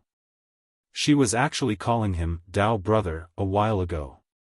This made her have cold chills when thinking about it. Luckily, Wuxia was nice enough not to care. Her restrained appearance made him smile while thinking about a long-gone friend. Sit down. He waved his sleeve and told her to stop being so reserved. She quietly sat down without speaking, head lowered. Just being able to sit before a supreme existence was a great honor. What will you do after graduation? Wuxia asked. She didn't expect this question despite thinking about the answer 1,000 times before. She hesitated, not knowing her direction just yet. I'll probably go back to the village. In fact, she didn't know what else to do besides going back home. She wasn't like the other students from the great powers. They had a clear goal after entering the academy and would go back to serve their sects and kingdoms. Her cultivation journey was one of coincidence, so she had no future aspiration. She was one of the better graduates and had plenty of potential, so many other great powers would want to recruit her. Alas, due to her lack of ambition, she didn't want to join these great powers for more room to grow in the future. Though her tiny village couldn't compare to the great powers, it was still her home, a place where she could feel warmed. That's fine too, no place in the world is better than home, a place worthy of your love. Wuxia said softly. Yao Ting's mouth opened but no words came out. He took out something and showed it to her. We are connected by fate and I don't have anything else suitable for you, let this be a goodbye gift. He gave her none other than the 88,888 Dao fetuses armament from Mad God Ominous Ground. Yao Ting took a deep breath after seeing this armament. Despite having never seen anything like this before, she instantly recognized its precious value and didn't dare accepting it. Take it. Wuxia convinced, this is fate, a fortune of yours. There was nothing else she could do. A supreme existence would never take back a gift. She bowed after accepting it. Go, try your best, there are many things to learn in the future. He waved his hand and said. Her mind was running amok and didn't know what to say. The disparity between their status was too great. He was supreme while she was a nobody. As she was departing, the pensive fella called for her again. The future won't be peaceful. When the disaster comes, the small shrine in the village will be able to help you. And then, as what to do next? Listen to your Tao heart.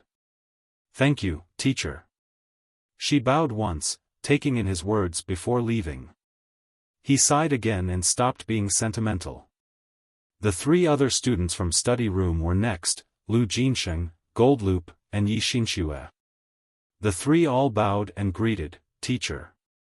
Xinxue and Goldloop were reserved just like Yao Ting. Jinsheng was aloof and much more natural since he was already aware of Li Qiye's terror from the start. I will be doing a half-assed job, others will have to teach you in the future. Li Qiye smiled and said. Most coincidences were a type of fate, so was this event in study room. Jinsheng, what is your plan? He asked. Nether Lunatic was cured now, no longer needing to disguise himself as a student at the academy. I might stay at the academy to teach something, who knows? He revealed a rare smile. There was no doubt that this was a decision made long ago, not just a momentary whim. That's not a bad choice. Li Qiye nodded approvingly. Jinsheng continued with a smile, I have gained a lot at the academy. There would be no Nether Lunatic without this place, only a regular Lu Jinsheng. Alas, my prideful self back then didn't want to admit this and thought that I would have shined regardless of the location. Plus, it saved my life recently too, so it is time for me to work and give back to the academy and its students. The recent disaster has affected him greatly. So many high gods and immortal monarchs were ready to die to repay the academy. It had never asked him to do anything for it, so now that he was at the top of the power pyramid, he should be repaying his debts.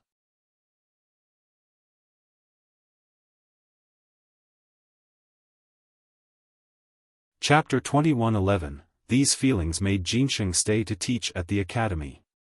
Though he was only one step away from being an ancient god, a being with boundless future, he still made up his mind to do the right thing. Li Qiye smiled and said, everyone was arrogant once. The academy is worthy of your effort and the future certainly won't be easy. Having a capable combatant like you is worthy of celebration. This decision has made Jinsheng much happier and smiled, recalling when his fiery self spewed out aggressive words against the teachers and left the academy. Now, this was a type of fate, becoming a teacher and dealing with students in his old age. And you? Li Qiye looked at Goldloop.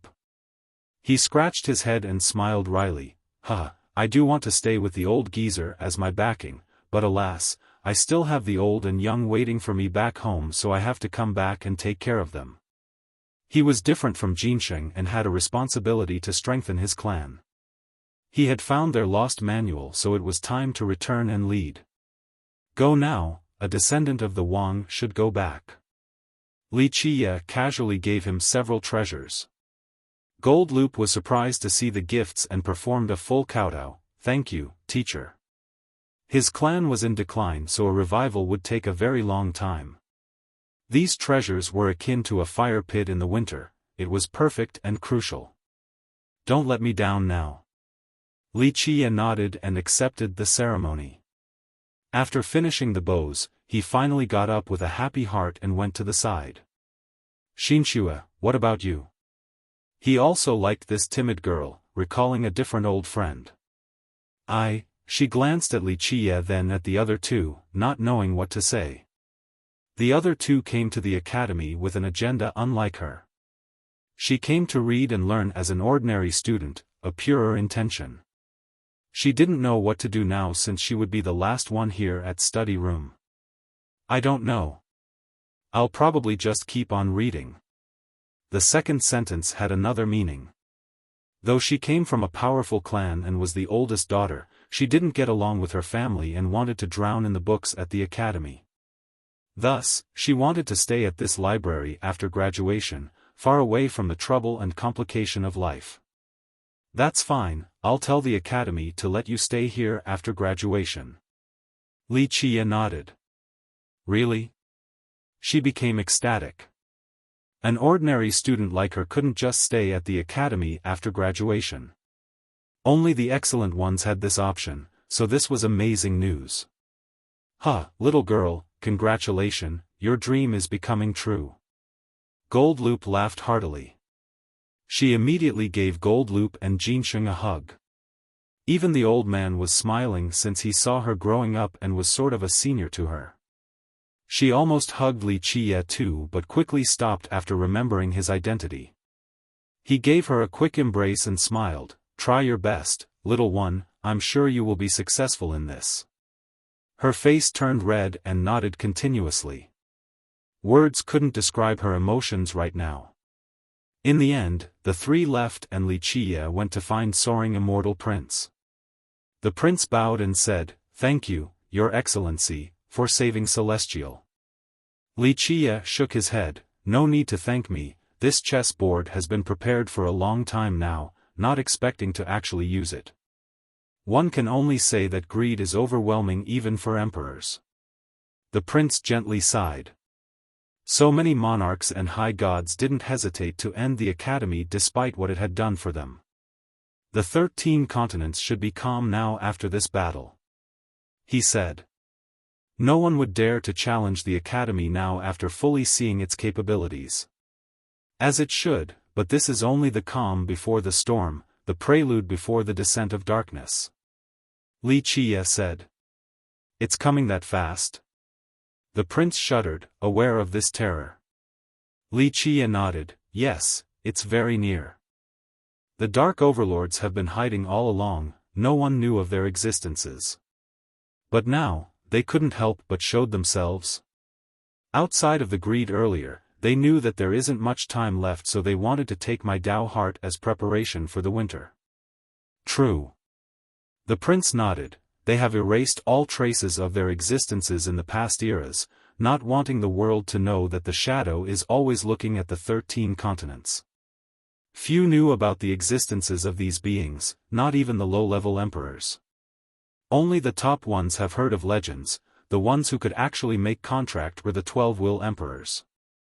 Nevertheless, World and his peers wouldn't tell the world in a reckless manner. A war is inevitable in the future. Li Qie said, I hope that light of the academy will be eternal. As long as it is around to guide the 100 races, even if it is weak and flickering, it will be just fine as a symbol of hope in the darkness. I hope so too. The prince sighed, we'll certainly try our best, but what we really want is for you to guide us as the lamp. Li Qie shook his head, it's time for me to leave. I won't be around in the future, there's something else I must do. Where are you heading to? The prince wasn't surprised at all, understanding the importance of Li Qie's task. His father and grandfather also did the same. I don't plan on participating in the final battle for now since it's much more arduous than you can imagine. I'm going to someplace else, an untouchable world, for further research in order to reach a greater height. I must open a new page for this epic, or it will be too hard later. Your father and grandfather have thought of this as well. The mythical world that does not exist? The prince asked. He knew many things due to his background. Both the emperors have tried to find the door to this world, but due to a lack of fortune, they gave up and chose the ultimate expedition instead. Yes, the timing and fate weren't right for them, but I have prepared enough for a trip. Li Qie said.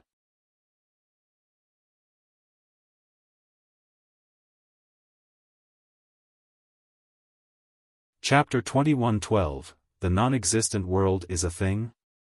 The prince had heard his seniors talked about it too many times. The reincarnation of the epochs means destruction, but that world is still an exceptional, capable of escaping from all punishments.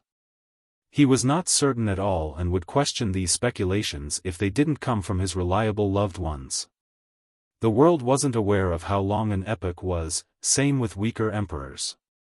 This was a privilege left to the 12 will existences that could gaze through the river of time. They came to find that no epoch could escape from this cycle. Thus, they started the expeditions in order to jump out of this rule so that they could protect their epoch. Outside of this path, rumor has it that there was a world outside of the destruction cycle, not under the gaze of the high heaven. It was an incalculable and unreachable world.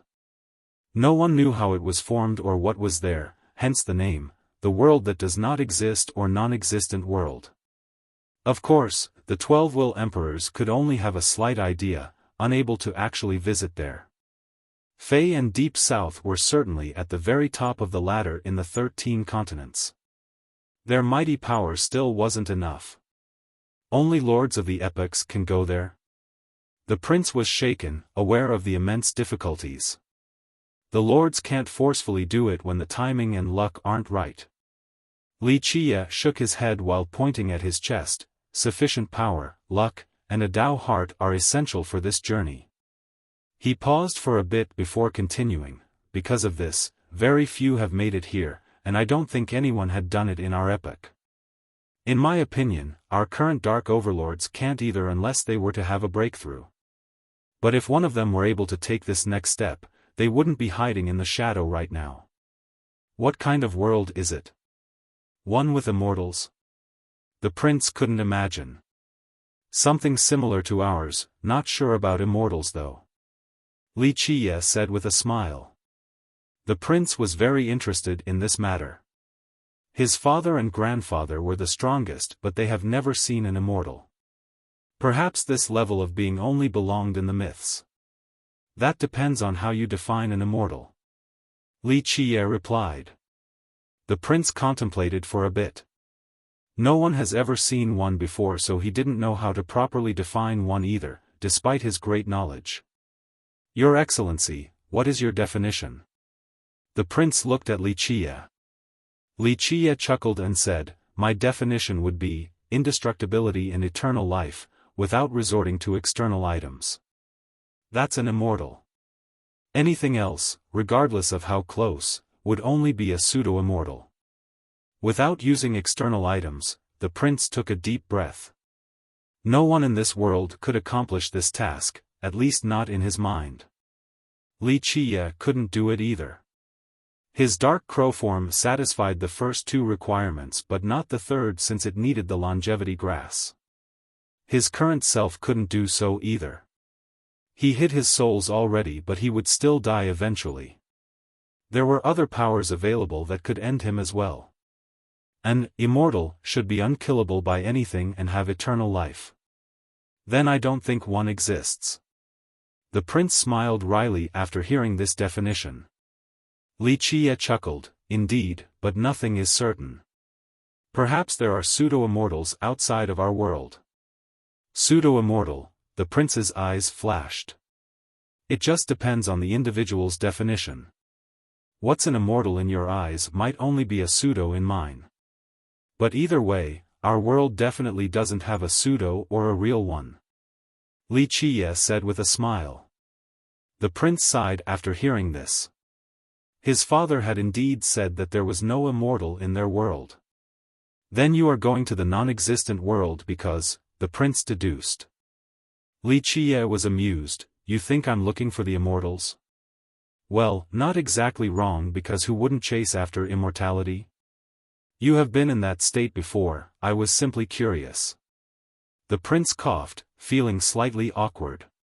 Perhaps that world really has existences of this level, but like I said, I'm going there to open a new page for this epoch. It would be nice to see these immortals as well. Wuxia smiled. I simply can't fathom them at all. The prince said. I don't know what they are like either, only that there are beings that have survived the ultimate expedition. Wuxia continued. The prince stared at him and commented, I know that you're one of them. You are only half right. Wuxia shook his head, in fact, I'm not the only survivor from our own epoch. There are others? The prince was shocked. That's right, even earlier than me in our epoch. Wuxia revealed. The prince took a deep breath after getting this confirmation. His father had told him of this before, the legend is true then. Faye and Deep South have speculated of this possibility before, but they didn't have any concrete detail. How did they return? The prince asked. I don't know. Personally, the final battle is probably impossible to come back from, but some have made it in our epoch.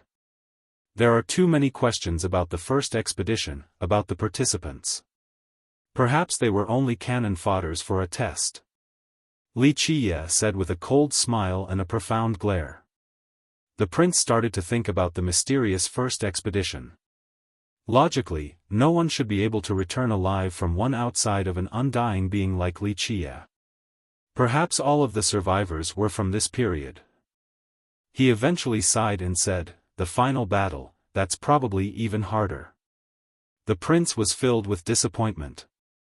The top beings from all the epochs couldn't come back, including his father and grandfather. He knew them well enough to know that they weren't the type to give up halfway as deserters. Thus, their fate could be easily guessed. Well, I can't say either, but I believe there is one survivor from the final battle. Li Qiye said. Does that mean this person won? The prince suddenly became excited. This gave him hope for his family members. Usually, in many other novels, this is indeed a realm, so I'm going with pseudo. Just note that this would be a bad usage, if someone were to say, you're just a pseudo-immortal. In that case, false/fake immortal would work a bit better. In Chinese, this title works just fine as a realm and is tone/attitude dependent to show respect or dead-eyne.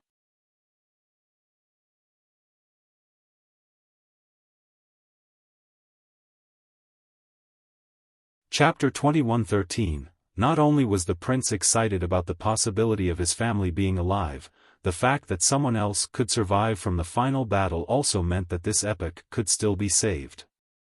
But if people have returned, why were their epochs still destroyed? Why couldn't they guard it? He thought about something else. That's the most interesting part, and one of the reasons why I want to go to non-existence. Li Qiye chuckled. If I'm correct, some have made it to the end of the ultimate expedition and left successfully. What? If that's the case, why didn't they return and protect their epoch?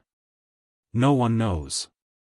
Li Qiye shook his head. Well, leaving doesn't mean abandonment. This is why the ancient world is still around. Many epochs have been destroyed, but there were remnants, for example, Hope or the Wildland. Nevertheless, there was no life in those places. This ancient world was an exception. It certainly didn't belong to the current epoch, yet it was full of life. No one knew how or why someone was able to leave it behind in this manner. Because of this, someone was able to reach non-existence from this place, no, more than just one. Nevertheless, even the lord of an epoch must go alone on this journey. Being able to take people with them would be too unbelievable. Li Qiye said. Wait, why didn't everything end after someone came back from the expedition? Why did they still let the cycle continue? The prince found this illogical. Isn't that interesting? What would you do after reaching that height? Li Qiye asked. Guard my epoch and stop the collapse. The prince immediately blurted out. This was the goal of so many wise sages. People have spent too much effort on this path, including his father and grandfather. But someone chose against that. Li Qiye said, maybe he moved his epoch or only worried about himself, or maybe he chose to abandon everything. Why abandon everything? The prince didn't get it. If he had such power, he would definitely never give up on his own epoch. I'm not them, so I don't know. Li Qiye said flatly, perhaps he found that the world isn't worth saving, or perhaps he felt that something even worse would come of it. Or, he is actually guarding his epoch even now, we just don't know about it. The prince didn't respond since he couldn't look further into this issue despite his considerable power. Then what would you do, Your Excellency? He asked with a serious expression. You want to know whether I'll guard the epoch? Li Qiye shook his head. I won't, but I won't just leave either. The final battle is only the beginning for me personally, so I'll keep on fighting. That's my answer. Keep on fighting. The prince was shaken. Viewing the ultimate expedition as another starting point? When will it end for him? That's why you all need to take care of the 13 continents. Li Qiye said softly, if I'm given the chance to make a choice in the future, I want to be a pioneer, opening a new door for myself. The prince nodded, finding it unnecessary to comment any further. Just like that, the two talked about other things, such as preparing another strategy for the academy again for the darkness in the future. It needed to survive the dark years in order to become the guiding beacon for everyone else. Boom! Suddenly, a loud explosion resounded from the depth of the ancient world with chaos energy oozing out. A nest from this place flew out, made from some unknown immortal wood. Laws and wondrous light floated around it. It seemed capable of gestating some incredible items. A massive dragon and tiger were shouldering this nest, using the strongest technique in order to raise it. Alas, the nest didn't want to leave and dropped down again. Detonations continued as the two beasts repeatedly struggled to move the nest. That's incredible. The prince praised. All the ancestors looked over, they didn't know the ancient world still hid this level of an item. Look like they found it. Li Qiye smiled, that's the ancestral nest of their races, their origin and birthplace. Returning to the source, Azura appeared and joined in, maybe we will be able to do that one day. Let's not do that. Li Qiye laughed, returning to the source might not be good for us, a bloody, abyssal jaw is probably waiting for a bite. Azura was surprised but Li Qiye had no intention of elaborating. Up! The two roared and used all of their power and technique, not even minding burning their longevity blood. Boom! The entire ancient world trembled. Something seemed to have been uprooted completely. Next, the two were finally able to raise the nest fully to the sky. They crossed through space and appeared above the academy while carrying the massive nest, blotting everything out. Your Excellency, we'll be going now. The dragon was ecstatic and told Li Qiye, if you need us in the future, our two races will be under your command, to the death. Despite shouldering the heavy nest, they still bowed towards Li Qiye for what he had done for them. This nest was too important and would change the future of their races completely. Go now, congratulations. Your races will prosper with many children from now, heading straight for the apex of this era. The happy beasts roared and left with the nest. We should go too. Everything was done here so Li Qiye gave the command. Boom! The academy once again sealed this world. It disappeared and the academy leaped out of the 9 firmaments. In the next second, the sceneries changed completely. The ancient world was nowhere to be found and they were back in arrogance. Everything was still the same in this place. We're back. The crowd rejoiced after seeing the familiar landscapes. This naturally attracted others' attention and caused quite a stir. Many experts didn't know what was going on with its overnight disappearance. People were nervous since it was the symbol of the 100 races. Its return calmed people down and they quickly came to congratulate. Alas, for the sects with monarchs attacking the emperors, they were scared out of their mind. The return of the academy meant that their ancestor monarchs had been killed. This was a terrible development for them. All they could do now was wait nervously for the inevitable wrath.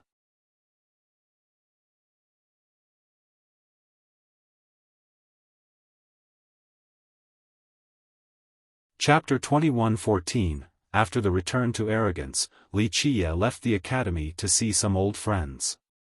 In a vast unknown was a large ship resembling a floating continent with mountains and rivers on top. It was virtually an independent world. This was the vessel crafted by Li Qiye, the rest of the group used it to reach the 10th world. The young noble is back. The people on board cheered, many rushed out to greet him. He smiled after seeing that the group was safe and sound. Of course, he didn't worry too much because outside of the Tiger and Dragon, there was also Blood Bowl Godfiend's group as the main fighting force. More importantly, they had immortal emperors ready to help. As long as the vessel made it up here, there was no need to be afraid of an ambush from the Grand Emperors. Young noble. No one was more happy to see him than Li Shuangyan and Chen Baojiao. The two rushed up and gave him a hug, for he was the most important thing to them. He embraced them deeply. A long separation didn't change this familiar feeling at all. He moved on to hug the rest of the group and finally made it to Alpine. He looked at the guy and became pleasantly surprised. Looks like your cultivation had improved. It's all thanks to your guidance. I tried again and have formed a totem to become a high god. Alpine smiled in response. You are a tree demon, so you didn't necessarily need to go on this route. Li Qiye said with a smile. Right, I don't think I need to become an emperor or a high god, I can see another grand Dao. Long Jingxian proudly joined in. Li Qiye patted her head and playfully scolded, it would be a waste of your 12 palaces not to chase after the heaven's wills, you're certainly talented enough to get them all. Please, 12 wills aren't that cool. I'm thinking about cultivating this grand Dao with Wushuang, her archery and my Dao can certainly slay a 12-will emperor. She lifted her head up with this claim, full of pride. She had an absolute advantage in terms of talents even in the 13 continents full of geniuses. With an immortal fate, she could still look down on those with immortal bloodlines. The biggest problem was her shaky Dao heart. If she had one like Mei Suyao or Ming Yeshue, no one could stop her from grabbing all 12 wills. Stop bragging and keep training. If you don't get 12 wills with your lucky talents, I'm going to teach you a big lesson. Li Qiye scolded again. Humph, who needs 12 wills? I found a method to still be as strong with no need for them. She said. He smiled with no intention of looking down on her. If she actually tried, it would actually be quite frightening. This was a level of talents virtually unsurpassable. Li Qiye also went to see the God Fiend and Old Xian from the War God Temple. He gave them a quick look and said, looks like all of you have changed, so much younger now. It wasn't just a joke. These two seem to have changed with a flourishing vitality now. The energy in this world is incredible, no, the chaos energy, far better than the 9 worlds. The God Fiend said. He had an extraordinary bloodline, so the 10th world gave him a massive boost in power. Alpine actually wants to start over again with his cultivation. Sigh, we old men don't have the same determination as him, still debating on whether to do it or not. Old Xian said seriously. Alpine was quite old, but in terms of vitality, a demon tree like him had a natural advantage over Old Xian and the God Fiend. Everyone can walk their own path towards the Tao. It's up to you and your determination. I won't force anything, but to do so without making up your mind will result in qi deviation. Li Qiye smilingly said. The old men needed time to think. They saw a new horizon after coming to the 10th world. They were certainly at the top back below, but now, the sky was vast and the ocean deep. There was still a long way to go for him in the 10th world. Li Qiye met everyone and noticed, that girl, Su Zhen, got taken away. Heavenguard Su Zhen also came with Li Qiye to the 10th world. Of course, he had his reasons for taking her. Right, Miss Su Zhen was taken by immortal Emperor Mu Tian. Su Yonghuang nodded. Su Zhen's emergence had a lot to do with the Emperor. He left her in the 9 worlds hoping that Li Qiye would train her because she had a special relationship with immortal Emperor Qi Zhen's branch. Now, when Li Qiye brought her along to the 10th world, the Emperor realized his goal, so he decided to personally train her instead. Moreover, Li Qiye had set up an outline already, he only needed to give a little guidance. Alright, no need to blabber on and on, come take a look at our immortal Emperor slaughtering formation already. The fiery Long Jingxian lost patience and pulled him away.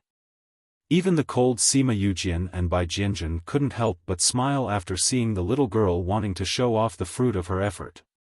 Sisters, to formation. Show this ugly Qie our invincibility. Jingxian called out to the rest of the group.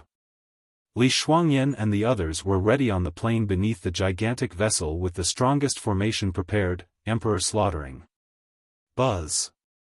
A silver arrow instantly materialized like a blooming flower radiating in the night sky. Both time and space fused with its light while Dao runes paved a supreme formation.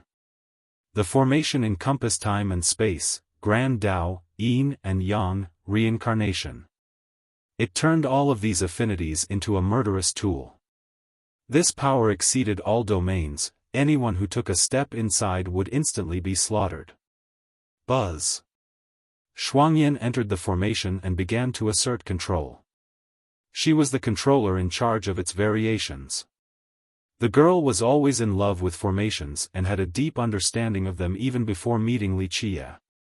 After gaining his guidance, she improved dramatically and headed for the apex of formations.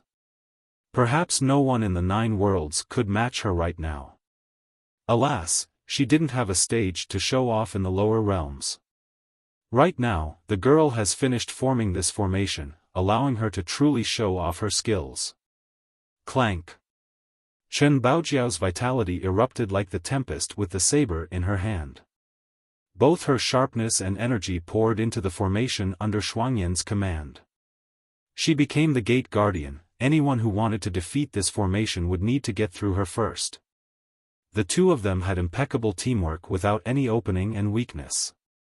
Each time Shuangyan changed the variation, Baojia would follow up perfectly. Boom! Su Yonghuang's solar physique at grand completion exerted its might, filling the formation with destructive capabilities. This meant that it could refine everything in the world. Her grand Dao was majestic, her Dao foundation simple and pure. She was the pillar, stopping anyone from shaking the formation. There was a jewel hanging above her head while she held a jade pendant. These artifacts boosted her real potential and made the formation reach a new height. She, as grand as a mountain, was the most suitable to be the host of the formation. Shuangyan was the controller, Chen Baojiao the supporter, and Su Yonghuang the host. The trio brought the formation back to life. Poof! The 4 matrons from the blood race joined the formation, turning into a primal source of power. They had a unique bloodline, so when their vitality entered the formation, it turned into a massive ocean of blood, fueling the rest of the girls. It didn't take long before the formation was brimming with endless power, capable of fighting till the end of heaven. 1. Note, singular/plural is unclear here for the totem/totems. Assuming 1 unless stated otherwise.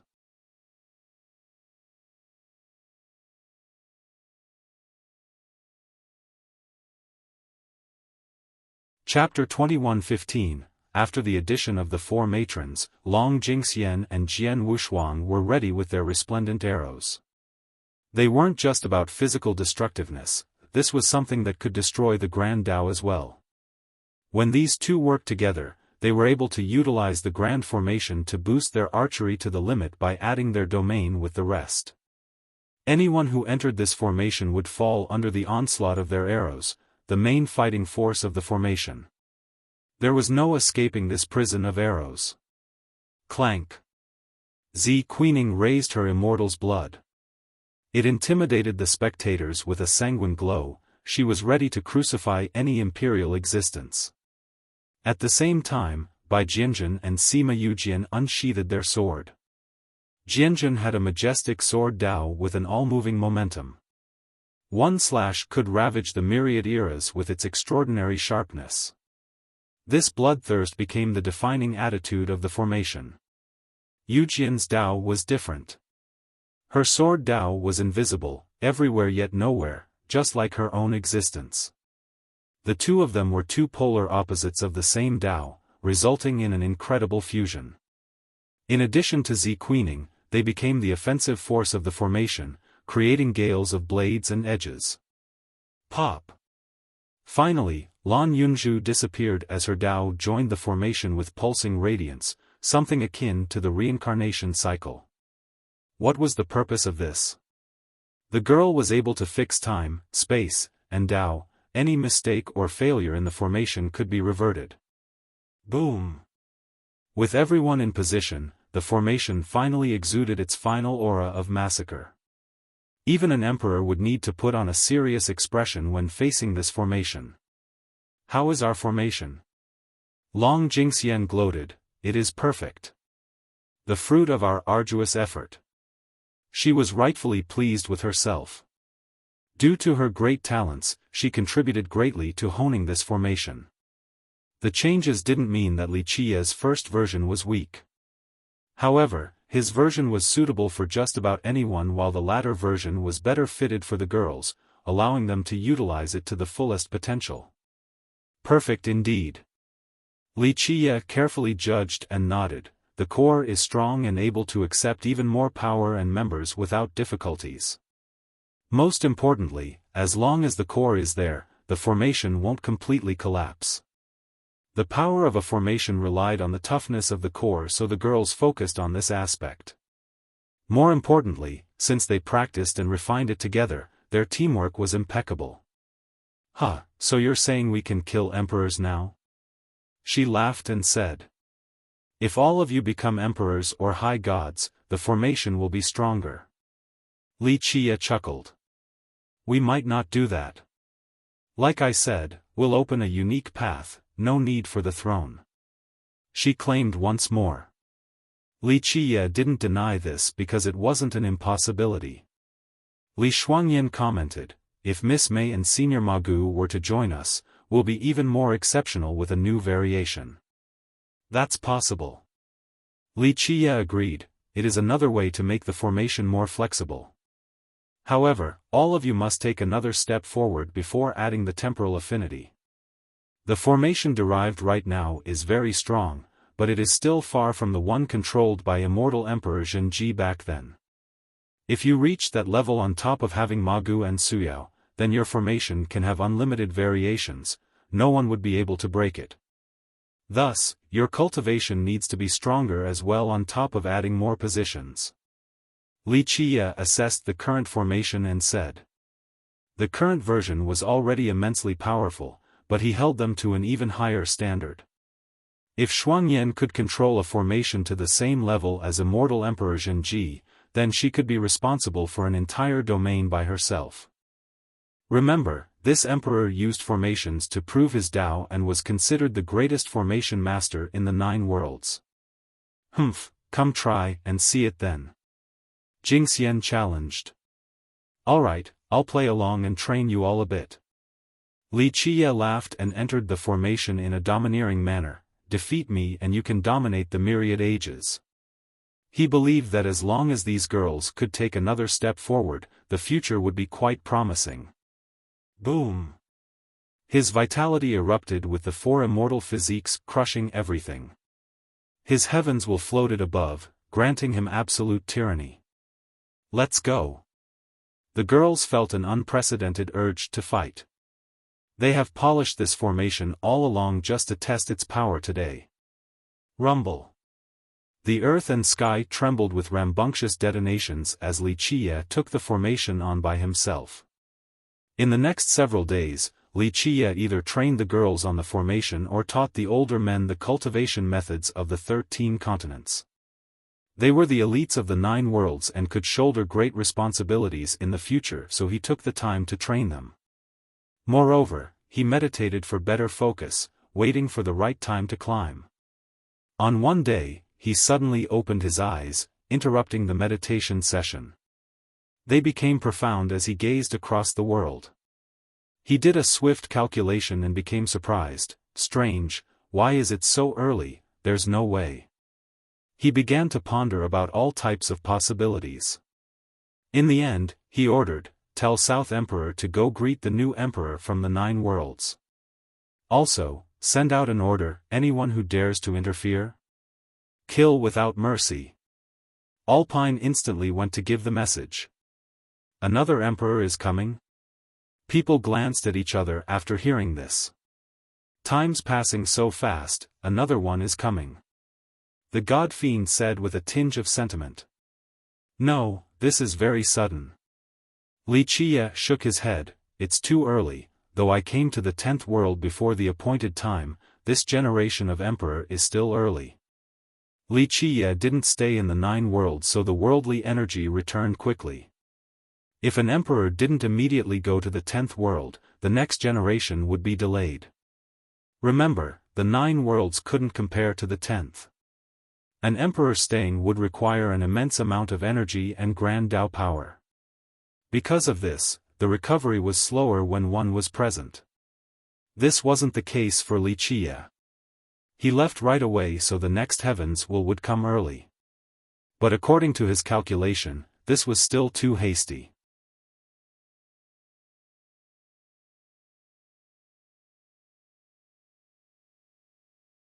Chapter 21:16. The arrival of a new immortal emperor was felt by the other emperors as well, evident by the gentle ripples in the atmosphere.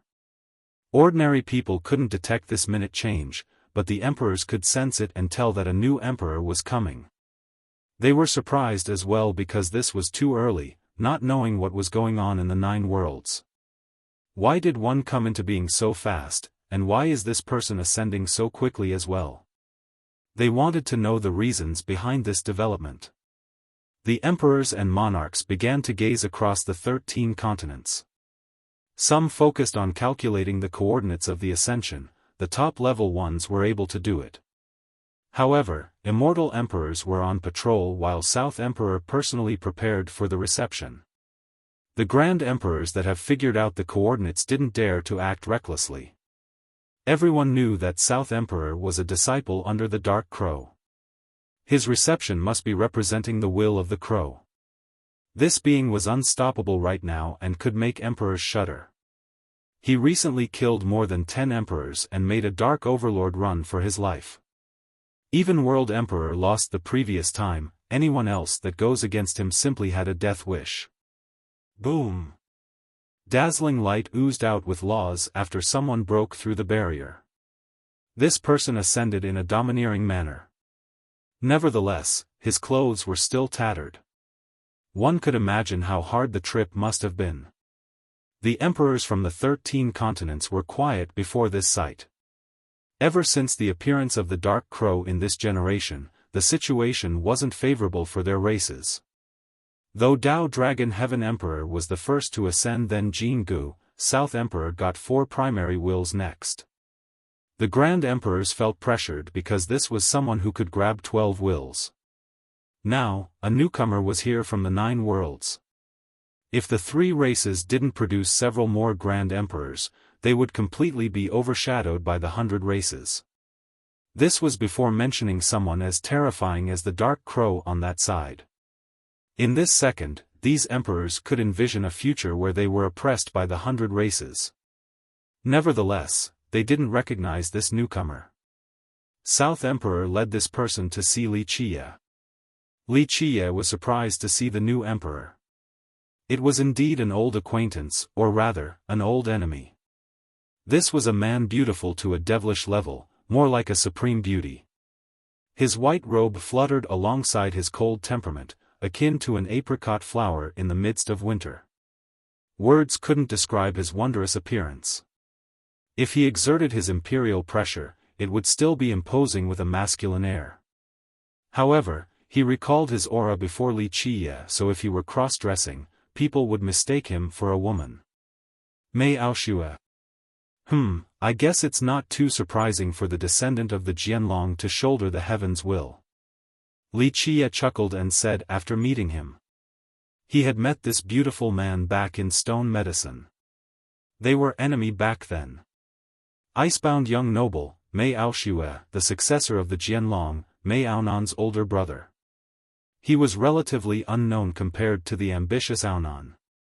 In fact, many didn't know of his existence in Stone Medicine, only Aonan.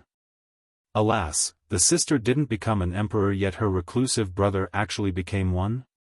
It was indeed surprising yet expected due to his talents. Greetings, Your Excellency. The new emperor didn't put up an act at all and bowed before Li Qiye. The Jianlong is now a sect with 4 emperors. Looks like your ancestors didn't neglect you, Tu Xian told you. Yes, Your Excellency. Ancestor Tu Xian and Grandpa Shi gave their regards. Aoshue bowed again. Despite being an emperor, he didn't have enough experience nor the qualification to learn about the Dark Crow. His ancestor, Tu Xian, spilled the beans. Tu Xian had participated in the fight against the divine beast realm and went to see Li Qie after the destruction of Heavenhoof, so he was aware of Li Qie's true identity. Ah, you and your sister have the same master. Li Qie nodded with a smile. Grandpa Shi was his sister's master, the golem that was exiled from Bayan. He later became Aoshue's Dao protector. The golem and Tu Xian repeatedly told Aoshue to rely on Li Qie after coming to the 10th world. He would be perfectly safe under Li Qie's protection regardless of how strong the hunters were. Li Qie started the conversation. I had several potential guesses about the new emperor. Your little sister is one of them, so it's a bit surprising that you're here first. Your Excellency, my sister is actually in hibernation right now, or I wouldn't have been able to win. Aoshue humbly said. When Aonan lost to Li Qie and saw his invincible means, she knew that she had lost her chance to compete. Because of this, under her master's advice, she chose to seal herself. Her older brother also did the same. However, Aoshue came out first while Aonan was still underground. This was how he took the new generation's heaven's will. From now on, the Jianlong had become a sect with 4 emperors. There was limitless potential for them, especially after the destruction of Soaring Immortal. No need for humility, your talents aren't inferior to your sister, it's just a lack of ambition. Li Qie disagreed. His lack of fame didn't mean that he wasn't as talented as his sister. He was just as powerful, and more importantly, he adored her. If she wanted to become an emperor, then he was willing to let her win or even become her supporter. Li Qie had also judged the guy very highly back then, but he had no interest in becoming emperor. Aoshue only smiled after hearing the praise. There was no need for arrogance since he still had a long way to go. There were many powerful beings in the 10th world. This is only the beginning. If you maintain your way in the future, I'm sure you'll be brilliant. Our 9 worlds do not produce weaklings. All immortal emperors have been chosen through trials of blood. Li Qie said. I understand. Aoshue cupped his fist and sincerely said, I am new here and will need your guidance and the help of the seniors. Your clan's immortal emperors are still alive. You can go meet them and they'll certainly show you the rope. Li Qie said. Aoshue rejoiced, he didn't expect to still be able to see his ancestors in the 10th world.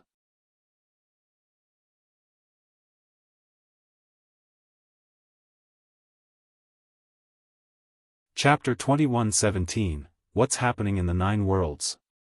A new emperor is coming so early. Li Qie smiled, seemingly in a good mood. Aoshue gently shook his head, the 9 worlds have enjoyed peace since you left, Your Excellency. Nothing had changed much, but the world energy had become denser. In my opinion, it has something to do with the void world. The energy in there is incomparable and is spreading out to the rest. The void world was naturally the area inside the void gate. Li Qie had blessed it into something unique. It wouldn't be an exaggeration to say that its level of energy was comparable to a primordial land, more than enough to handle all living beings in the 9 worlds. I see. Li Qie nodded, understanding the void world more than anyone. If the energy there was expanding outside, it would make sense for the heavens will to form early. The two of them talked about the 9 worlds for a long time, about the events after Li Qie's ascension and also old friends. At the same time, Li Qie told Aoshue about the current situation in the 13 continents and the cultivation method here. Aoshue lacked knowledge about the 13 continents, so this conversation was quite beneficial, especially on the cultivation front. Go now, it'll be good to meet your ancestor emperor. Li Qie eventually told the youth. Aoshue stood up and bowed deeply. He then went to say goodbye to everyone else before going to find his ancestors. Everyone, keep training. I'll be in reclusive meditation for a bit. Li Qie told the rest. The others didn't wish to disturb him. Li Shuangyan's group personally guarded his room, not allowing anyone to bother him. In fact, he was actually sealing the room in order to reach the most mysterious location in arrogance. This place was impossible to trace since all were hidden. He stood there, waiting for someone to come. The person finally arrived with his appearance and everything else shrouded. No one was allowed to know his identity. Even the strongest being wouldn't be able to calculate anything. You're late again, seems like I'm the punctual one between the two of us. Li Qie said with a smile. There are even more eyes on me now than in the past. You should know how hard it is to make this trip, we shouldn't meet up too much. The mysterious person said. I know, this might be the last time, so before leaving, I'll hand you a few things as ace cards for this world. Li Qie said. You want to go to non-existence? The being could guess his intention. These two visionaries have been scheming for so long and had many beliefs in common. Yes, I have too many things to do and can't be held back by the 13 continents. If my goal is the final battle, then I need to go to this world. No one can be truly confident about this path, too many failures before. Li Qie said with a serious expression. The mysterious person was silent. He was also capable of fighting to the very end where others have failed. Alas, he had too many things to worry about, unlike Li Qie, who could go all out.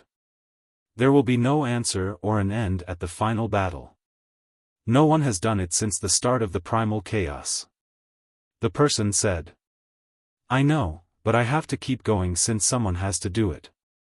Who else are we waiting for? The Dark Overlords? Or the villainous heaven? Those Dark Overlords are simply cowards. If they do not dare to come out today, they certainly won't do so in the future.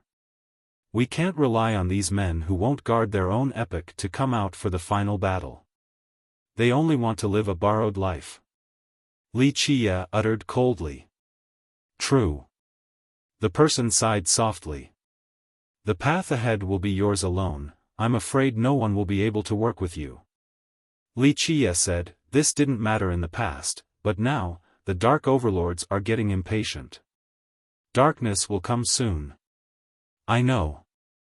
The person nodded, you know, my path will need 12 will emperors and ancient gods. Yes.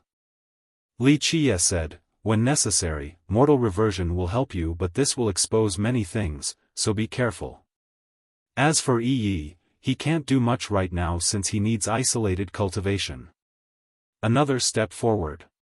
The person naturally understood this. If immortal monarch Yi could do this, then it would change a lot of things.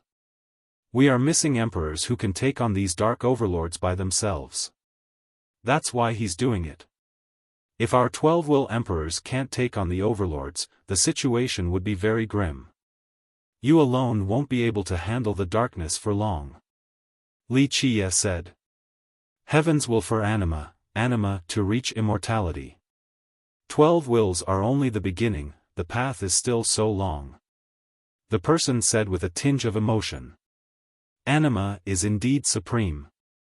Only truly reaching it would one be able to handle anything. Of course, it is still far off from immortality. Li Qie nodded. No need to become an immortal. The person smiled, just taking these 2 steps alone would be enough. I don't believe anyone can be stronger than Samsara in this world right now. Li Qie replied, that's hard to say. Some have been slumbering for a long time while some of the fallen are trying to evolve. Ultimately, relying on external items doesn't make one the strongest, paragon artifacts and heavenly treasures alike. If a person wants to truly jump out of the restraints, they would need to use anima. Thus, I can't guarantee that someone from the darkness hasn't made this leap. Well, I suppose you can call such a person an immortal. The person said. Li Qie disagreed, it's easier said than done, becoming a true immortal that is. As far as we can see, the closest are those who claim to be pseudo-immortals. Of course, we won't see any real ones unless they were to descend from above. The person sighed again. The world didn't know about the dark danger looming above them or the tempestuous future. Since when are you so sentimental? Li Qie joked. The person stared at him and said, "How about we switch place then? I'm sure you'll be sad too. I have to deal with the mess you left now. Don't worry, people will help you. Our 12 will emperors aren't just sitting idly by. Like Yi, he just needs to take another step and his battle power will be immense." Li Qie said. "I hope he'll be able to truly grasp anima. We'll have another incredible general at that point, a firm pillar for the 13 continents." The person was certain of this. "The future is incalculable and uncontrollable, but my massacre just now had somewhat flattened the way. At the very least, the chance of having backstabbers is lowered now." Li Qie said. "I hope so." The person said, "What a shame, if only Flame Emperor and Min Ren are still here. If all of us work together right now, we would definitely destroy the darkness. It won't change too much since the darkness is only one corner of the overarching situation. Min Ren has his own goals and is walking even further on this path. Same with Fei and Origin too." Li Qie said. "I guess everyone has a different view."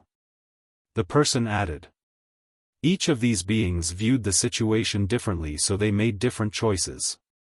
Some chose to guard the epoch while others embarked on the ultimate expedition. The latter is more of a joke. I wouldn't take this literally. He's not saying that there are immortals above. The tone is harder to convey here too. Yeah, this sounds like world.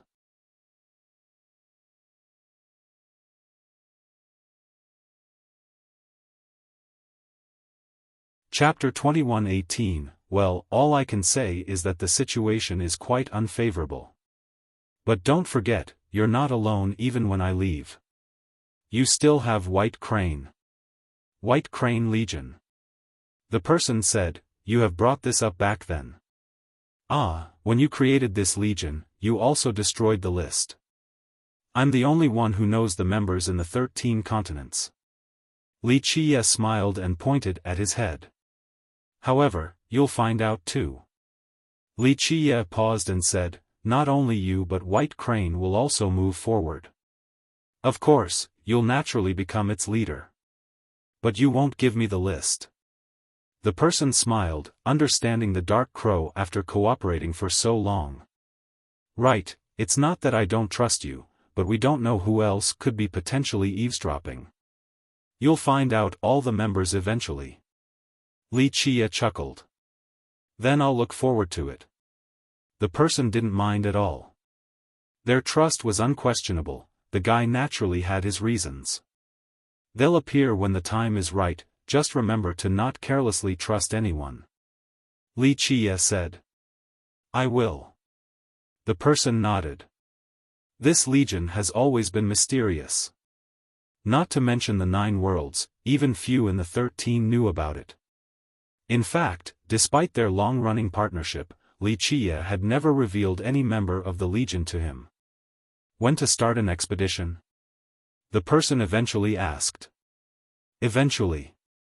Li Qie said, "The final battle will determine everything.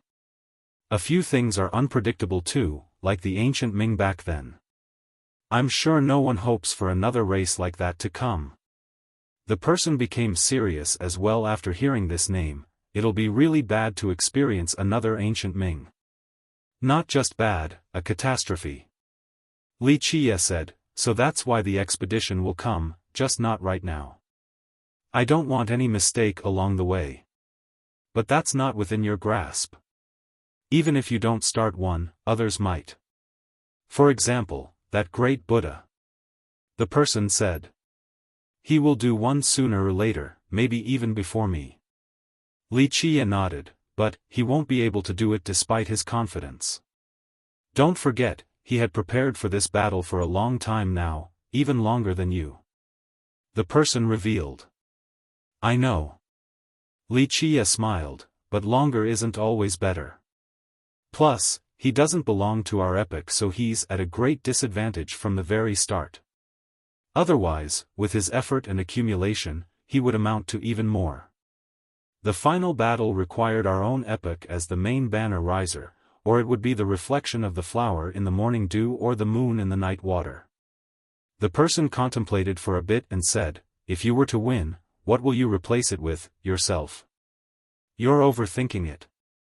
Li Qie laughed and shook his head. "You think I would do something so tasteless? Plus, the world won't change when my dirty hands take over, not much at all." "Then what?" The person remained tense when asking this question. "The judgment of the heaven and earth, the only thing that is impossible to fool in this world," Li Qie declared. The person's eyes became serious and eventually replied, I don't think it can be carried out." "Who says so?" Li Qie answered solemnly, "You should know that it is very real, not just in theory. The thing exists, but we simply can't touch it."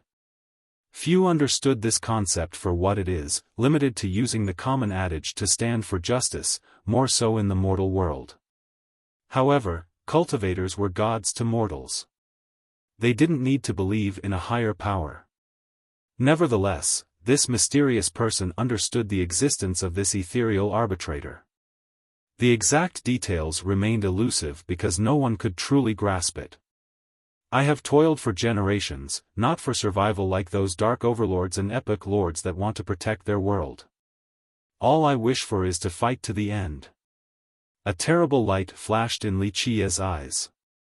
"One day, people might think you will become the devil as you keep on going down this path," the person said. "And some might also think that I will become the high heaven, such as those hiding in order to live longer, but they don't know that has never been my wish." Li Qie smiled. The person sighed again. The dark crow's thinking was always unexpected because his vision was much more insightful than others. Being hated as a devil or being worshipped as the high heaven? Either one's fine. I will only be doing what I want to do, that's all. Li Qie concluded. The person looked at Li Qie and said, "As you have said earlier, the future won't be easy, but I won't let the current situation fall completely. I don't care what you will do or become, devil, high heaven, judgment, whatever. Just guarantee me that a second ancient Ming won't appear. You are aware of the grave consequences of that happening." "I can't."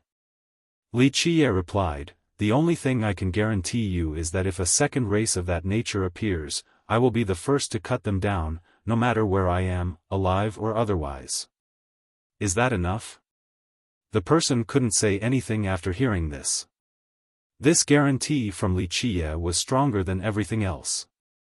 They kept on talking about secretive plans regarding the fate of the 13 continents. Each individual plan was incredible and would certainly astound emperors. Eventually, the conversation was heading to an end. The person said, "I wish you luck. Maybe you will meet immortals or become one yourself. At that point, no one will be able to catch up to you." The person sighed. Regardless of the future, the dark crow will still be the dark crow. The existence of immortals might not be a good thing. My becoming an immortal will not be good news either. If you catch wind of this news, I'm telling you, run as far as possible, dig yourself a hole and hide, don't ever show up again. Li Qie said slowly. It sounded like a joke but carried a realistic stench of blood. "Alright, I'll be the first to run then when that happens." The person joked back. The two of them disappeared without leaving any trace of this meeting. No seer could ever detect or calculate it. The 13 continents were quiet after the battle at Celestial like a serene pond. Many imperial lineages have closed their doors and connecting portals. People even felt as if the emperors themselves didn't dare to breathe loudly right now. Everyone was playing it safe. All of this was interrupted by auspicious energy coming out of nowhere, something similar to when Reishi Mushroom came out. In just one night, majestic power of Grand Tao and chaos energy slowly emerged. The world seemed to be heading towards the original chaos once more. All of these powers were connecting together and headed for the same direction. Though it wasn't that fast, the sheer amount coming from all 13 continents gathered like endless rivers with loud detonations. These rivers flowed above the sky and everyone could see and hear them. 1. A sign of good luck.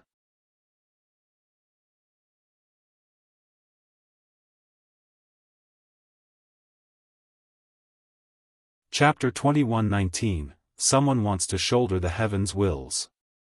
The powerful masters naturally understood the gathering of chaos and Tao energies. Of course, people weren't too surprised because only 4 have done so in this generation: Tao Dragon, Jin Gu, Virtuous, and South Emperor. Outside of Tao Dragon, the other 3 haven't done the second shouldering process. Wait, just 2 because Virtuous was dead now. Thus, there were plenty of wills to go around. Everyone knew that several more monarchs could appear from the 100 races. Why just the 100 races? People didn't need to waste words to understand why. The power of the wills emerged, letting people know that someone powerful was going to take them. Something's different. An emperor immediately recognized something peculiar. The scale is too grand, someone is moving all of these wills. What are they doing? Chasing away the wills or some other reasons? What technique is this? This Tao is strange too. A high-level emperor could sense a majestic Tao, different from everyone else. This Tao was one from the beginning of the world. Another master is appearing? They began to calculate, but this Tao was too dense and vast. There was no way of seeing through it. Perhaps it has something to do with a heavenly treasure. Another said with uncertainty. The sheer amount of this Tao and its crazy transformations were too much for one person to do. Plus, not long ago, a dark overlord came with the death coffin. The appearance of a second one would shock the 13 continents. Amidst the confusion, the wills were gathering in arrogance, engulfing the area with chaos and energy. Each grass and leaf in the area was permeated with this force. Divine beasts were jumping in the chaos, phoenixes and dragons. These wills were full of life and power like spirits brimming with the presence of Grand Tao. The emperors became increasingly confused because such lively heavens wills were practically unheard of. Even World and Profound didn't create this visual phenomenon during their ascension. Must have something with their cultivation Tao. Finally, a high-level emperor concluded, it's not from our Tao system, so strange, similar to Immortal Tao City? All eyes were on the place where the wills gathered. Everyone understood that someone was about to ascend, provided that there was no interruption such as an ambush. An ethereal figure took form in the chaos, dressed in a white robe, as transcending as a supreme immortal with features beautiful beyond description. However, the spectators were confused because no one, emperors and geniuses alike, could recognize her. Weird. A knowledgeable sect master curiously wondered, who is that? An unknown person actually becoming an emperor? Others felt the same way. Someone who was about to become an emperor should be a supreme genius or a dominating master. However, no one has seen this beautiful woman before, as if she had just come out of thin air. Lunar Grasp Fairy. However, South Emperor could recognize her. Empress Hong Tian in the past and Lunar Grasp Fairy now, the world is so cruel. He helplessly added. Those not from their era would never understand how monstrous they were. Hong Tian, the ill-starred conqueror, Jian Wenxin, the ocean's wisdom, Mu Yueli, the immortal's legacy. These brilliant women overshadowed all the men during that period. Empress Hong Tian was the least talented out of the 3 but also the most terrifying one. She was someone who would become fiercer as a fight went on. A battle against her would result in a bloody spectacle. No one was able to suppress her undying battle intent. Jian Wenxin was the wisest, capable of scheming behind the curtains for a battle 1,000 miles away. She normally didn't need to fight and could still lead someone to their death. However, Lunar Grasp was the most gifted and sharp among them. South Emperor's talents were considered peerless, but she wasn't necessarily inferior to him. The most dreadful thing about her was her chill-inducing murderous Tao, needing only one strike to take someone down. She wasn't a woman of many words. Because of this, people got chills whenever they heard her name back in that era. Lunar Grasp was only a literary title, for she was the clutch of death. Life Grasp would have been much more accurate. South Emperor shook his head with a wry smile. Fairy Grasp was also here, on the verge of becoming a monarch. Such an unexpected development. Suddenly, Wuxia emerged next to him. You should feel pride instead. The two of you are from a majestic era with the most impressive and beautiful competition for the heavens will. South Emperor agreed. Their era had too many geniuses and stars. Alas, they were still overwhelmed by Empress Hong Tian and Lunar Grasp Fairy. He pitied his fellow geniuses. Just him alone was bad enough, but the other three women as well?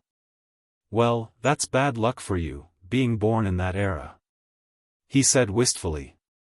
The competition back then was incredible, especially when Empress Hong Tian took on everyone by herself, unleashing one secret art after another and sweeping through the enemies. No one could stop her emperor suppression art, so she paved her bloody path with bones of geniuses. She couldn't become an immortal monarch, but she was about to write a new tale by becoming a monarch. She remained emotionless inside the chaotic expanse, as calm as a well before her ascension. It seemed that nothing could make her happy or sad.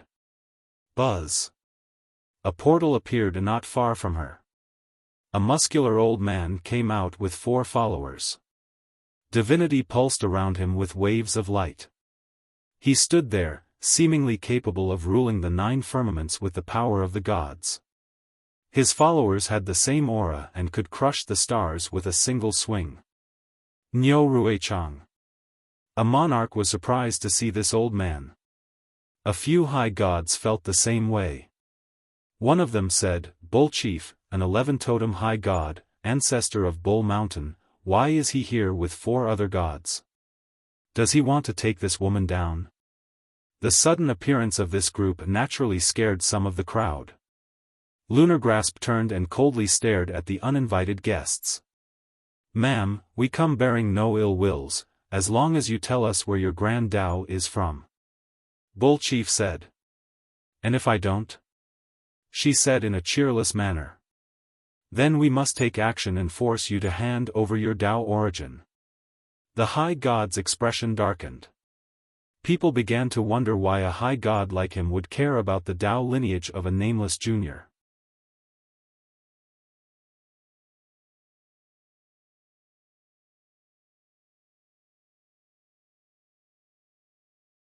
Chapter 2120. Though Bullchief's interest remained a mystery, a few top emperors could tell that this woman's lineage might have something with immortal Tao City. This was one of the 9 heavenly treasures, so it made sense that the high god would care so much about it. Fairy Grasp looked as imperious as a noble lady and sneered, "Don't overestimate yourself."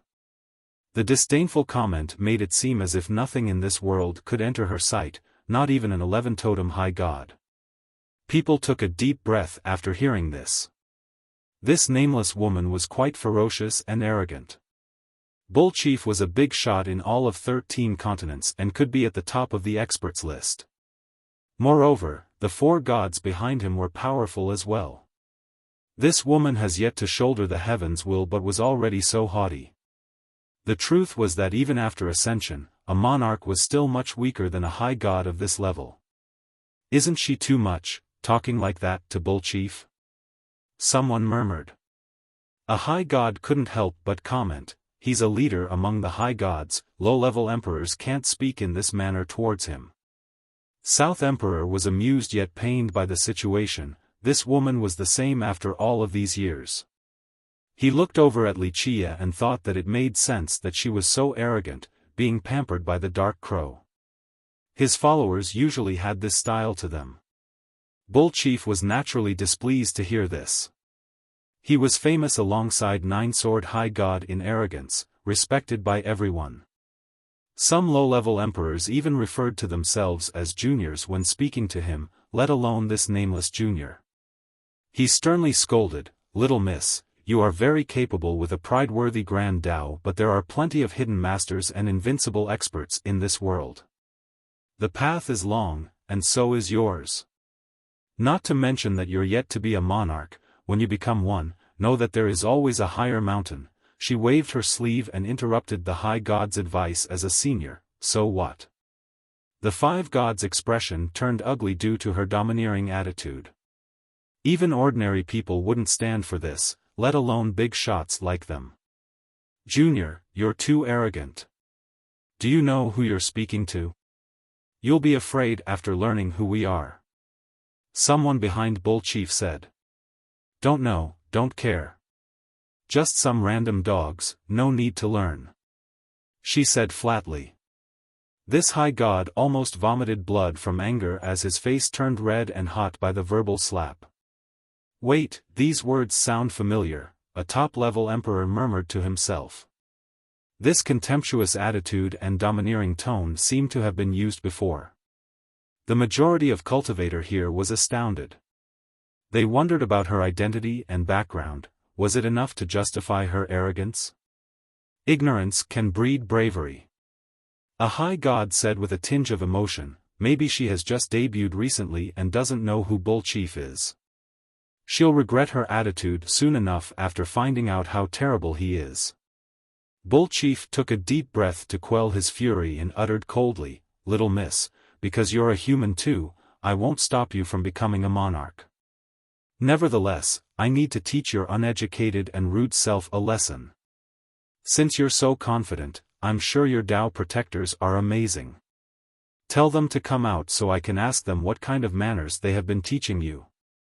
The crowd agreed with the high god. The woman certainly had strong Tao protectors in order to act like this. "I alone am enough." She still looked down on him just like before. "Huh. I see." The high god, smiling yet not smiling, was tempted to kill now as his eyes flashed fiercely. "Then I'll teach you a lesson in your senior's stead." Bull Chief is really mad now. This little lady is going to get it now. A high god said after seeing that smile. "Interesting. My people need someone else to teach them a lesson?" A nonchalant voice with a touch of laziness answered before Lunargrasp could. A seemingly ordinary man was standing next to her, cool and collected. "Oh shit." A top high god saw this man and his jaw nearly dropped to the ground along with his knees. No wonder why their attitude is so familiar. 111 Will high god smiled wryly and no longer dared to comment on the situation. "Who is that?" Many big shots weren't familiar with this man since they have never met him before. Bull Chief was thunderstruck and stood there awkwardly with his mouth agape. "Nyo Ruechang, come teach me on how to educate a junior then." The man looked at the high god and smiled deviously. "Fool! How dare you call the high god by his name?" A high god behind Bull Chief shouted, unaware of this man's identity. Tragedy befalls those without sight. Another top-level emperor shook his head and said after seeing this. The ordinary man ignored this person and continued to stare at Bull Chief. "Ruechang, I'm waiting." Boom! Bull Chief turned pale after regaining his wits and immediately kneeled down, not daring to utter a single word. "My lord." The high god behind him was stunned. "Kneel," Bull Chief spoke softly. The confused high gods also followed suit. "Your Excellency, I might as well be blind, not knowing that you have arrived or that this ferry is under your banner. Please excuse my disrespectful tone that is worthy of death." The high god bowed his head continuously. Powerful and arrogant he was, but this was nothing compared to the existence standing before him. In his mind, dying was just fine. However, angering the Dark Crow had worse consequences. His disciples and perhaps his entire clan would be wiped out. This being had done this plenty of times before. Because of this, he didn't care for prestige, reputation, and personal honor. Accepting defeat was necessary in order to save his clan and people. Plus, it wasn't that shameful to kneel before the Dark Crow. How many would dare to stand straight before him?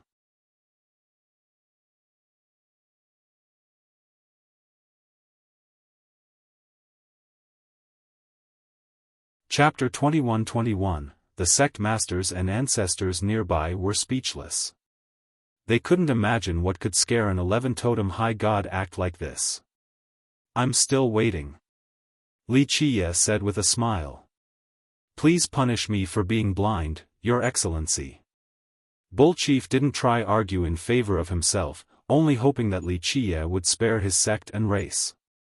Just one word from the Dark Crow was enough for numerous emperors to destroy their Bull Chief mountain. The immediate concede from Bull Chief made the gods and emperors sentimental. A while ago, a few top experts were courageous enough to speak boldly before the Dark Crow. Alas, after the battle at the academy, this was no longer the case. He massacred more than 10 emperors, including big shots like Free Sky and Dragon Spear. Even a Dark Overlord started running away in defeat, same with World Emperor. Nowadays, no one wanted to provoke the Dark Crow. Even if they weren't afraid of death, they still needed to think about their descendants and race. "Forget it." Wuxia gently waved his sleeve after seeing the kneeling high god. "It's not easy for someone to accept defeat, so I won't make it hard on you. Scram now." "Thank you, Your Excellency. Thank you for sparing me." Bull Chief was ecstatic. He didn't expect to leave this place alive and was already content with Wuxia sparing his sect. But now, this was a special showing of mercy. He bowed again and took a hike, not daring to linger around. After the 5 high gods left, the emperors knew that it was nothing to the Dark Crow to kill an 11-totem high god. That's why the begging worked. The Dark Crow was too lazy to kill him. Only 12 will emperors and Dark Overlords could pique his interest. As long as people didn't provoke him, he wouldn't give a damn about them. Meanwhile, Lunar Grasp only scowled after seeing him. "Okay, you can continue now, I am your Tao protector." Wuxia turned and smiled at the fairy. He wasn't only telling her but also the rest of those qualified listeners in the 13 continents. He couldn't make it more clear that she was under his banner. It meant that anyone who dared to ambush her from now on would better think twice about this suicidal endeavor. No one dared to comment, realizing that this woman was untouchable. Just good at bragging. She didn't feel grateful at all and commented, "I'm just waiting till you're strong enough to challenge me." Wuxia leisurely said, not minding her attitude. "I will, you won't be so arrogant for too long," she coldly uttered. "What can I do? It's a bad habit. If you don't like it, come cut me down," Wuxia said with a smile. "One day I will." Her calm self was finally annoyed and angrily said. She was the only one who dared to speak to the Dark Crow like this. Boom! The chaos in the sky finally connected together to form a maelstrom. Rumble. With continuous detonations, the wills followed the flow of the chaos around the maelstrom, seemingly wanting to turn into one gigantic one. Humph. The fairy scowled and focused on the heavens' wills with a fierce flash in her eyes, like a divine sword unsheathing. She had prepared to go whenever. At the same time, Wuxia nonchalantly stood there as if he didn't care for the ascension. Of course, just his presence alone was the biggest deterrence. He had already made his stance clear earlier. Rumble. The wills resembling dragons jumped up and down, wishing to run away towards the high firmament. "Now!" Wuxia shouted after seeing this. Despite her irritation, she still trusted him like before. Clank. Tao laws soared to the sky and locked the fleeing wills. The world seemingly stopped as if the sky vault was being dragged away. An indescribable power engulfed the area. It broke apart the ocean of chaos energy and revealed the lock wills inside. 12. The crowd was slack-jawed to see her locking 12 wills at the same time. This was too greedy, attempting this impossible task. Even Li Qia smiled wryly and simply watched on without commenting. Down! She ordered with a voice as wondrous as a phoenix cry, capable of piercing through the world. Rumble! The 12 golden wills were actually dragged down, but they struggled in order to escape from the laws. Clank! Her laws emitted a terrifying aura with an ancient glow.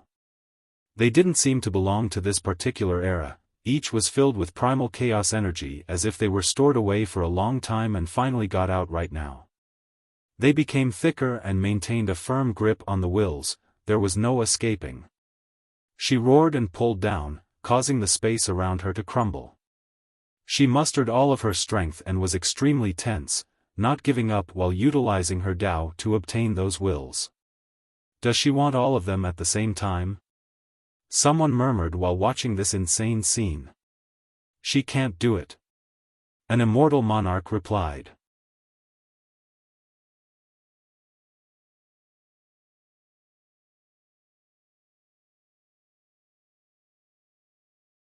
Chapter 21-22, Boom. She was winning in this struggle since the wills inched closer and closer. How can she do this? If she could shoulder 12 wills in one attempt, it meant that she could get 36 in total, and no one could match her afterward. Someone was startled after seeing Lunargrasp's ambition. The emperors present were astonished by the sheer insanity of this task. She's unbelievable. A low-level Grand Emperor said, "Does the Dark Crow not know that this might bring about the heavenly execution?" Not necessarily. An older top Grand Emperor spoke with a discerning glare. The Dark Crow is allowing this. It might have something to do with a legend. The low-level Grand Emperor asked, "What legend?" Rumor has it that a very long time ago, our Grand Emperors were just like the immortal emperors, needing just one shouldering process. The old emperor slightly raised his eyes. Just one time to shoulder all 12? Does that mean 36 in total? The low-level one said. The old one replied, 12 wills are our ultimate limit, one process or 3 alike. No one can break through this limitation. However, the legend says that we didn't need 3 processes in the beginning. The low-level one remained skeptical. Really? That shouldn't be possible, it's not written down at all. He didn't have that many heaven's wills but had lived for a long time. One Grand Emperor was able to do it, Pure Wood Divine Emperor. The older one revealed. Pure Wood. The low-level one was stunned. This was a mysterious emperor that couldn't be traced. He also had 4 primary wills and have gone further than all the other emperors. Really? He got 12 wills in one process? The low-level one said, not quite believing it. I can't confirm, but one thing is for certain, the 3 processes began with Qian Dao Heaven Emperor, progenitor of the Qian clan. Rumored to be the next Grand Emperor after Pure Wood Divine Emperor. The Qian might not be the first sect with 9 emperors, but it was certainly one of the oldest lineages in the 13 continents. Qian Dao Heaven Emperor had 9 wills, so he wasn't that exceptional. However, he was virtually a living fossil, the only person confirmed to have met Pure Wood Divine Emperor in person. He had experienced the long history of the 13 continents. Rumor has it that Pure Wood shouldered 12 wills at the same time, but Qian Dao Heaven Emperor tried to grab 6 and failed. Later on, Pure Wood taught him to divide the shouldering process into 3 stages. The old emperor explained, that's something I'm sure of. The current ascension system started with Qian Dao Heaven Emperor. What's the benefit of grabbing all 12 at the same time? The low-level emperor inquired again. No clue due to a lack of records. The old emperor said, some speculated that doing it in one go allow the wills to fuse together in complete harmony, or greater power. Or, doing this allows the 12-will emperor to reach an even higher level easier. But then again, who knows if this is true or not? He then turned his gaze over towards Li Qia. that dark crow over there knows something we don't, that's why he's not stopping her. Boom! The 12 wills were very close to the ground now, but they were finally tapping into their true power. This was quite a devastating event. All the spectators held their breath, wondering if it was truly possible. It would break the common belief for millions of years. If this woman ahead could do it, she would be giving an answer to this particular mystery. The wills exploded with their real power, something completely unimaginable. The torrents assaulted the mountains and rivers nearby, truly splitting the earth apart. Crack! The laws locking them couldn't withstand this and had cracks all over, on the verge of crumbling. The fairy was being dragged upward since the wills wanted to escape. She vomited blood from the sudden impact. Let go if you can't. Wuxia calmly gave a piece of advice. Though he wanted to help, the ascension process was a personal event. No one would be able to help her since it could call down a heavenly execution. Otherwise, so many emperors would be born and the realm itself would be meaningless. Come! Lunar Grasp wanted to go against Wuxia even more. This was her stubborn nature, never giving up. She was very similar to Empress Hong Tian in this regard. The two of them refused to lose and would fight every time upon sight. Boom! Her vitality erupted with endless runes surging out like a tsunami. It was a peerless and ancient power engulfing her very being. Buzz! Immortal strands of light emerged behind her and illuminated the world. She already resembled a fairy, but now, she became even more transcending, freed from the flaws of the mortal realm. Inside the radiance was an expanding boundary, a kingdom of immortals. Deeper in there was a floating city shrouded by the myriad laws. Though blurry in appearance, it still emitted a terrifying force. It was as if all the Tao in the world originated from this place. It was capable of deriving and creating everything. Even emperors couldn't see through it. That's Immortal Tao City? The emperors were instantly interested. They opened their heavenly gaze in order to see the very source and Tao of the city. Rumor has it that this was one of the 9 heavenly treasures. Alas, no one had confirmed this because none had seen the real thing before. The visual phenomenon behind Lunar Grasp made them wonder if this was that legendary artifact. It certainly fitted the descriptions. If this woman actually had the real thing, it would be incredible, enough for others to palpitate. If it wasn't for the dark crow standing right there, some emperors would definitely come and ask her already.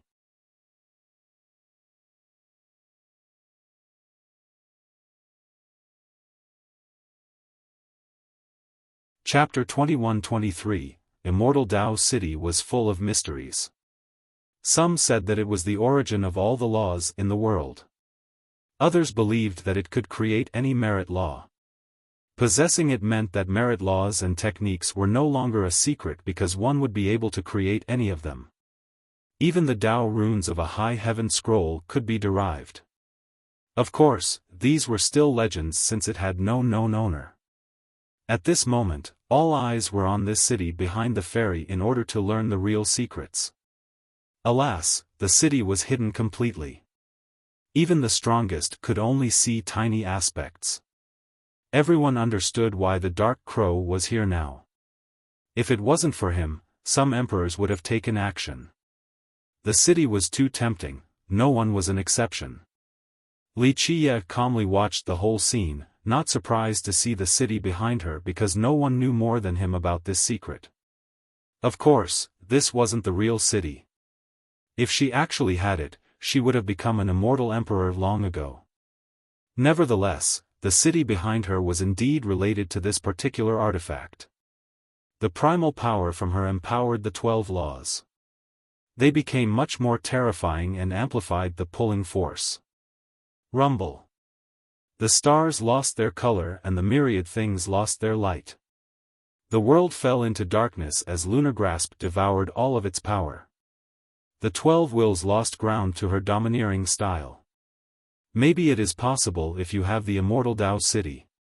A monarch felt dread after seeing this. The rest watched with bated breath. If the woman could do this, it would be a miracle of the ages, the birth of another immortal monarch with 12 wills. Boom! Suddenly, a lightning bolt thrusting through everything descended. Nothing could escape from its unopposable punishment. Heavenly execution. People turned white at this sight, including emperors. The only way to survive was to run back to exploration grounds. Resistance was futile. How can this be? People were confused. An emperor of the current generation had a negligible chance of experiencing these executions. Some even believed that the probability was virtually zero. Only the unluckiest emperor in history would have something like this happen. But now, she has yet to shoulder the heavens' wills, but it was descending down on her. They were witnessing an impossible development. Pluff! She already spat out a mouthful of blood even before the bolt made contact. The power of this tribulation was insane. Death was certainly her fate if struck. The emperors could sympathize. They have experienced this terrifying tribulation before and knew that there was no resisting. Come! Wuxia was waiting for this moment, the reason why he was here in person to be her Tao protector. His eyes turned resplendent, all other lights paled in comparison. With Heaven Seer, his 13 palaces and the 4 symbols emerged as well. The towering pillar of life protected everything and penetrated deeper into the sky vault, the origin of the execution. The spring of life poured out healing power for Lunar Grasp. Her wounds were closing at a visible rate. The cauldron of life issued rambunctious detonations with runes appearing, intending to refine the execution. The bolt slammed on Wuxia instead and destroyed his outfit. Blood still spilled, but he managed to divert some of its attention.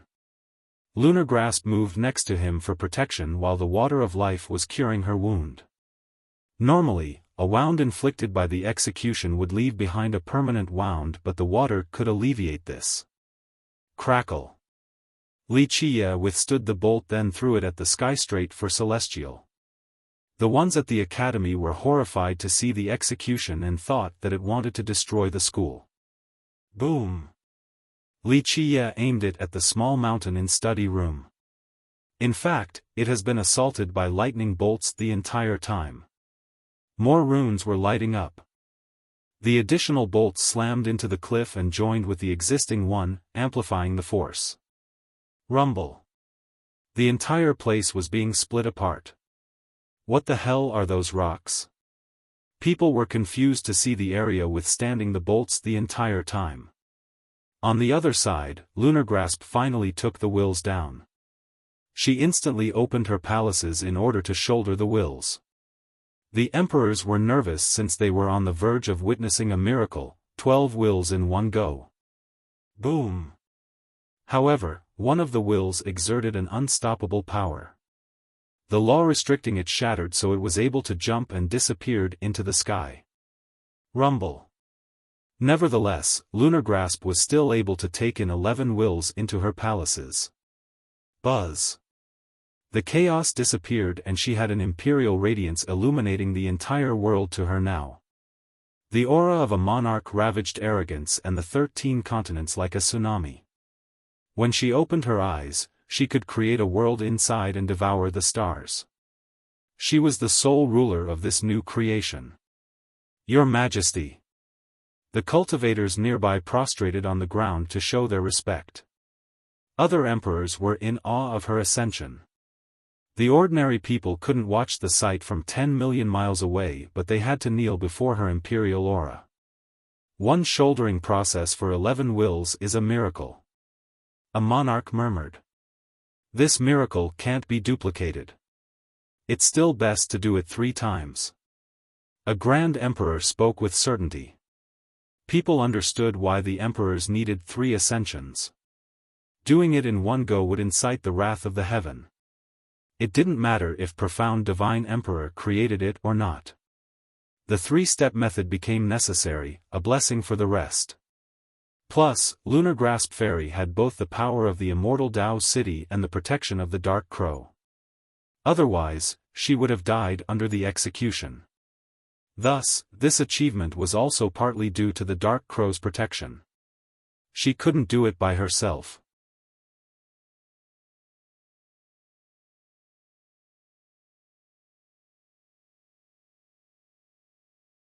Chapter 21-24, The Miracle of the New Monarch attracted all eyes.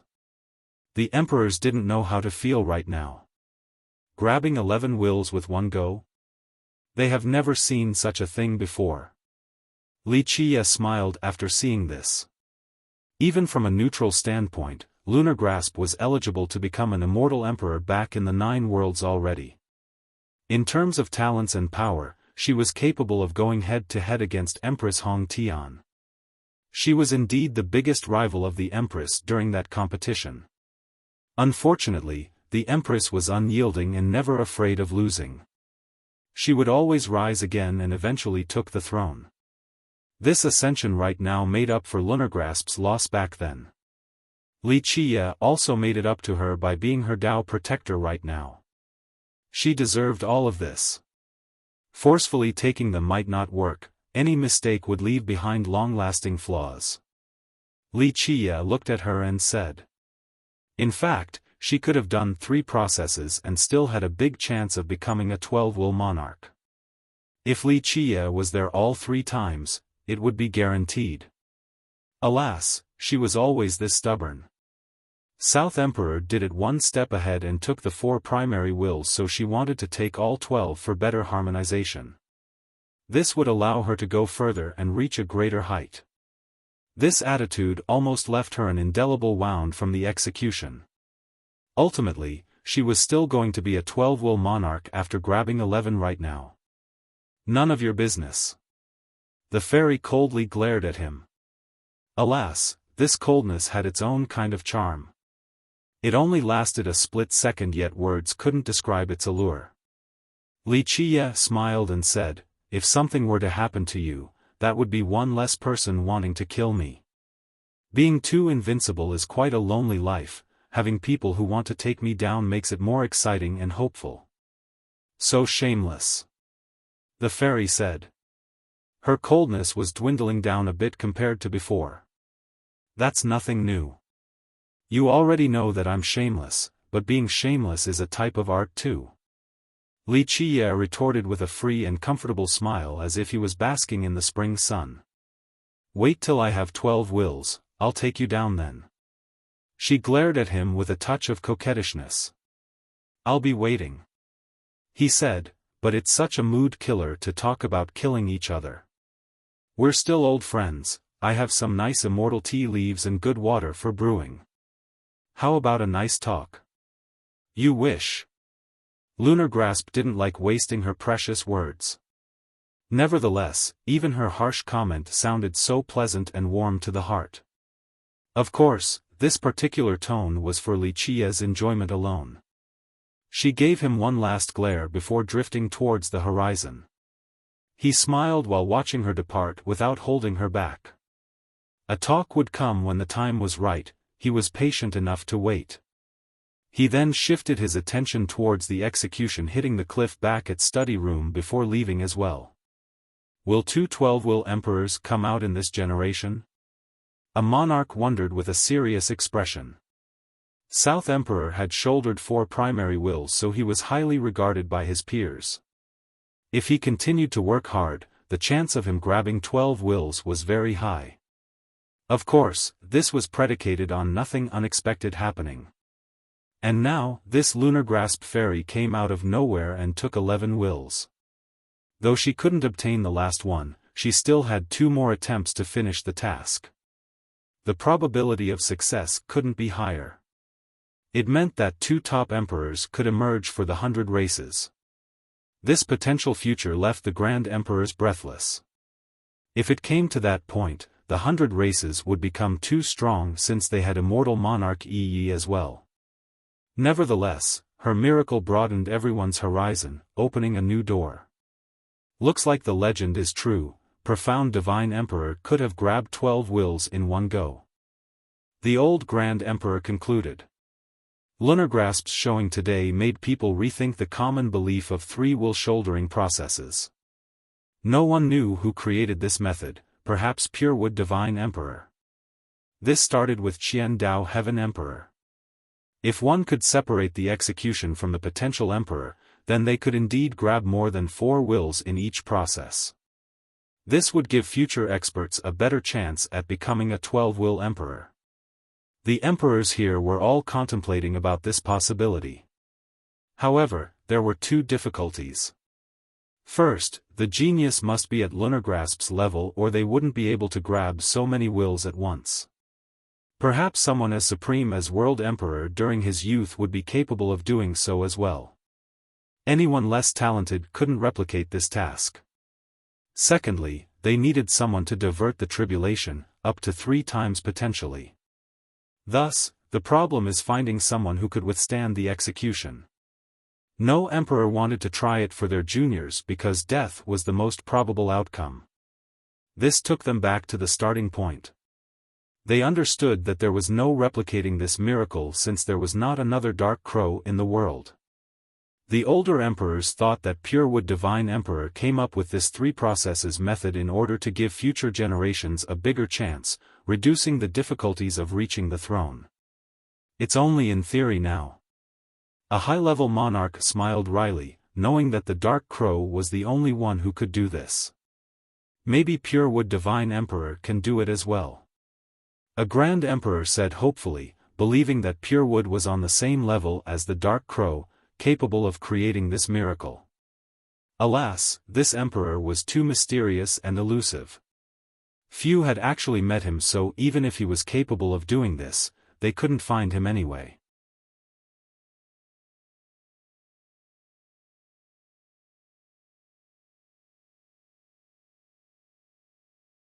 Chapter 21-25, Lunar Grasp's shocking ascension miracle moved the other emperors. Just a little bit from a full fusion of 12 wills. That would have made her life much easier in the future with anima, faster than those before her. A 12-will Grand Emperor slightly raised his brow and said. The top emperors felt regretful about the failure, because it could have been a good point of reference for this future path. Legends stated that a fusion of 12 will from one shouldering process would boost cultivation speed. Of course, no one has been able to verify this. Purewood Divine Emperor was the other potential candidate, but he was too elusive to be studied. Flame Emperor and Origin Heaven Emperor have made their way onward, but they didn't leave behind their system. Now, future emperors could see potential in this despite it being unrealistic to carry out. Some other emperors were jealous of her grabbing 11 wills at once, but the 12-will emperors only felt bad about it. They speculated that this path has been won before with a complete system. However, someone has erased all traces of it. Thus, future descendants could only try to learn once more. The path of anima would take longer for her now, so these top emperors couldn't use her as a reference to boost their own cultivation, a new path that might reach immortality. Thus, her failure made their path harder. The chance of becoming an immortal remained unreachable. The 13 continents have been rowdy with recent events, but it finally calmed down a while after this ascension. Everyone focused on cultivation without leaving their sect. On a random day, the mountain in study room finally attracted attention with loud explosions. The cliff area seemingly split apart. The truth was that after so many days of being attacked by the execution, the cliff had changed in appearance. There was a portal there now with an endless vastness of lightning currents inside. Any intruder would be destroyed instantly by the thunderous destruction behind the shaking portal. It wasn't a mountain at all. An emperor who had been watching the whole time said. These emperors paid attention. After all, a mountain that could withstand the execution was certainly interesting. The portal now made them realize what was going on. One said, it was a spatial coordinate. The execution only forced a path open to another world. Li Qie, who was meditating, stood up and said, time to go. He hugged everyone to say goodbye. The girls didn't wish for him to leave, but they knew no one could hold him back. All they could do was wait. Li Shuangyan asked, "Young noble, when will you return?" "One day." Li Qia wiped the teardrops off the corner of her eyes. "Silly girl, it's just temporarily, I'll be back soon enough. Plus, even the villainous heaven can't take me down, so no one else can. Just be good and wait for me." The girls forced themselves to smile and saw him off. He headed straight for the academy. Someone over in the horizon was watching him in the air. The guy stopped and noticed that it was Lunar Grasp Fairy. She didn't say anything and only watched him. "I'll be back." He smiled and waved at her before entering the academy. She didn't answer and continued to watch until he disappeared from sight. Words seemed to be unnecessary between the two of them. The ancestors of the academy were waiting at the portal to see him off. Even soaring immortal prince also came out for this departure. The emperors were also watching, especially the informed high-level ones. They cared more about this than anyone. Maybe such a world exists. An 11-will emperor spoke softly. Some of them didn't know what the Dark Crow wanted to do, but the informed ones were aware of certain secrets. The 12-will emperors were very interested in this journey. They knew that the Dark Crow was not only going to another world, but he was also finding clues about an age-old question: immortals. These top existences wondered about reaching immortality after surpassing the apex. Alas, their world certainly didn't have immortals. Perhaps this non-existent world might? Because of this, World and Profound were certainly watching. Perhaps he would be able to answer after coming back. If immortals were around, then they would have a new goal and stronger motivation for their path. If immortals didn't exist, the future was full of the unknown for them. Maybe this will be the ultimate miracle of our epoch. One of them said. In fact, even the ones in the shadow were watching him. A dark overlord mumbled while feeling quite complicated: non-existence. They naturally have searched for this world too, but they lacked the timing and luck. Plus, they didn't want to take the risk of traveling through that boundary. Failure meant death. The Dark Crow was one step ahead of them in testing this world, so they didn't know how to feel. Of course, from a selfish perspective, the overlords naturally wanted him to die there and never come back. No one would be able to stop them in the future calamity. However, his death would mean losing a chance at concrete evidence, an opportunity of learning more about this mythical world and a chance to break free. Thus, they all had conflicting feelings. Let's do this. Li Qia took a deep breath while looking at the ocean of lightning behind the portal.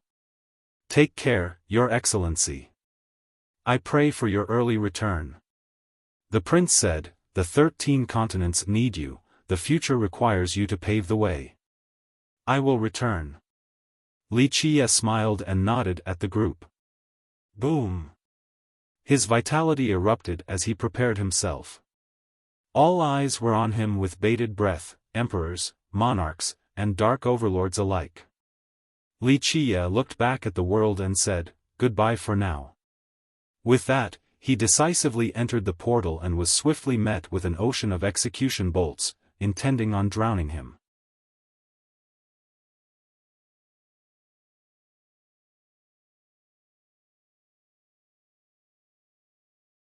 Chapter 21-26. Li Qia was well prepared before entering this world. He was in his best state with supreme laws and Tao for protection on top of the crystal physique. All of this culminated in what was perhaps the best defensive line.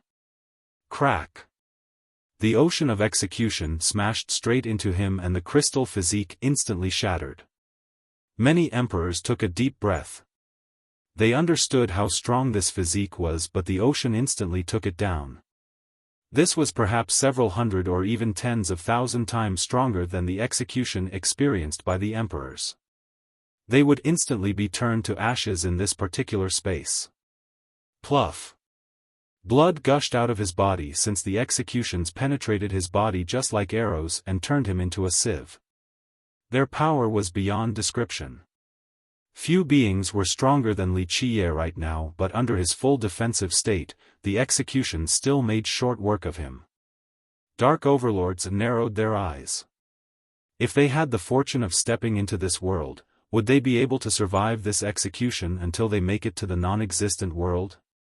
The girls gasped while covering their mouth after seeing this. Activate! Li Qiye roared and opened his 13 palaces, revealing his primordial will. The 3 maelstrom and 12 laws came together to form an impregnable battle armor. At the same time, he put on the human skin and covered himself completely. The last line was chaos energy and more laws tightly wrapping him up, resulting in a cocoon shape. The execution crushed through the chaos energy and laws, smashing into him once more. Everyone was horrified. Even 12 will emperors and dark overlords wouldn't last that long in this ocean, let alone finishing the journey. The waves of currents lifted him up and threw him deeper inside as if he was a tiny boat experiencing the worst of storms. The spectators saw this and wondered if anyone could make it through this ocean of lightning? And returning alive too? The portal crumbled into dust afterward and the torrential world disappeared. There was no trace left of the portal, as if it never existed in the first place. What a shame, only one opportunity. A dark overlord said with a tinge of regret. It would be impossible to try again unless they could find another set of coordinates. Of course, they didn't know how the Dark Crow found it in the first place. Years after years passed in the 13 continents. The emperors stopped showing up, same with the high gods. The Dark Overlords didn't make any move either. Some began to celebrate the absence of the Dark Crow. If he were to really die in there or never able to return, it would be their era in the future. They would become the real rulers of this epoch. Our time is coming, we should descend soon to take our epoch. Others are just passers-by, we're the real masters. Someone claimed in the darkness. The myriad races are only our slaves. One being woke up with a terrible gleam in his eyes. They were anxious now after sleeping for so long. The disappearance of the Dark Crow exacerbated their impatience. Dark Crow, you have to return soon or it will be over for the 13 continents. Nothing but wails of lament will remain. A guardian of the 13 continent could sense the unrest. One side was ready to make trouble while the other side was worried. Many years later, visual phenomena descended from the sky and the world changed completely. In the ocean of heavenly executions and the unceasing thunder, the assault continued on Li Qiye. However, the Tao of the world protected him. Each time it crumbled, chaos energy rose again to build completely new Tao and laws to form a new barrier. This process of creation and destruction went on and on. This ended up refining his Tao even more. Each destruction and recreation was a chance to improve, to become even stronger and purer than before. Just his Tao alone was not enough for protection in the beginning. However, the primordial will and the human skin underneath were still protecting him. If these two defensive lines could be penetrated, nothing else could actually defend him from this assault. This ocean was truly terrible. As time went on, the human skin was finally broken through in multiple places. Remember that he got it from some Samsara wild ancestor, skin rumored to be from an immortal. Truth or not, its toughness was unquestionable. Nevertheless, the bolts still made it through. Luckily, the primordial will was still there in its armor form protecting him. This was Li Qiye's biggest ace card and most powerful defense to survive this ocean. Just the myriad Tao and the human skin weren't enough. If the primordial will wasn't this heaven-defying, then the everlasting, Xiaofan, from Immortal Demon Grotto wouldn't have been searching for it. Several epoch lords desired but failed to find it. It wasn't easy reaching the non-existent world. Only epoch lords could do so using their own power to make it through this ocean. Anything less would certainly die. Li Qiye's current cultivation wasn't enough. The only reason why he dared to do so was due to his artifacts and different methods, but most importantly, the primordial will.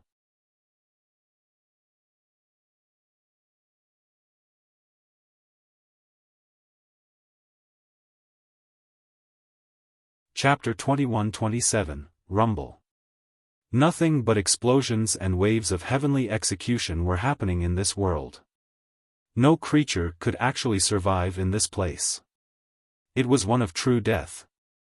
Emperors, dark overlords, and even the mythical epic lords would still be rendered to ashes here. Of course, this wasn't completely accurate, perhaps a slight exaggeration. Wuxia seemed to be drifting aimlessly in this ocean, but his head was actually aiming for a certain place, hopefully, the other shore. It acted as a compass, maintaining his direction regardless of the huge waves of lightning flipping him around. He was in hibernation, albeit not intentionally. Even someone as strong as him was helpless while being assaulted in this ocean of lightning. However, he had the human skin and primordial will protecting him. The effects were minimal. Sun, moon, and other celestial bodies were absent in this place. There was no concept of time either. 10,000 years seemed like a day and vice versa. This place had jumped out of the regular cycles and river of time. It had no connection with the outside world. A tiny light was pulsing during his journey at the very beginning. Wuxia didn't notice it since he was sleeping. Perhaps one would mistake it for a flashing current from an execution, but this wasn't the case. It has been following Wuxia the entire time while keeping a certain distance, whether it be when he was blown up in the sky or just gently drifting with the waves.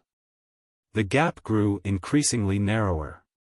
Once it was close enough, people would find that it was something staying in this ocean of executions. This was truly impossible. Even epic lords would be frightened by this scene because nothing could exist under the destructive power of this ocean. Alas, this certain thing was indeed following Wuxia. It seemed to be capable of moving freely in this ocean and without any sound. No one could detect it without its permission. As time passed on, Wuxia was slowly waking up. It wasn't that he actually noticed the thing following him, but an item inside his fate palace was reacting strongly, the egg that he found back in the treasury of cleansing incense. No one knew how the ancestors of the sect got this item. Later on, it drank a lot of myriad star water and continued to stay inside Wuxia's 13th palace. He had gestated it for a long time to no avail. He even gave it the item he found from the old man back in the machine world, but nothing changed at all. But now, it was reacting quite strongly inside the palace, seemingly wanting to wake him up. He woke up and didn't know what was going on. Bang! Bang! Bang! The egg slammed his fate palace and wanted to come out. Buzz! Wuxia opened it and the egg jumped into the ocean, as agile as a fish. There's something? Wuxia became attentive and finally noticed the flashing item beneath. The egg and the flashing item disappeared into the depth of the ocean before he could understand the situation. Who knows if the egg was chasing the item or if the item had lured it. All in all, both of them have disappeared. Shit. It was too late since he couldn't get the egg that has been with him for so long back. Your father wasted so much on you throughout the years, even the temporal item from the machine world, but now, you leave just like that? He smiled wryly. There was nothing he could do since the two of them were gone now. He went back into slumbering and stopped thinking about the egg. If it meant to be his, then it would come back to him. After all, it had stayed in his fate palace for so long, so there was a unique and indelible marking there. Other marks could be destroyed by different methods or the long years, but one made by the 13th palace was peerless.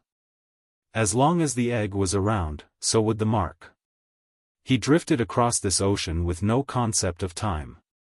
He couldn't sense any difference even if 1,000,000 years had passed. The lightning bolts became weaker and weaker while the ocean became smaller. The heavenly executions eventually disappeared altogether, leaving only behind weak lightning currents. He finally made it out of this ocean after an unknown period of time.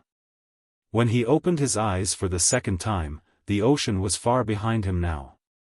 The world of execution was over. Next was a vast, empty expanse devoid of everything else, the same deathly stillness as before, just like the perimeter of another world.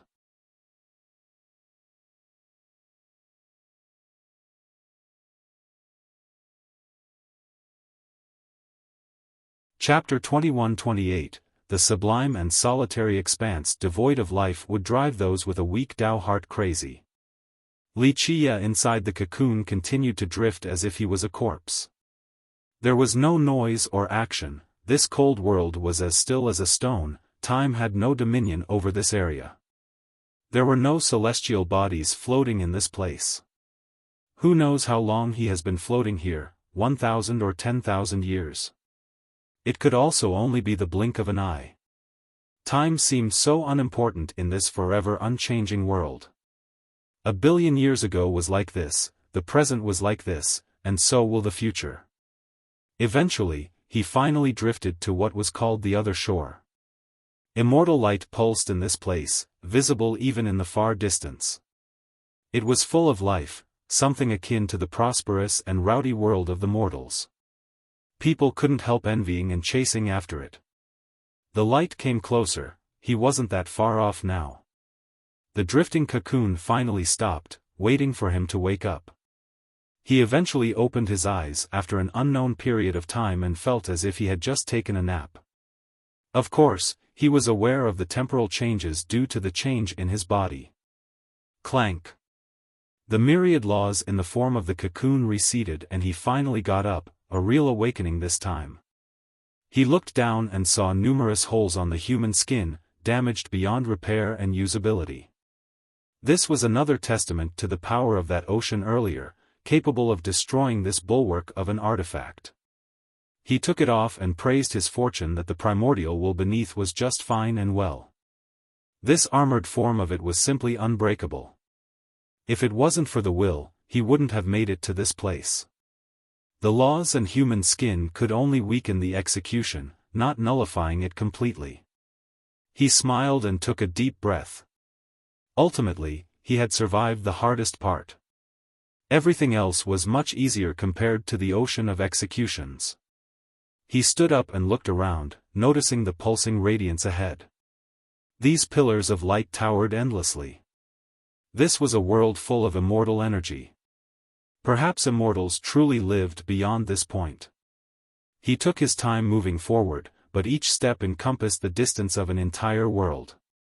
As he passed by each ray, they seemed to be sweeping through him with a slight pulse in order to figure him out. Wuxia ignored this reaction and acted as if nothing was happening.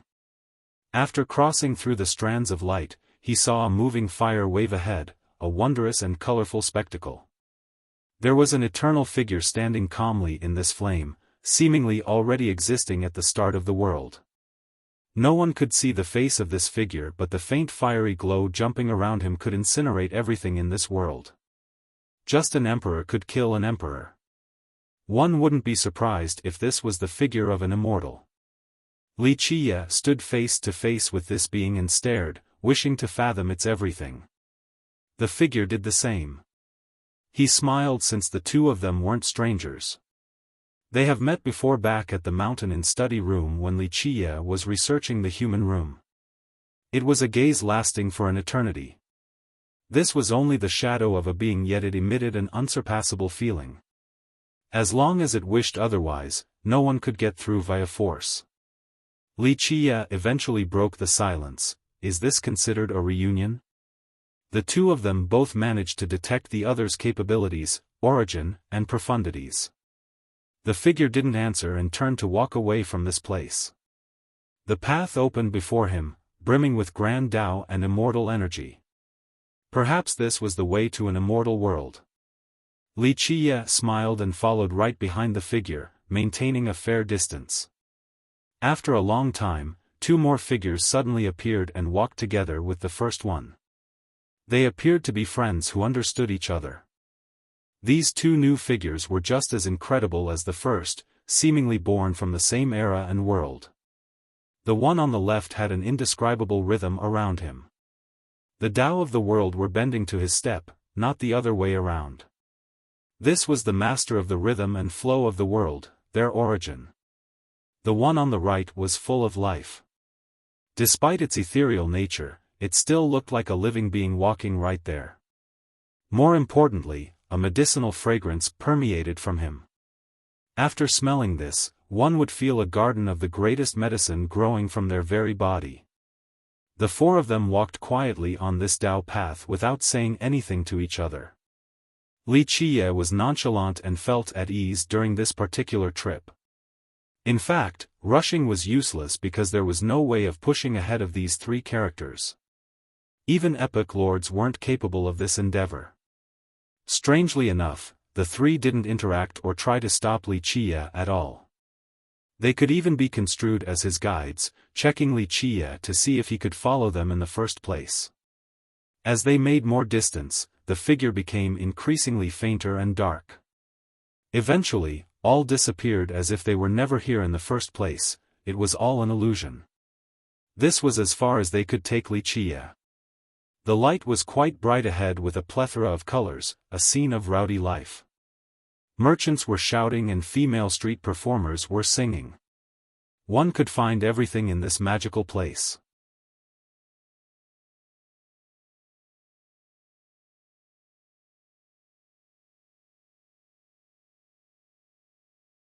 Chapter 21-29. This looked like an independent world, yet not after a close inspection.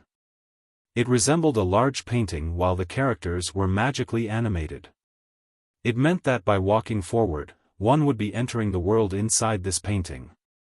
It sounded quite ridiculous, but this was the only available path.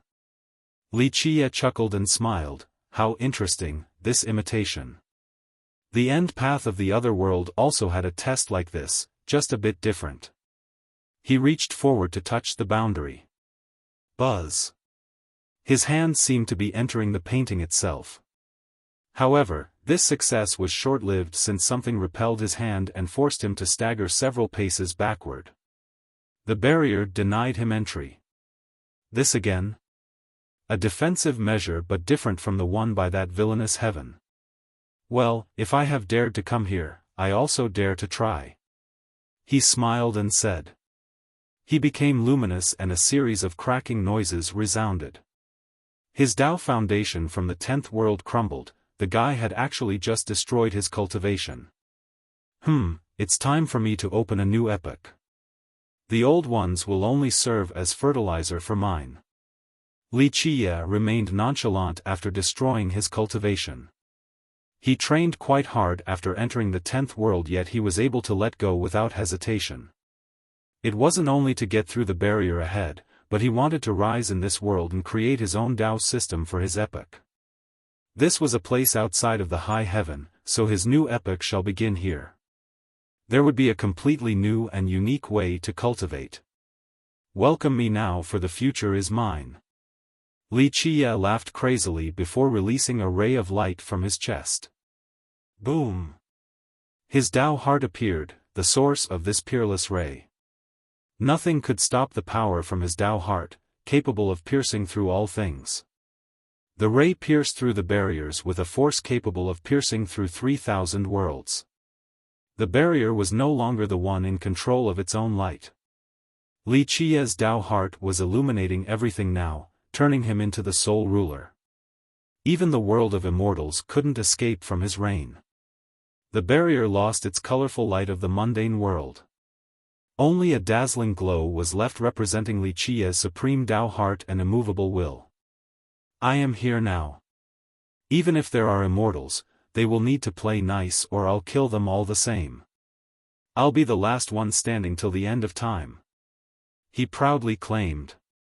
His voice echoed across the area. If there were immortals across the barrier, they would wait for him with prudence after seeing the power of his Tao heart. Buzz. The barrier then turned into a watery expanse that started spinning, resulting in a large and blinding maelstrom. Pop. It sucked Wuxia inside, allowing him to go through the barrier. This was no easy task, as always. Even a 12-will emperor would have a hard time doing so, but Li Qiye's Dao heart was terrifying and powerful enough. He instantly crossed through the massive space and appeared in a world full of runes. Exuberant continents were floating everywhere. Each continent had formed its own world filled with the power of the Tao, with life forms running around. The common adage, 3,000 worlds, would perfectly describe this scene of floating landmasses. Buzz. An erased memory suddenly popped in his head. This had to do with an old man's memory. In the past, the Dark Crow was captured by the old man in Drystone Courtyard. The old man investigated him for a long time. The two of them even exchanged their sea of memories. However, Li Qiye was able to turn the tide and managed to escape, on top of stealing many things from the old man's memories. However, in order to avoid complications, he erased the important memories so that the immortal demon Grotto couldn't have them. Right now, these memories were resurfacing after reaching this world. There was no doubt that the old man underneath Drystone had been here before. He also left behind markings that would invoke these memories, a welcoming of sorts. Over there. He latched on to a set of coordinates after gaining new information. Clank. His primordial will focused on it and took him there. Clank. However, the moment he got there, a layer of ice was invading his space. The primordial will became an armor and protected him from any damage. Motherfucking old man, you even left a trap here? I'll peel your skin after coming back to the 9 worlds.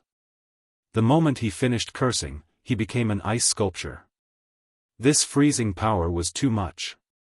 An emperor would be killed instantly, but the primordial will manage to protect him. Nevertheless, he still fell into the old man's trap after coming to this world. Of course, this wasn't a trap specifically created for Li Qiye. It was meant for anyone who could obtain his memories. This world was named 3 Immortals, or 3 Worlds. There were explanations and legends for the name. One believed that it was to remember the 3 grand emperors, Sui, Shi, and Nong. Another belief was that this was only a general designation for the Tao systems of the 3 worlds, immortal lineage, imperial lineage, and myriad lineage. The people here didn't know anything about the 9 worlds or 13 continents, similar to how the 9 worlds didn't know about the 13 continents. They were only aware of their own 3 worlds. Grand Sword Gate was an insignificant sect in Insane Court, a system belonging to Myriad Lineage World. Because of this, it guarded the most desolate border for Insane Court.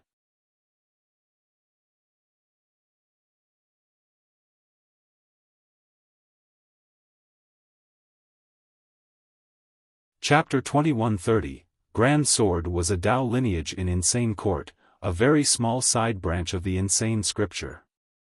The cultivation methods and mantras from the sect all came from this particular scripture. It was once glorious as well, with considerable power, and had many meritorious contributions in battles for Insane. Unfortunately, it fell after a power struggle and was forced to move to the border. They served as tomb watchers for the ancestors of Insane and became a tiny sect henceforth. This so-called ancestral tomb was only a large crater called the Ancestral Abyss by Insane Court. Rumor has it that the ancestors with great contribution were buried beneath. Plus, some even believed that Insane Ancestor, the progenitor of Region, was also here. Insane Ancestor created this place to honor his forefathers. People said that he buried himself down there even before dying, waiting for another day of shedding his mortal shell. All in all, few specific records existed about the Ancestral Abyss, such as details about the exact ancestors who were buried here. Because of this, only the oldest ancestors of Insane Court were buried here. Future generations didn't have to do this. In theory, being the tomb guardians was an honorable matter. Alas, the ancestors here were from the ancient time, while the recent ones weren't buried here. Thus, this tomb was more in name than anything else. It was deserted by this point. So, Grand Sword being sent here was prestigious on paper, but it was more of a complete exile. There was nothing it could do either as a side branch. How could it oppose the order of the court? It only hoped that its elite students could come out and strengthen the sect back to the central region again. The disciples needed to work hard for the sect to rise again or pray that their ancestors would bless them with luck. However, Grand Sword was indeed meeting a stroke of fortune, as if the ancestors of Insane Court were coming back in spirit. On this early morning, a wooden coffin was floating out of ancestral abyss. "Look there, what is that?" A disciple from Grand Sword was the first one to spot it. He and his martial brothers were on patrol around the abyss, and his eyesight was keen enough to spot this coffin.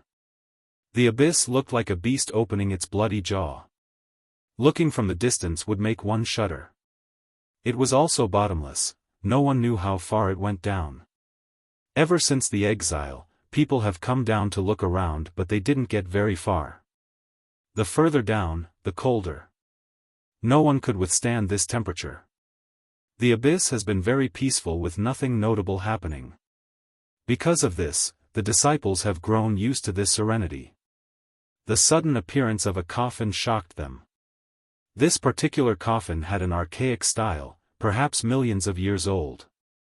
There were pieces of ice left on it as if it had just drifted from a near-frozen river. The disciples glanced at each other nervously. One of them eventually regained their wits. "We must report this to the sect master." The current master of Grand Sword looked like a 50-year-old mortal man. He was a capable expert, 9th-level true apprentice. Of course, this realm was nothing in the grand scheme of things for Insane Court, let alone myriad lineage. Alas, the sect had declined and had no one stronger. Thus, a true apprentice still became the sect master. Zhu Qi was his name. After hearing about the floating coffin, he was naturally startled. Nothing has happened in the abyss ever since they got here.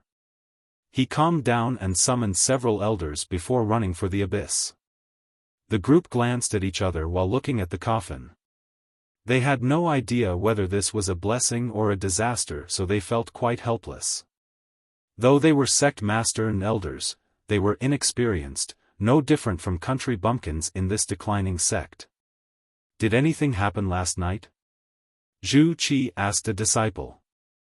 The patrollers looked around and all shook their head. "Sect master, we didn't notice anything during our patrol."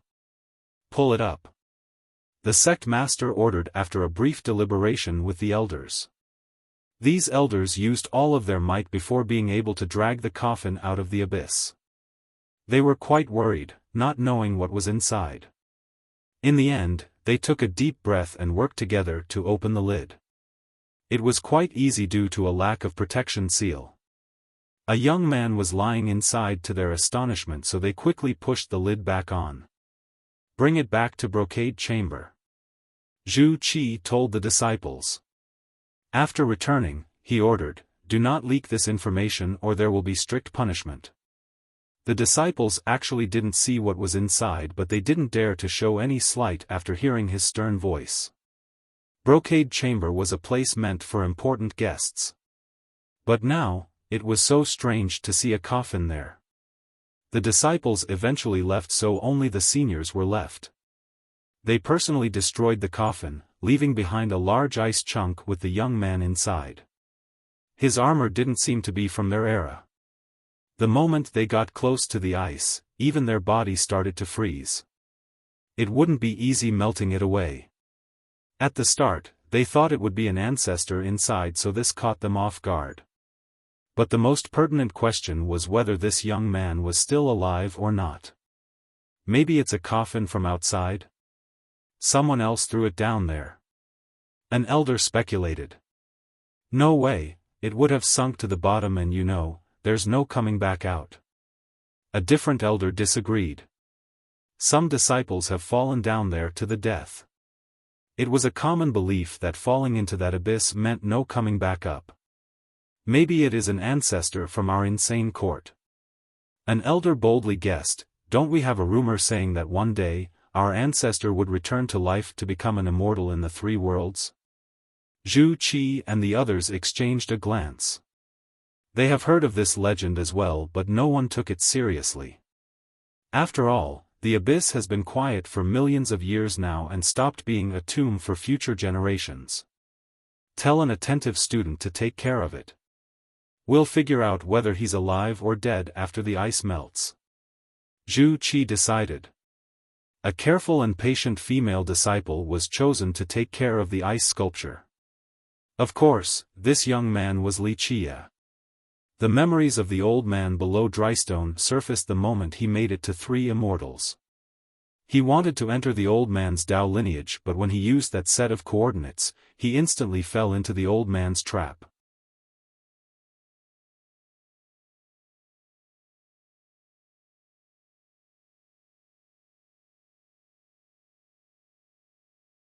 Chapter 2131. The melting process took several months to even begin. Crack. The girl watching over it felt her soul leaving her body from horror when there was movement from the young man inside. She has been here all along. Looking over a potential corpse was naturally scary.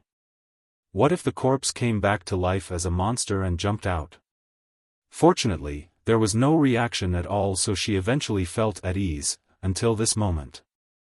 Nevertheless, the corpse didn't break out of the ice. After regaining her wits, she immediately went to report to the sect master. Zhu Qi and several elders were alarmed and ran over. They saw Wuxia waking up from his slumber and slowly sat up. In the beginning, the others thought that Wuxia was just a corpse inside the ice. Seeing him coming back to life made them lost. He glanced at the group and calmly spoke, "Who is in charge of Insane Court right now?" This comment was more than telling enough and shocked the entire group. Grand Sword had fallen to the level of an unknown sect and had no contact with the central power. The Lord of Insane Court was an unreachable character for them. Thus, they were rightfully horrified after hearing this and didn't know how to answer. Insane Court isn't under anyone's rule right now. Zhu Qi felt his mouth parched, unable to speak clearly. This youth was very young but instantly asked a loaded question. Could this really be an ancestor of Insane Court? Wuxia gave him a leisure stare, but his free attitude shocked everyone once more.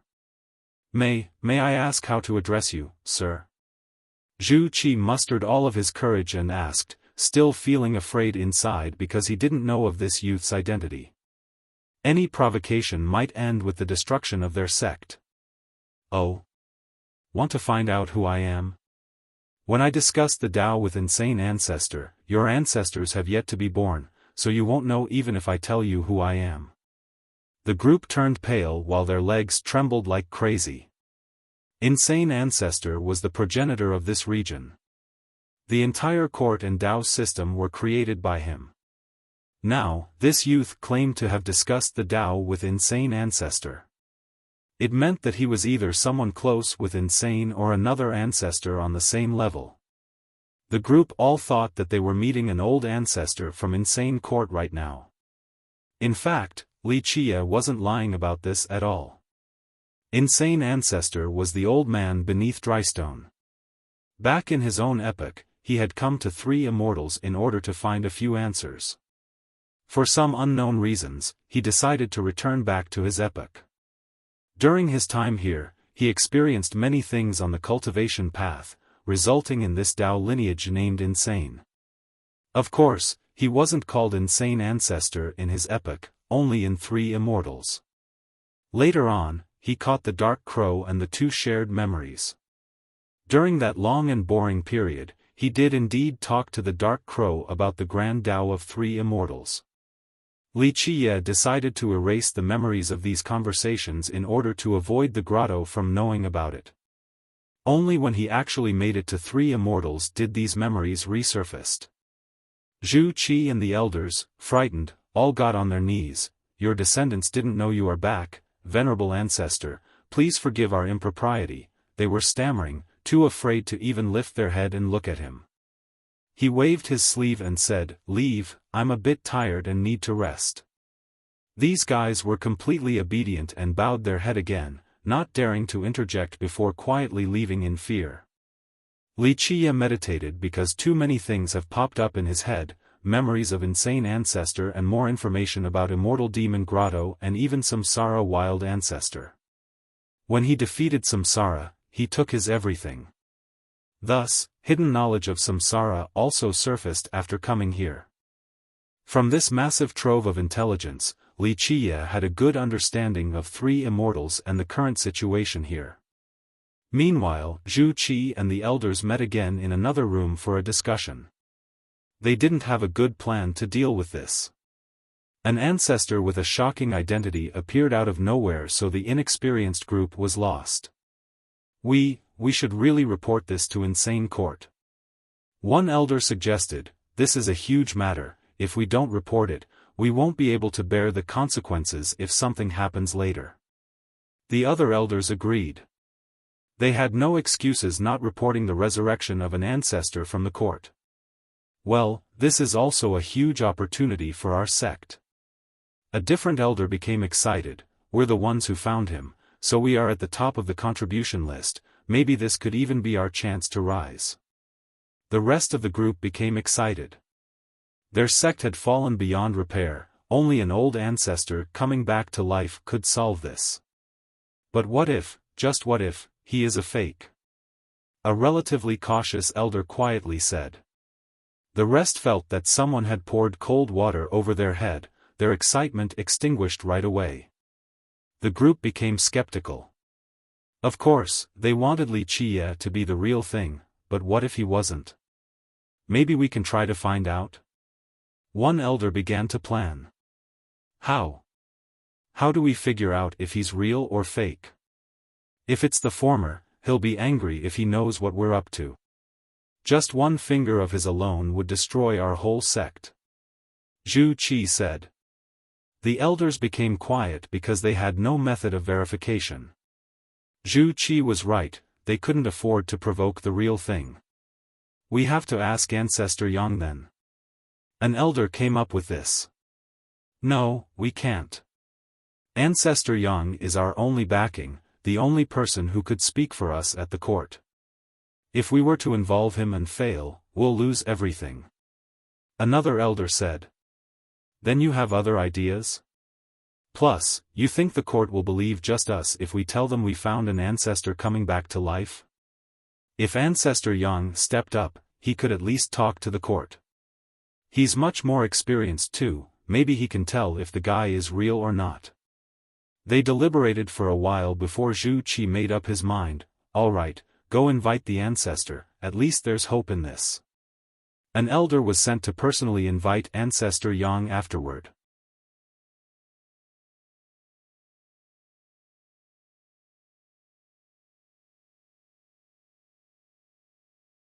Chapter 2132. Sometime later, Li Qiye opened his eyes and saw the face of a young girl. This was a disciple from Grand Sword who has been taking care of Li Qiye. These last few months have not been easy for her. In the beginning, she thought that he was a corpse, so it was very creepy watching one all day. What worried her the most was the corpse coming back to life and suck her blood. Fortunately, she found out that he was still alive, an ancestor from Insane Court coming back. Alas, she didn't get to breathe for long since the responsibility of taking of him fell on her. This was a big deal to a nobody like her. The consequence of mistakes would be too much to bear. Because of this, her days of living in anxiety remained even after Li Qiye woke up. Nevertheless, Li Qiye had been meditating for the last few days without eating, just like a statue. The girl was tired, so she leaned on the wall to rest. This didn't last long since he woke up. She stood up and respectfully served by his side. Ancestor, do you need anything? The girl stammered due to her inexperience with true big shots. The biggest character she had met with Zhu Qi, the sect master. So now, serving an ancestor of Insane Court was too much responsibility on her shoulder. Keep in mind that Insane Court was an unreachable existence for even Zhu Qi, let alone someone like her. Furthermore, Zhu Qi would need to bow to a regular disciple from Insane Court, but this guy was an archaic ancestor. Wuxia stretched leisurely before looking at the disciple. She was relatively pretty with clear skin and spirited, rippling eyes, tall and slender as well, definitely beautiful enough to have a taste. Of course, she wasn't comparable to girls like Mei Suyao at all. Nevertheless, she was definitely top-notch in this remote region. Her pure face looked like an untouched gem, just waiting to be carved. Wuxia didn't focus on her facial features but rather her white as snow, soft neck, to be more exact, the slightly glowing lines running down her neck. It truly resembled a necklace, but the shape by the chest area was hidden by her shirt. She also felt his gaze on her neck, so she pulled up her shirt in order to hide the symbol. "What's your name?" he asked. "Ancestor, my name is Zhu Xijing." The disciple spoke with her head lowered. Despite maintaining her composure and speaking quite clearly, she was still as prudent as ever. "Mutebane race. Quite rare," Wuxia stated while looking at her. A majority of his memories has returned, so he became even more knowledgeable than before. He had other sources beyond insane ancestor as well. Xijing lowered her head even more, not daring to meet his eyes. She didn't know what to do aside being a nervous wreck.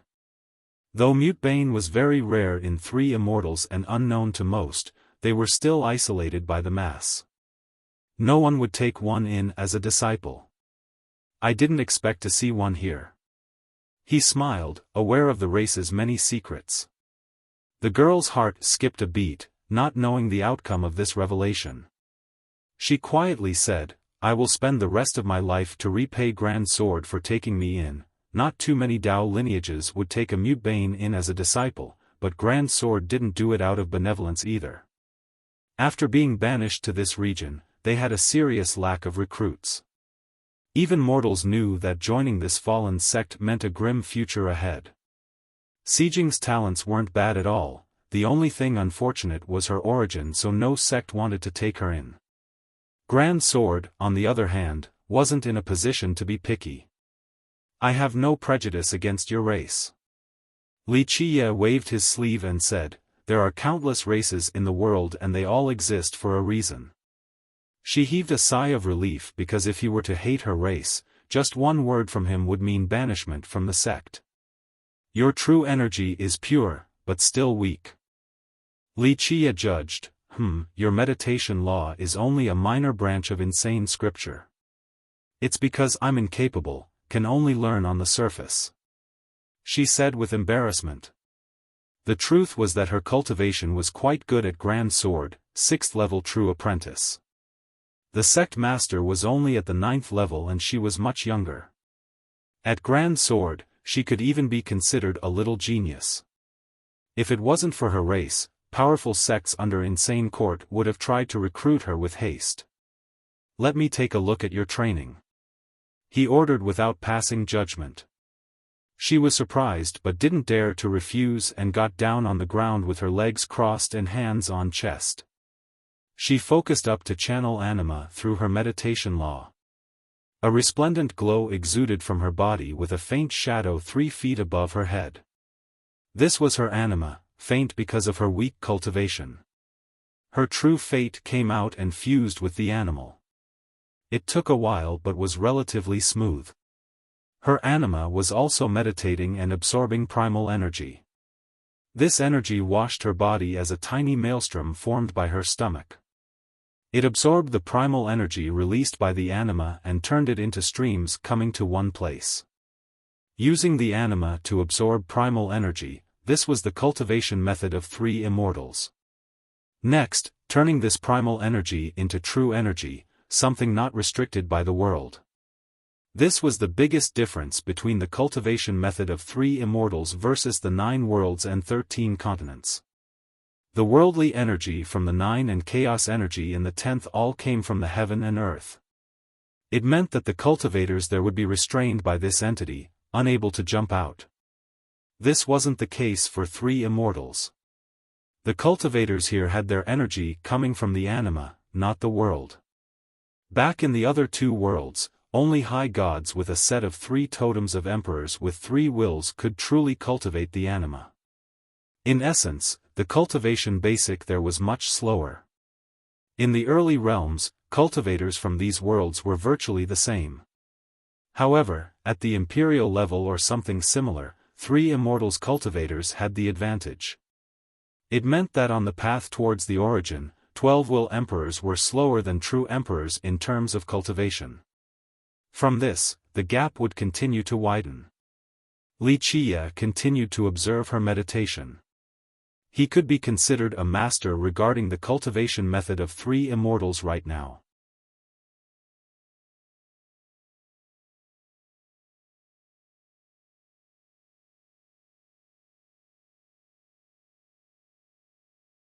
Chapter 2133. After an unknown period of time, she opened her eyes and saw him quietly watching her. "Ancestor, I can't do it well." She spoke with trepidation while looking down on the ground. He calmly answered, "Your foundation is relatively stable. What you lack is an understanding of the cultivation law. It is insufficient and must be fortified in order to reach a greater height."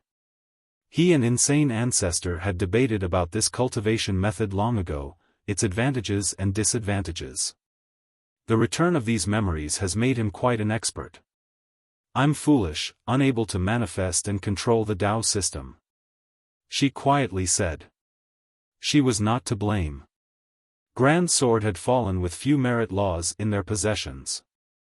Thus, their methods were flawed, so how could she do a good job at cultivation? Insane Court's Tao system was opened by Insane and spanned for more than 10 million miles. The inner territories formed a separate world. This was another difference between 3 immortals and the other 2 worlds. The latter lineages, even the imperial ones, were built on the land themselves. Here, only true emperors could open a Tao system. They must also be powerful enough to reach the Tao origin. The weaker ones couldn't do so. At the right level, they absorbed the power of the celestials in the sky and opened their own world with a Tao origin. They then refined the land and turned the entire area with an all-encompassing Tao, resulting in a Tao system. Insane Ancestor refined a deserted location into a Tao land and opened a world there. He added a Tao origin to create a system with Insane Scripture as the main pillar. In other words, within the territory of Insane Court, all cultivation methods originated from Insane Scripture's main principles. It was indeed amazing, coming from the mind of a peak existence. Cultivating the laws in accordance with the scripture here would allow one to be close with the land. At a certain power level, they would be close to the Tao origin itself. This made one stronger and boosted their cultivation speed. It also meant that cultivating a different system in this territory would result in suppression. The speed would be slower while not having any help from the land and the Tao origin.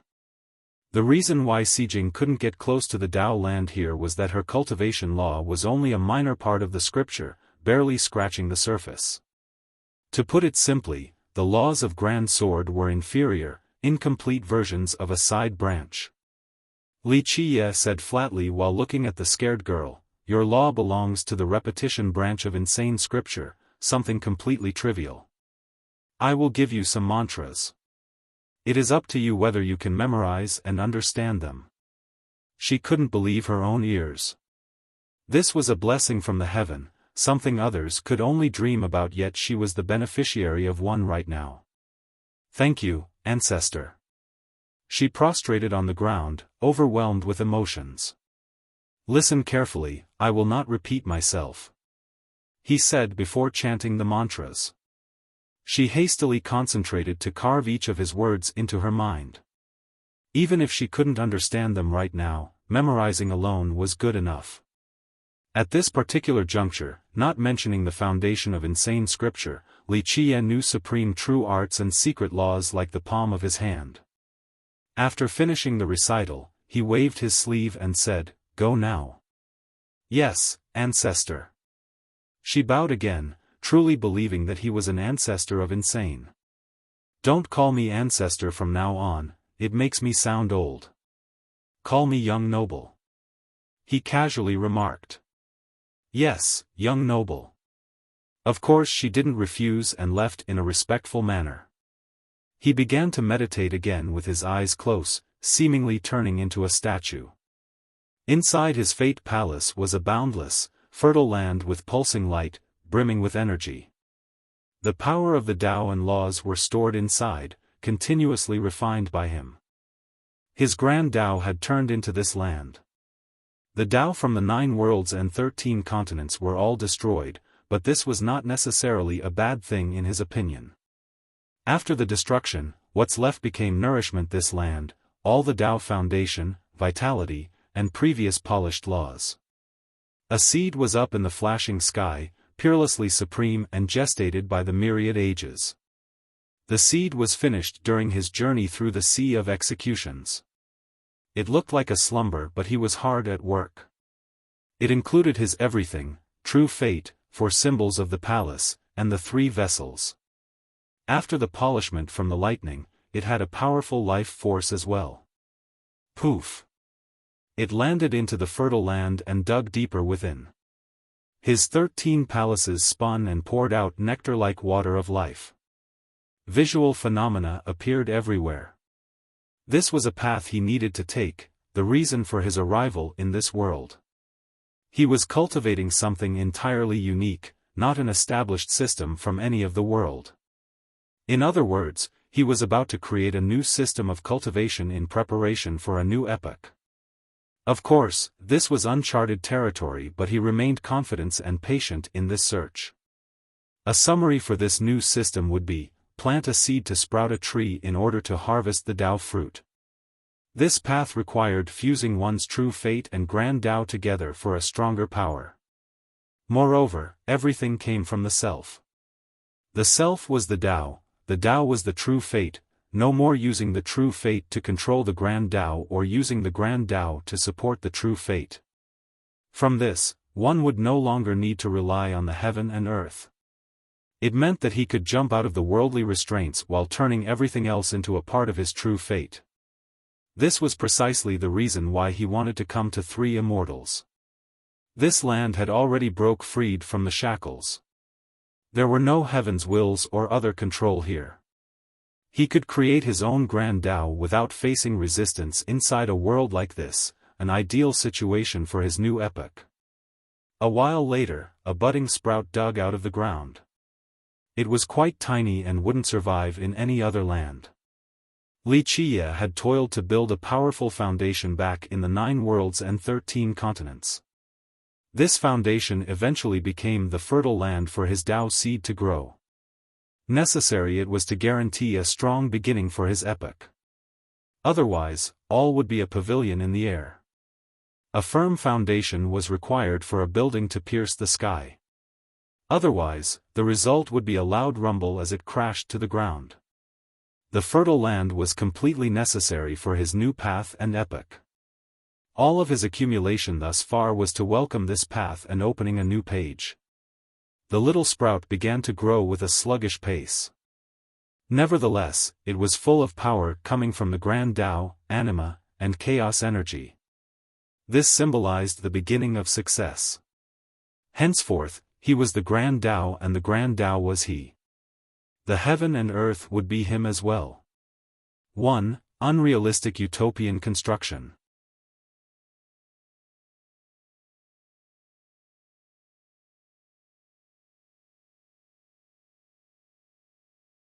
Chapter 2134. After several more days, Grand Sword's biggest backer, Yang Shengping, finally arrived.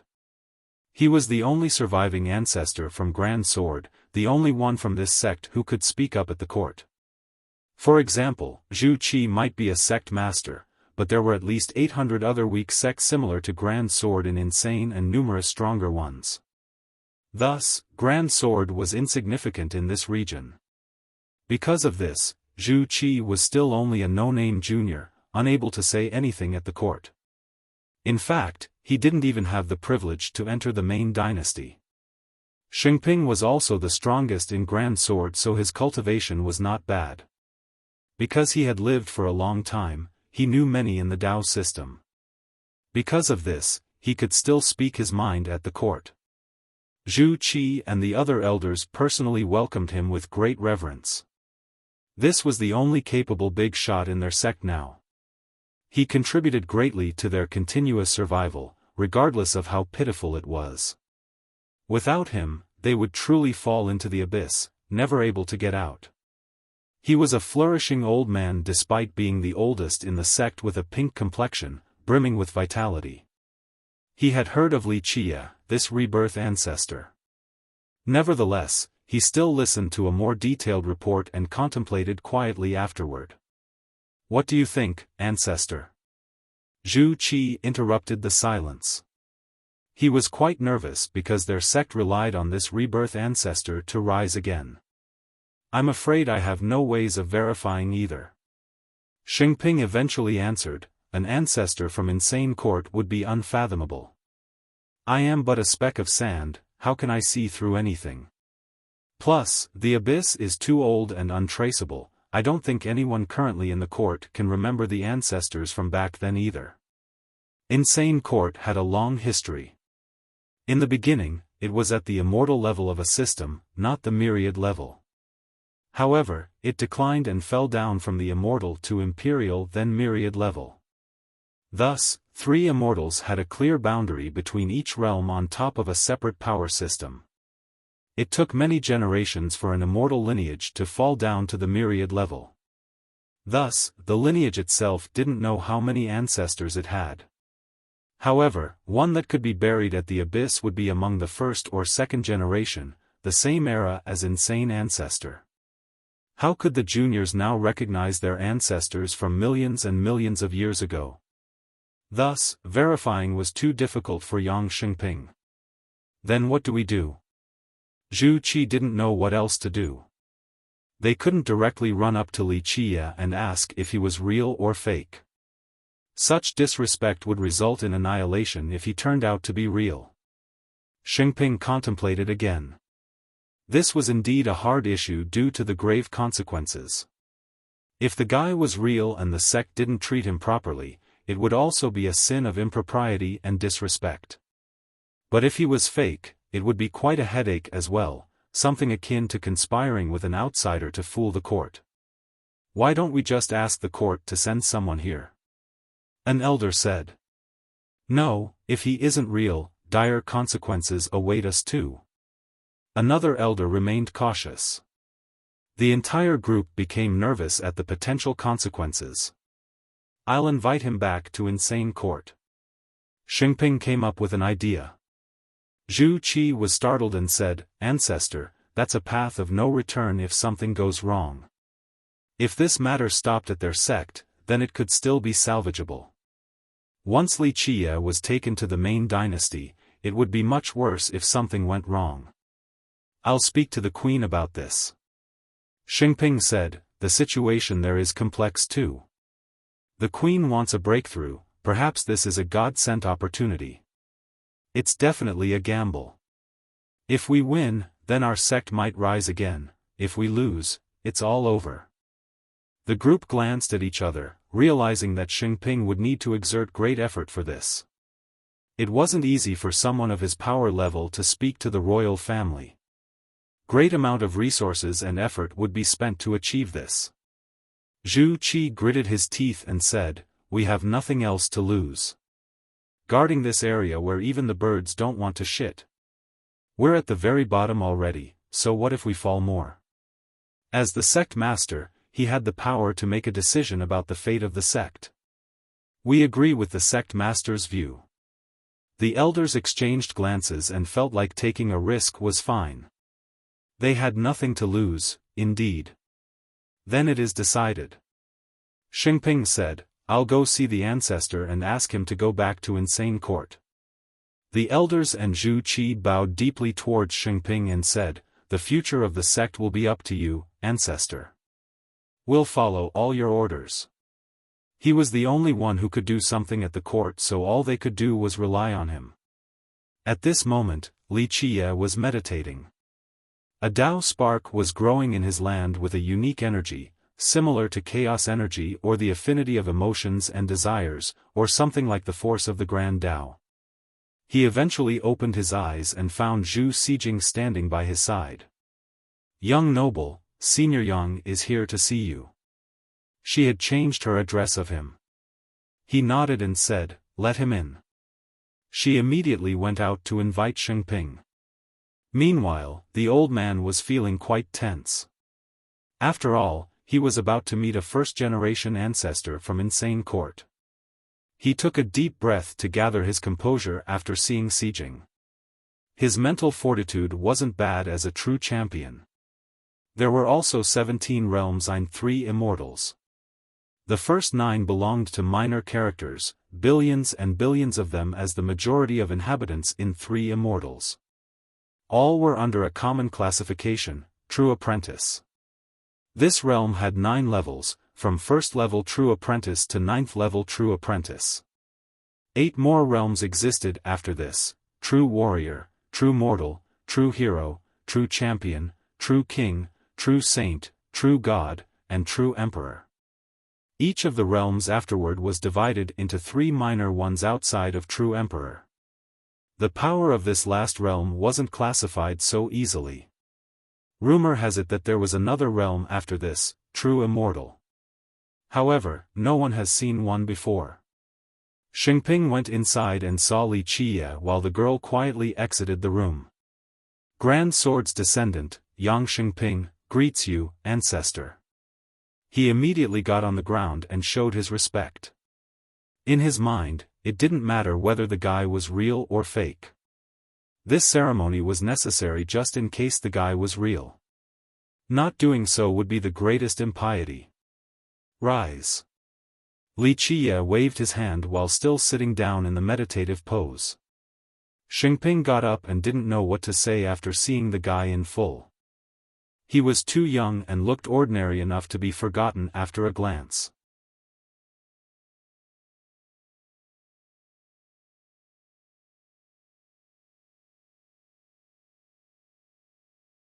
Chapter 2135. This common-looking young man had no oppressive aura or massive true energy. No one would believe a guy like this claiming to be their ancestor. In fact, they would give him a rough beating or think that he was simply insane. Alas, Li Qie was in a coffin floating in the abyss. This persuaded Yang Xingping otherwise. May I ask how to address you, ancestor?" He mustered some courage and asked. Li Qie naturally saw the man's attitude and chuckled, "You certainly think I'm a fake, that I'm too young and couldn't be an ancestor from Insane Court." 2 out of Xingping's 3 souls just left his body from fear. His legs grew weak as he lowered his head and apologized, "I do not dare to, ancestor." This little one doesn't dare to have such thoughts. He then got on the ground once more. Li Qie waved his sleeve and said, "It's fine, it's just honorifics. If you don't accept me as your ancestor, then you may call me Li Qie." The old man got up with cold sweats all over. He lamented his fate, and even if he was 10 times more courageous, he wouldn't dare to call the guy by his name. However, he racked his brain and couldn't come up with an ancestor with this name. Plus, too much time had passed already. The only ancestor that was still remembered till this point was their progenitor, Insane. "Please excuse my offense out of ignorance, ancestor." He bowed again, not wanting to offend this person or he might lose his head. The sect would go down with him as well. Li Qie said, "Forget it. You're here for something." The old man hesitated for a moment before revealing, "Ancestor, this little one is here to invite you back to Insane Court so that you can take care of the administration there in the future." In his mind, nothing could be better if this Li Qie could take over. No, it would be the most joyous event for him and the sect. He looked at him and asked, "Who is in charge right now? Which blood lineage?" "Ancestor, the Imperial Dao shattered a while ago, so no one is in charge for now, but the Queen is acting as the regent." The old man was not at ease because their lineage had lost their imperial system not long ago. Right now, everyone had their own agenda with plans in the shadows. They were fixated on gaining authority, so the appearance of a reborn ancestor. This was too much of a coincidence. Skepticism was well warranted in this case. A reborn ancestor could definitely be a fake, but he didn't dare to make this assumption despite it being quite logical. From an imperial system down to a myriad system. Didn't know that was possible. Wuxia chuckled and said. The old man from Drystone had several goals in coming to 3 immortals. He spent a lot of effort in creating Insane Court in order to leave behind his vestige even if his epoch were to be destroyed. He utilized all methods to establish a firm foundation for this system, allowing it to reach the immortal level. Unfortunately, too much time had passed. It did produce some great talents who eventually became true emperors. Alas, they were no match compared to their progenitor. The withering was inevitable, from immortal to imperial then myriad. The sad truth was that even in myriad lineage world, Insane Court wasn't considered to be that strong of a sect. Nevertheless, weak it might be, it was still a behemoth compared to a tiny sect like Grand Sword. The latter was but a tiny branch of this sky-blotting tree. All right. Wuxia said, it's time for me to come back. Insane Court will prosper again after I take over. This decision was certainly whimsical, but ultimately, he still knew the old man despite being enemies. Today, coming to the guy's lineage and becoming an ancestor? He might as well go with the flow. His grand Tao still needed time, so playing in 3 immortals could make the trip even more worthwhile. Your return will be just like a rising sun. Xingping instantly added.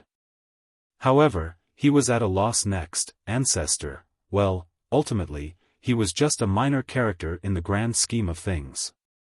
He was a master in Grand Sword, but in this system, he was only a regular expert at best.